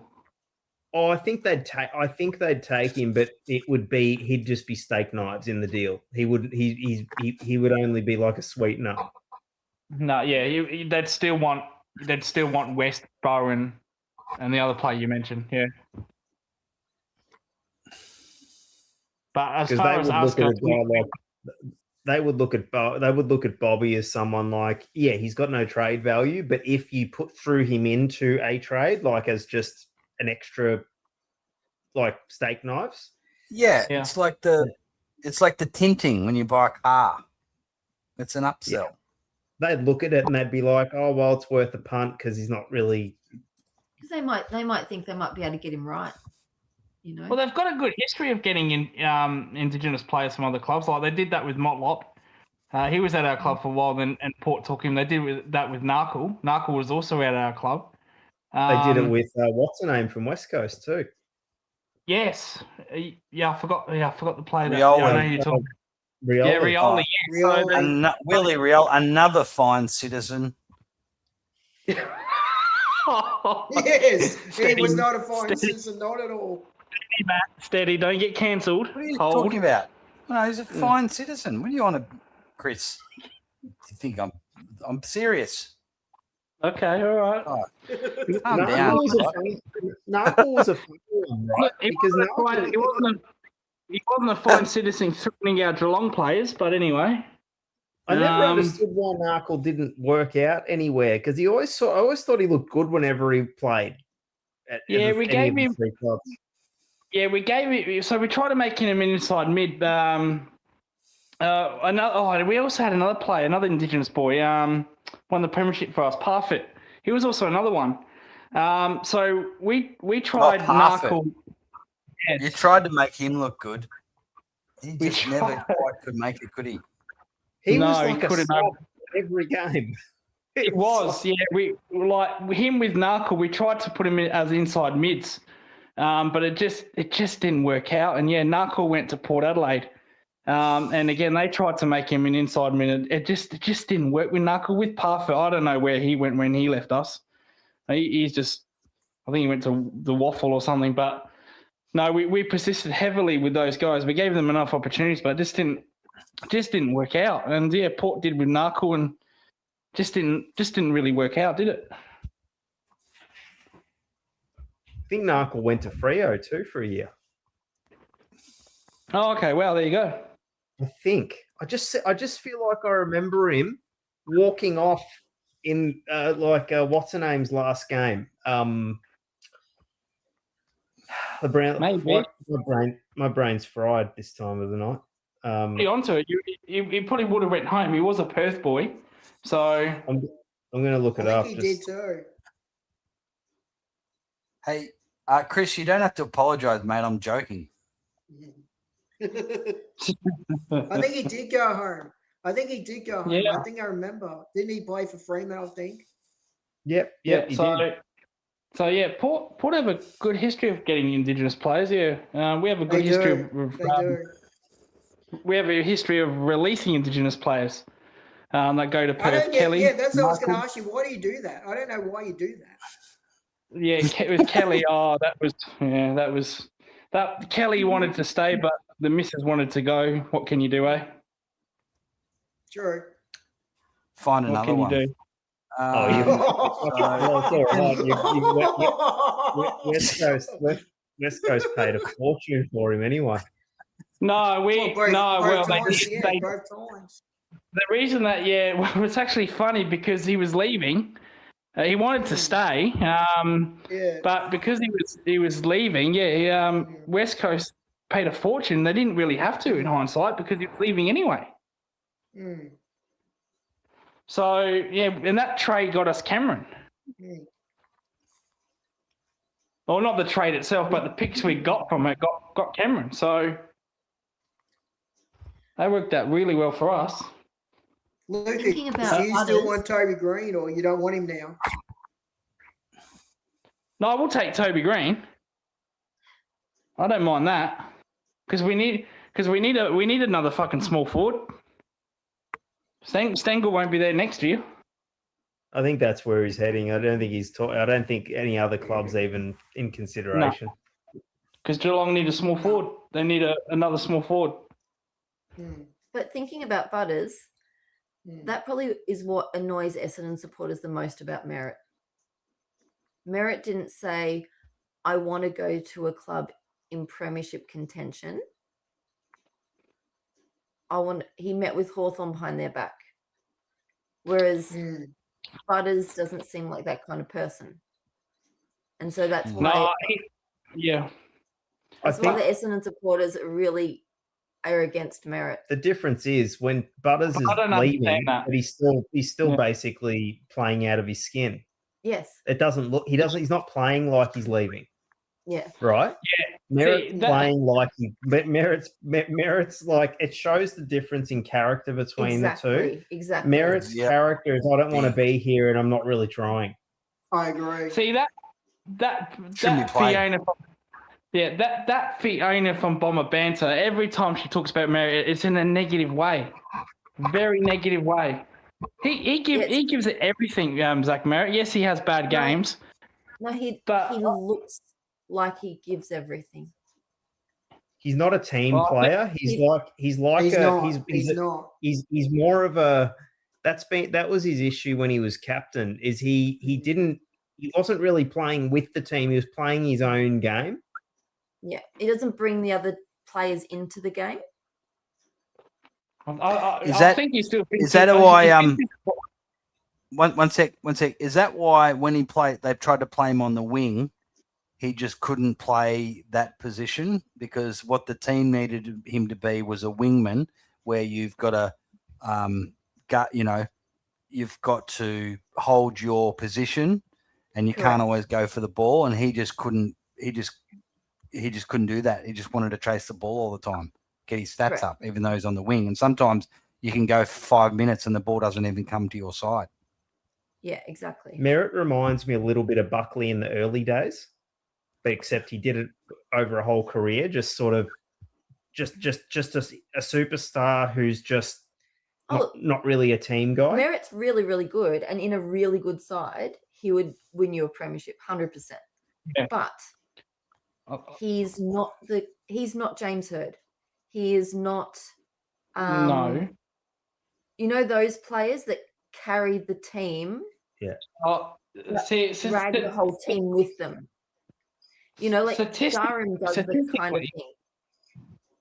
But why didn't you sell him last year? That was really, I think it was really because of how he handled the whole situation. If he hadn't have met with the coach behind their back and it was leaked, because that was the second time a player met with him and was leaked. I think, and because it was Hawthorn. He tried to go to St Kilda about a year before that. Yeah. And because it was Hawthorn, Essendon and Hawthorn hate each other. Like they're Mitchell. They're not friends. That's another What Hawthorn did, they were interested in him, but they didn't actually make an offer until one day before the end of trade period. Because they're trying to lowball. And they made a really fairly low offer because they offered they're basically future first rounders that are going to be pushed out like into the mid-20s by the time Tasmania comes in. Yeah. And by the time they have the academy players, it'll end up being would have been about a 20 and a 25. That being said, I told her that I would have got rid of him anyway because it's a cancer in the club, and you sometimes got to take less to get rid of someone like that. I admire Andrew Walsh for sticking to his guns by saying no, we're not going to trade him. I admire that, but St Kilda did that with Marshall. Like we were heavily into Marshall. We gave them some offers. St Kilda said no, we want SD Sam DeConey. And that still fell through. Like they're well within their rights to say no. But because also Lucas Merritt kept extending his contract and then negotiating pay rises, and then wanting out of the club the same year that he got an extension. That's bad. Like he would sign an extension in June and then want out by September. Or he'd negotiate a pay rise. He'd get a $200,000 pay rise. Yeah, you want him out of the club. Doesn't it tell you everything like Josh said? Like the fact that no other club's hunting him except for Hawthorn? Because Hawthorn know that they're a midfield away from winning a flag. And that's why they're not going after a good character. No. Yeah. Well, no one of good character is at Hawthorn anyway. Go back and watch the State of Origin. Exactly, game. they're all wankers. Yeah. Rewatch the State of Origin game, right? This was the big test for Merritt. Was apparently he never got to play around other good players, and that's why they're struggling. But then I thought I want to see how he plays with Nick and Butters, and he actually looked 100 classes below all the other mids that were playing in the Victorian sides. He can't hit a target by foot. He's a really good burst, like he's fast, and he's got a huge work rate. But he absolutely has no. Like, how often going forward does he turn the ball over? 50-50. Yeah. Yeah. I said it years ago, and my dad was like, no, he's a champion. I'm like, no, watch him. Just watch him. Yeah, he's fantastic, but he's not at the A grade level of the others. I would say he's 2 steps below Nick and Butters in skill level, in kicking skill. See, he wins BNFs at Essendon because there's no one else that can win one at Essendon. Well, yeah. He's won 7 of them though. Yeah. I can't think of I can't think of any other player that would ever. I think Harry. I think Peter Wright won one of them, and Ridley won one as well, because that was the. Did Parrish ever win one? Parrish? No. Yeah. Did he ever win one? No, he made All Australian, but he didn't win that year. I have a feeling Ridley won that year. Yeah. What about McGrath? McGrath is a midfielder playing half-back flank. No, see, I remember a game against us last year, right, where Brad Scott put him in the midfield along with Kako, and for one quarter you were absolutely walking it out, and it was annoying the hell out of me on my watch along. It was because I was saying how the hell can you let McGrath do this, walk it out?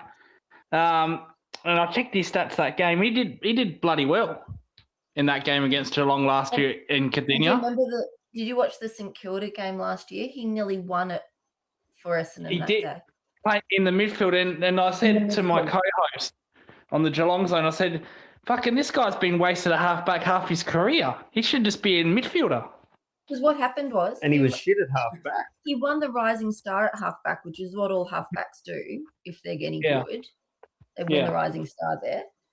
And then they didn't progress him into the centre, probably because they had Merritt and Parrish and those guys in there. He also couldn't... He can't kick. Yeah, but I'd rather someone not kicking out of the centre. No, I know. I'm saying it's why he was bad at halfback. He used to just kick the ball up and under all the time. Yeah. But he found a lot of footy when he was playing midfielder, like when Brad Scott moved him, but then all of a sudden Brad Scott stopped playing him there. I found that a bit weird.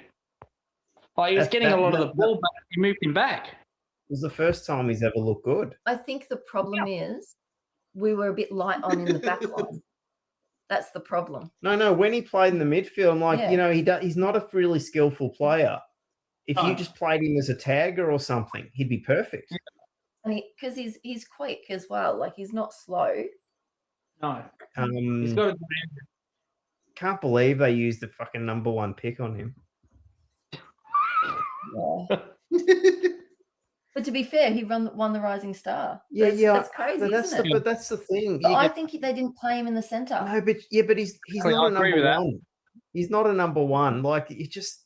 The problem is if you don't play him in the centre, you don't develop him properly as a midfield. Okay, I'm going to see who went number 2 in that draft. No, there'll be better people going number 2. Trust me. Well, there'll be better because do you know what? If Dodoro picks a player, you know they're not the best in that season, 100%.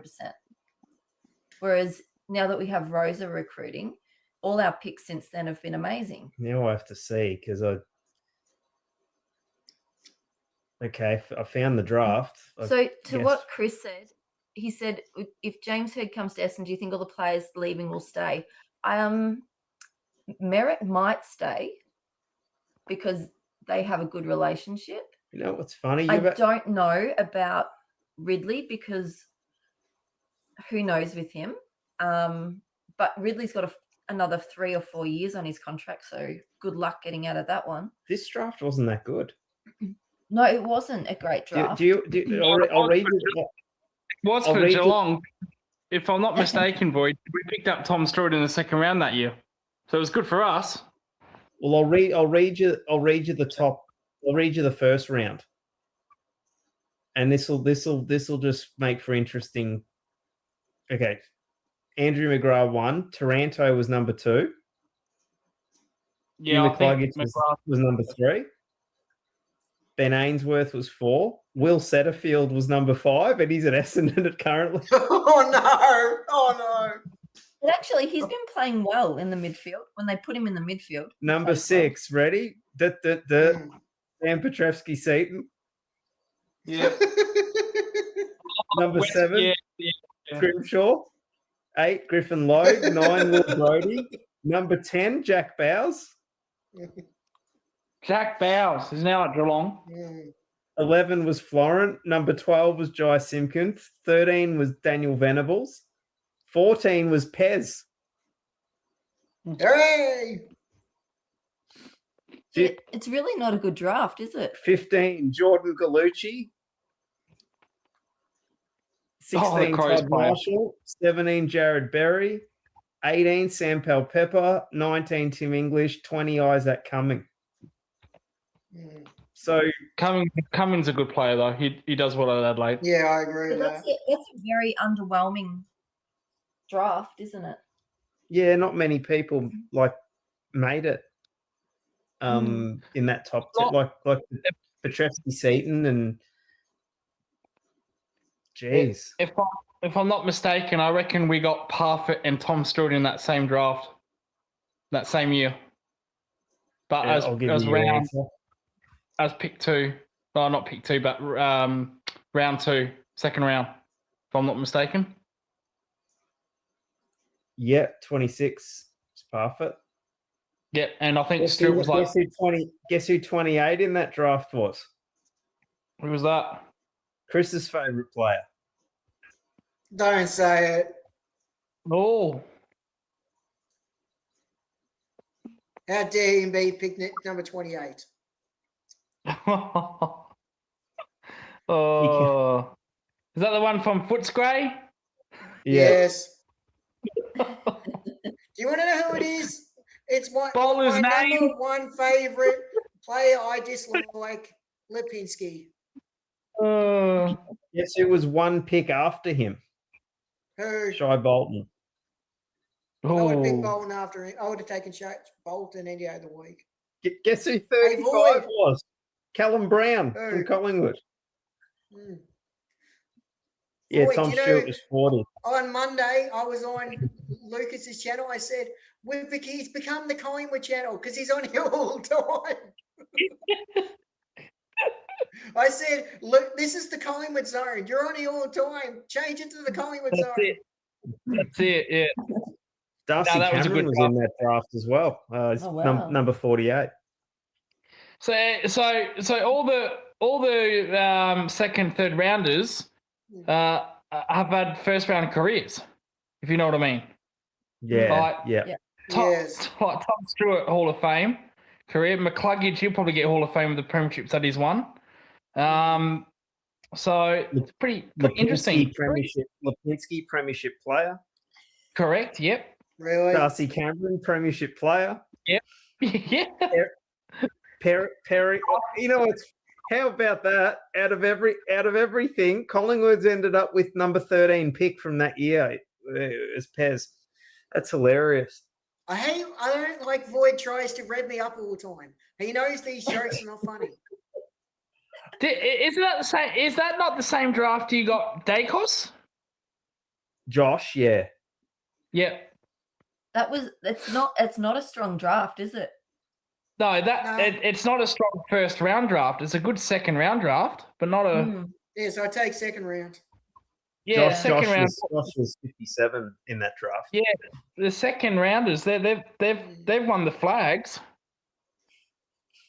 I reckon that's true in most drafts. I reckon the second and third rounds have a lot of Funny that's where your sort of late bloomers are. Correct, especially Geelong as well. Yeah. Ray, I have to say one thing. I do not find Voido very funny. I don't find him funny at all.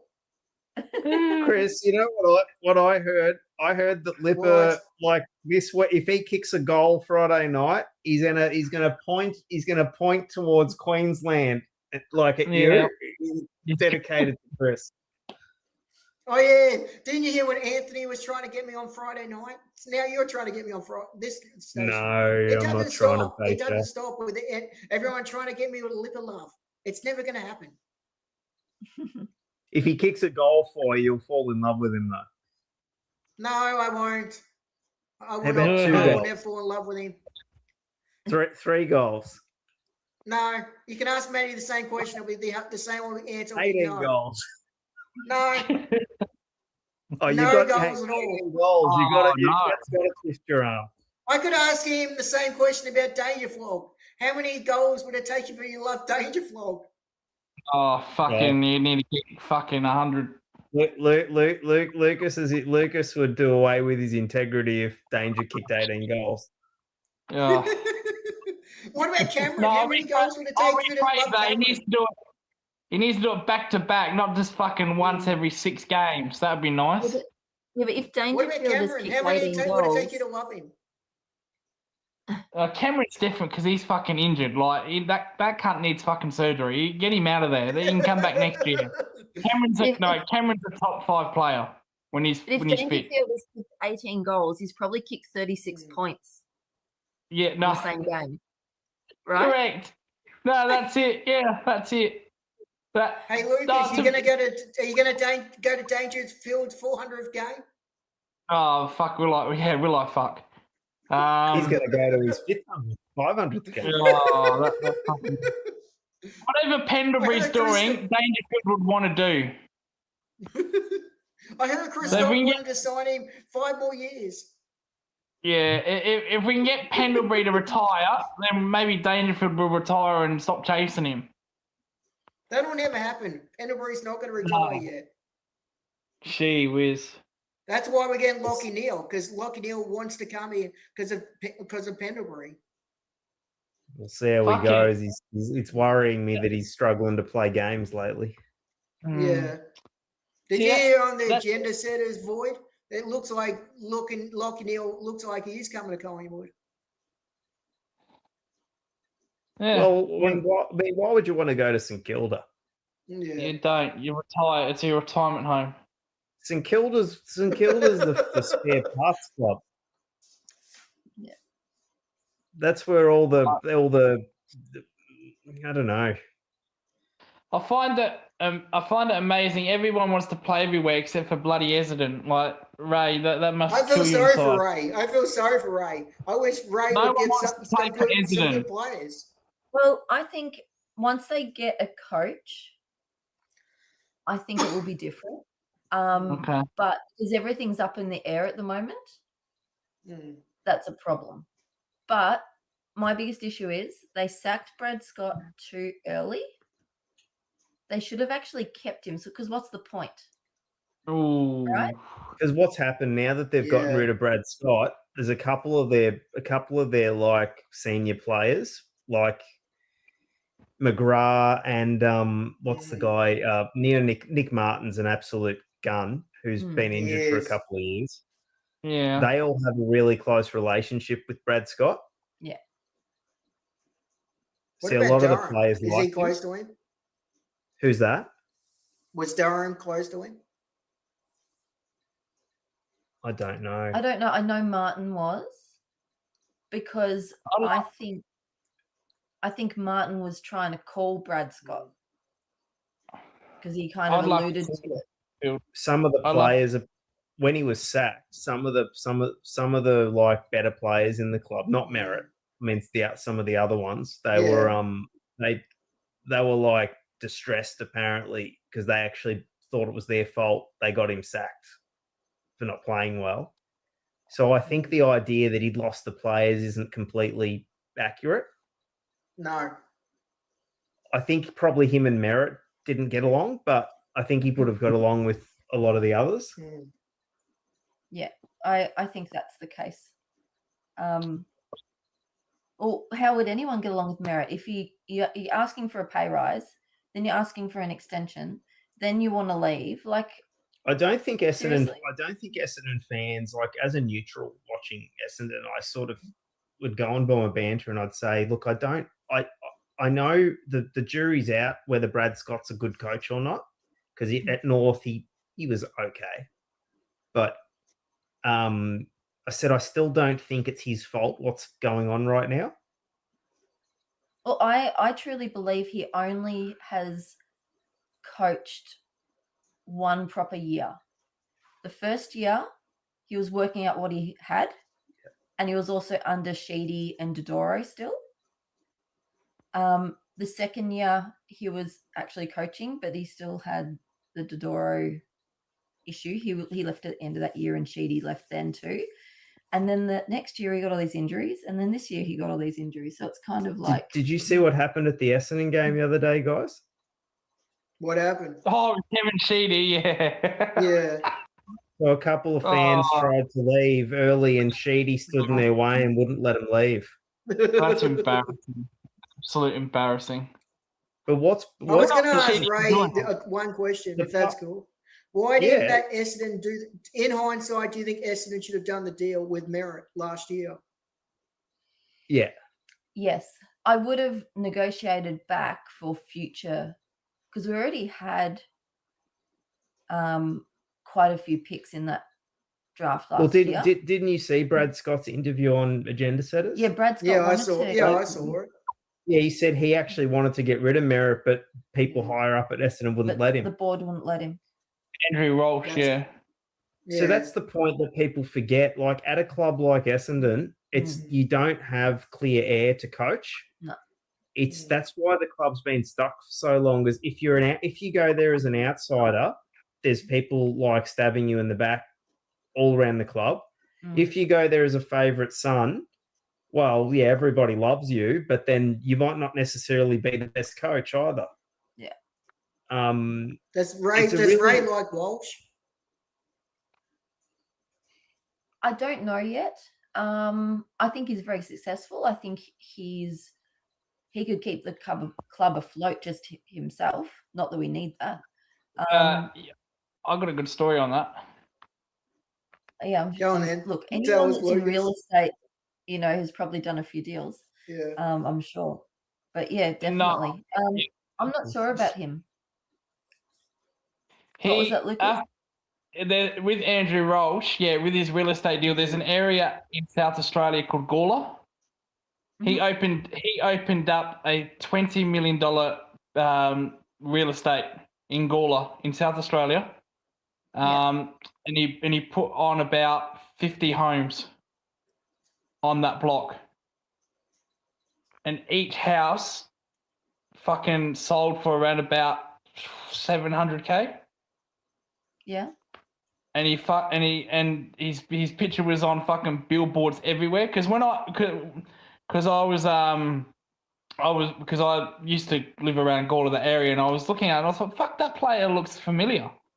I thought that looks like Andrew Walsh.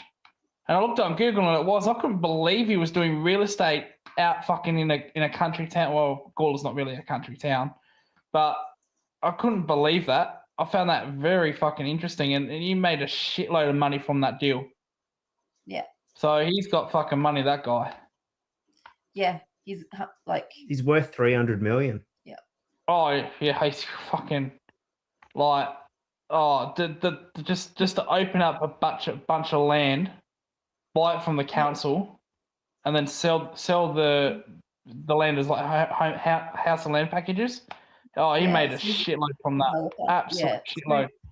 Look, he's done well for himself.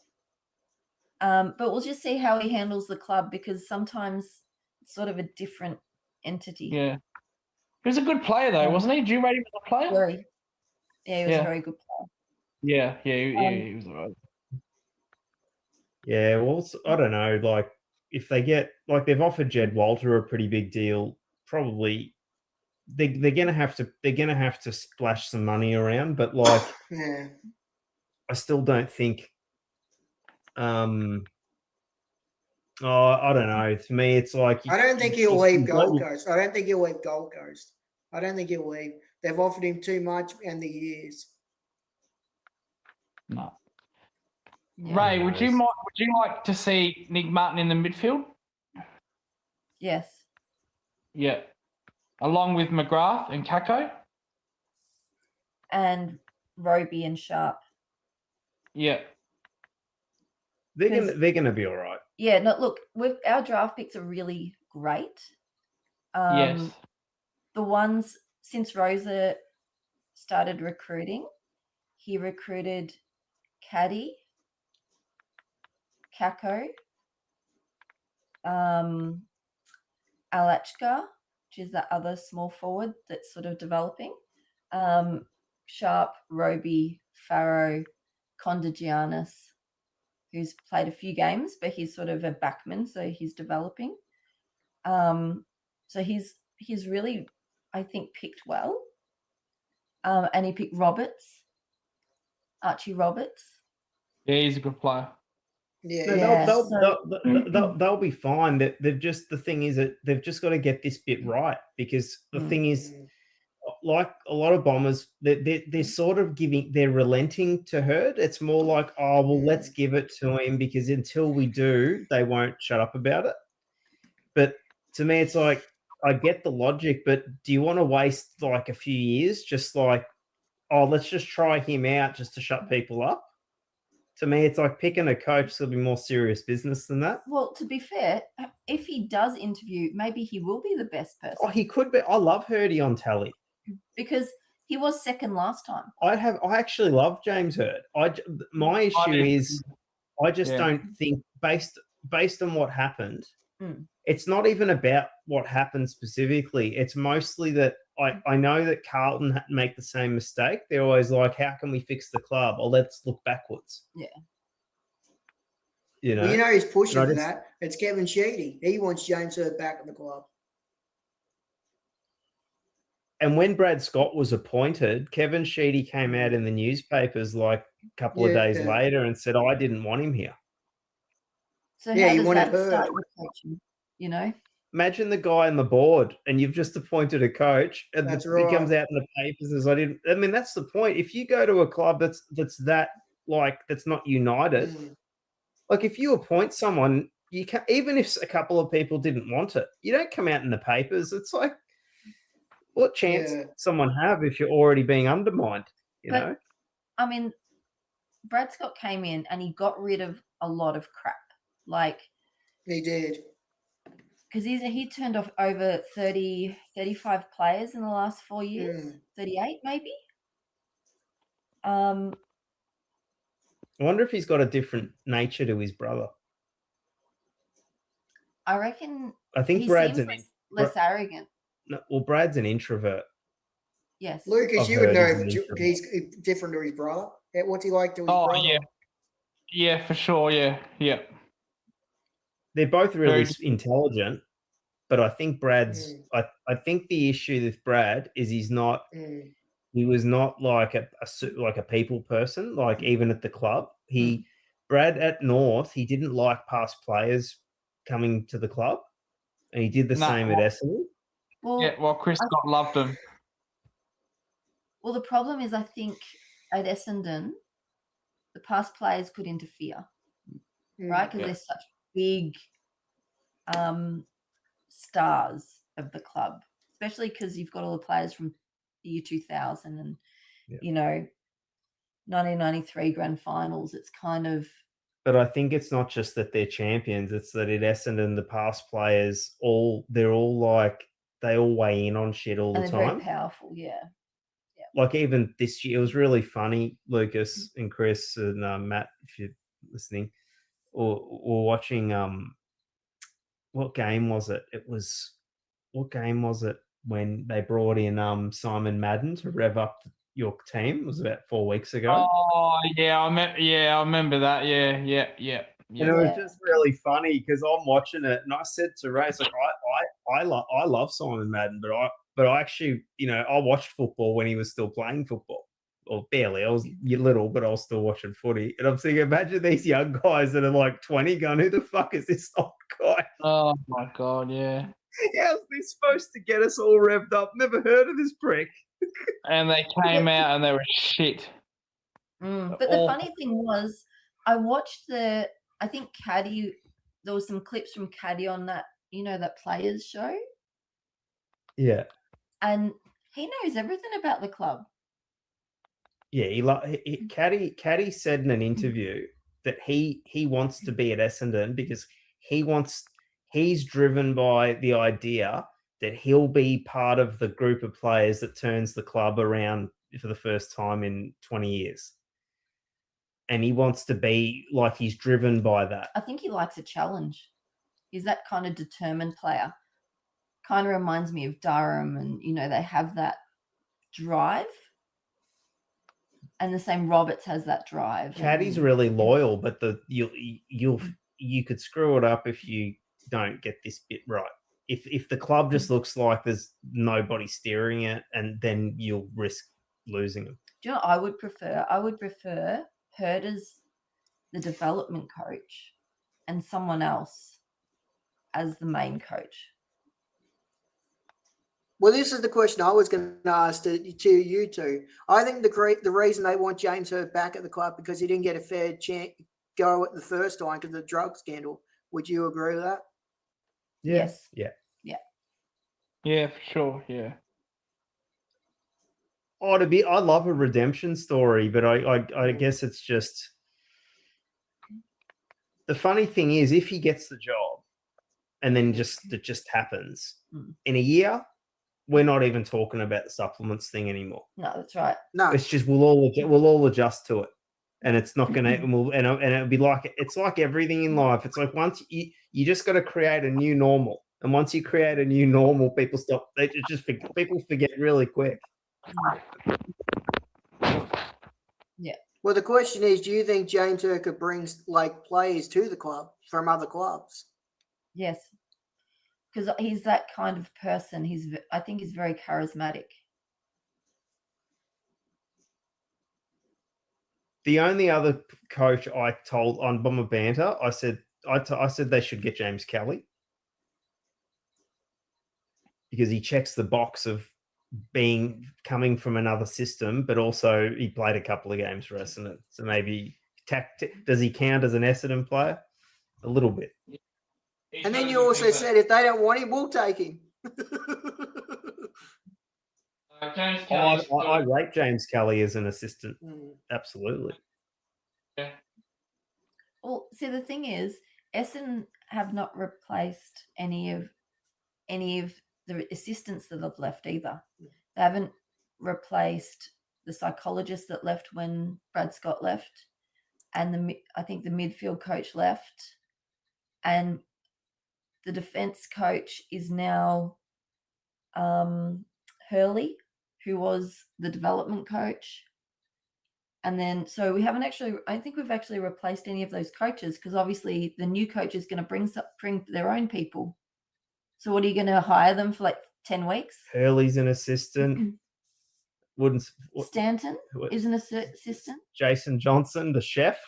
They get a job. Who's the janitor? Dean Wallace. God. Oh, guys, I think we might have to call it. Yeah, we've got work tomorrow, so. Oh, it's only 3:30. It's only 3 o'clock where you guys are. Work. You got work and you're up at 3 o'clock. Bloody hell. Yeah. And Lucas has got that tipping show tonight. Yeah. Hang on. No, yeah, that's Thursday morning. I do that. That's Thursday, at 2 o'clock in the morning. Yeah. No, well, the one I did a couple of weeks ago, I actually woke up at 4 a.m. to do that. Woke up at 4 a.m. to do a fucking 15-minute show. That's dedication. No, because I was supposed to do it a lot. No, because I do it deliberately because I can't be fucked doing it at night time because I want to do other things. So I thought, I'll do it before I go to bed. But I actually went to bed And then I woke up at like 4 a.m. and I was just checking my phone. I thought, fuck, I forgot the tipping show. So I because I was like so tired, and I was just like talking softly and just going through it, not really fucking putting any effort into it. And then I was fucked for that one. And last week I wanted to do the watch along with Mick, but I went to Adelaide Oval on the Saturday and Sunday for a cricket course that I was in. And I went to bed at fucking like 11, woke up at 6, and I was like, oh, for fuck's sake, can't fuck that shit. Because literally I would stay up to like 4 a.m., 5 a.m. sometimes. And I don't get up till like fucking like 1 in the afternoon. That's what I literally do. Well, there's It's 18 insane people listening to this. There's always fucking people listening to fucking up. I don't know. Do you know what? it- I reckon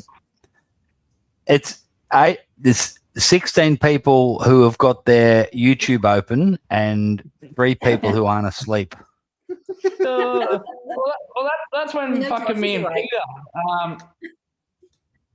Peter. When Josh we is did a that night 5 owl. a.m. Josh is a Yeah. trooper. Josh is he's always in there.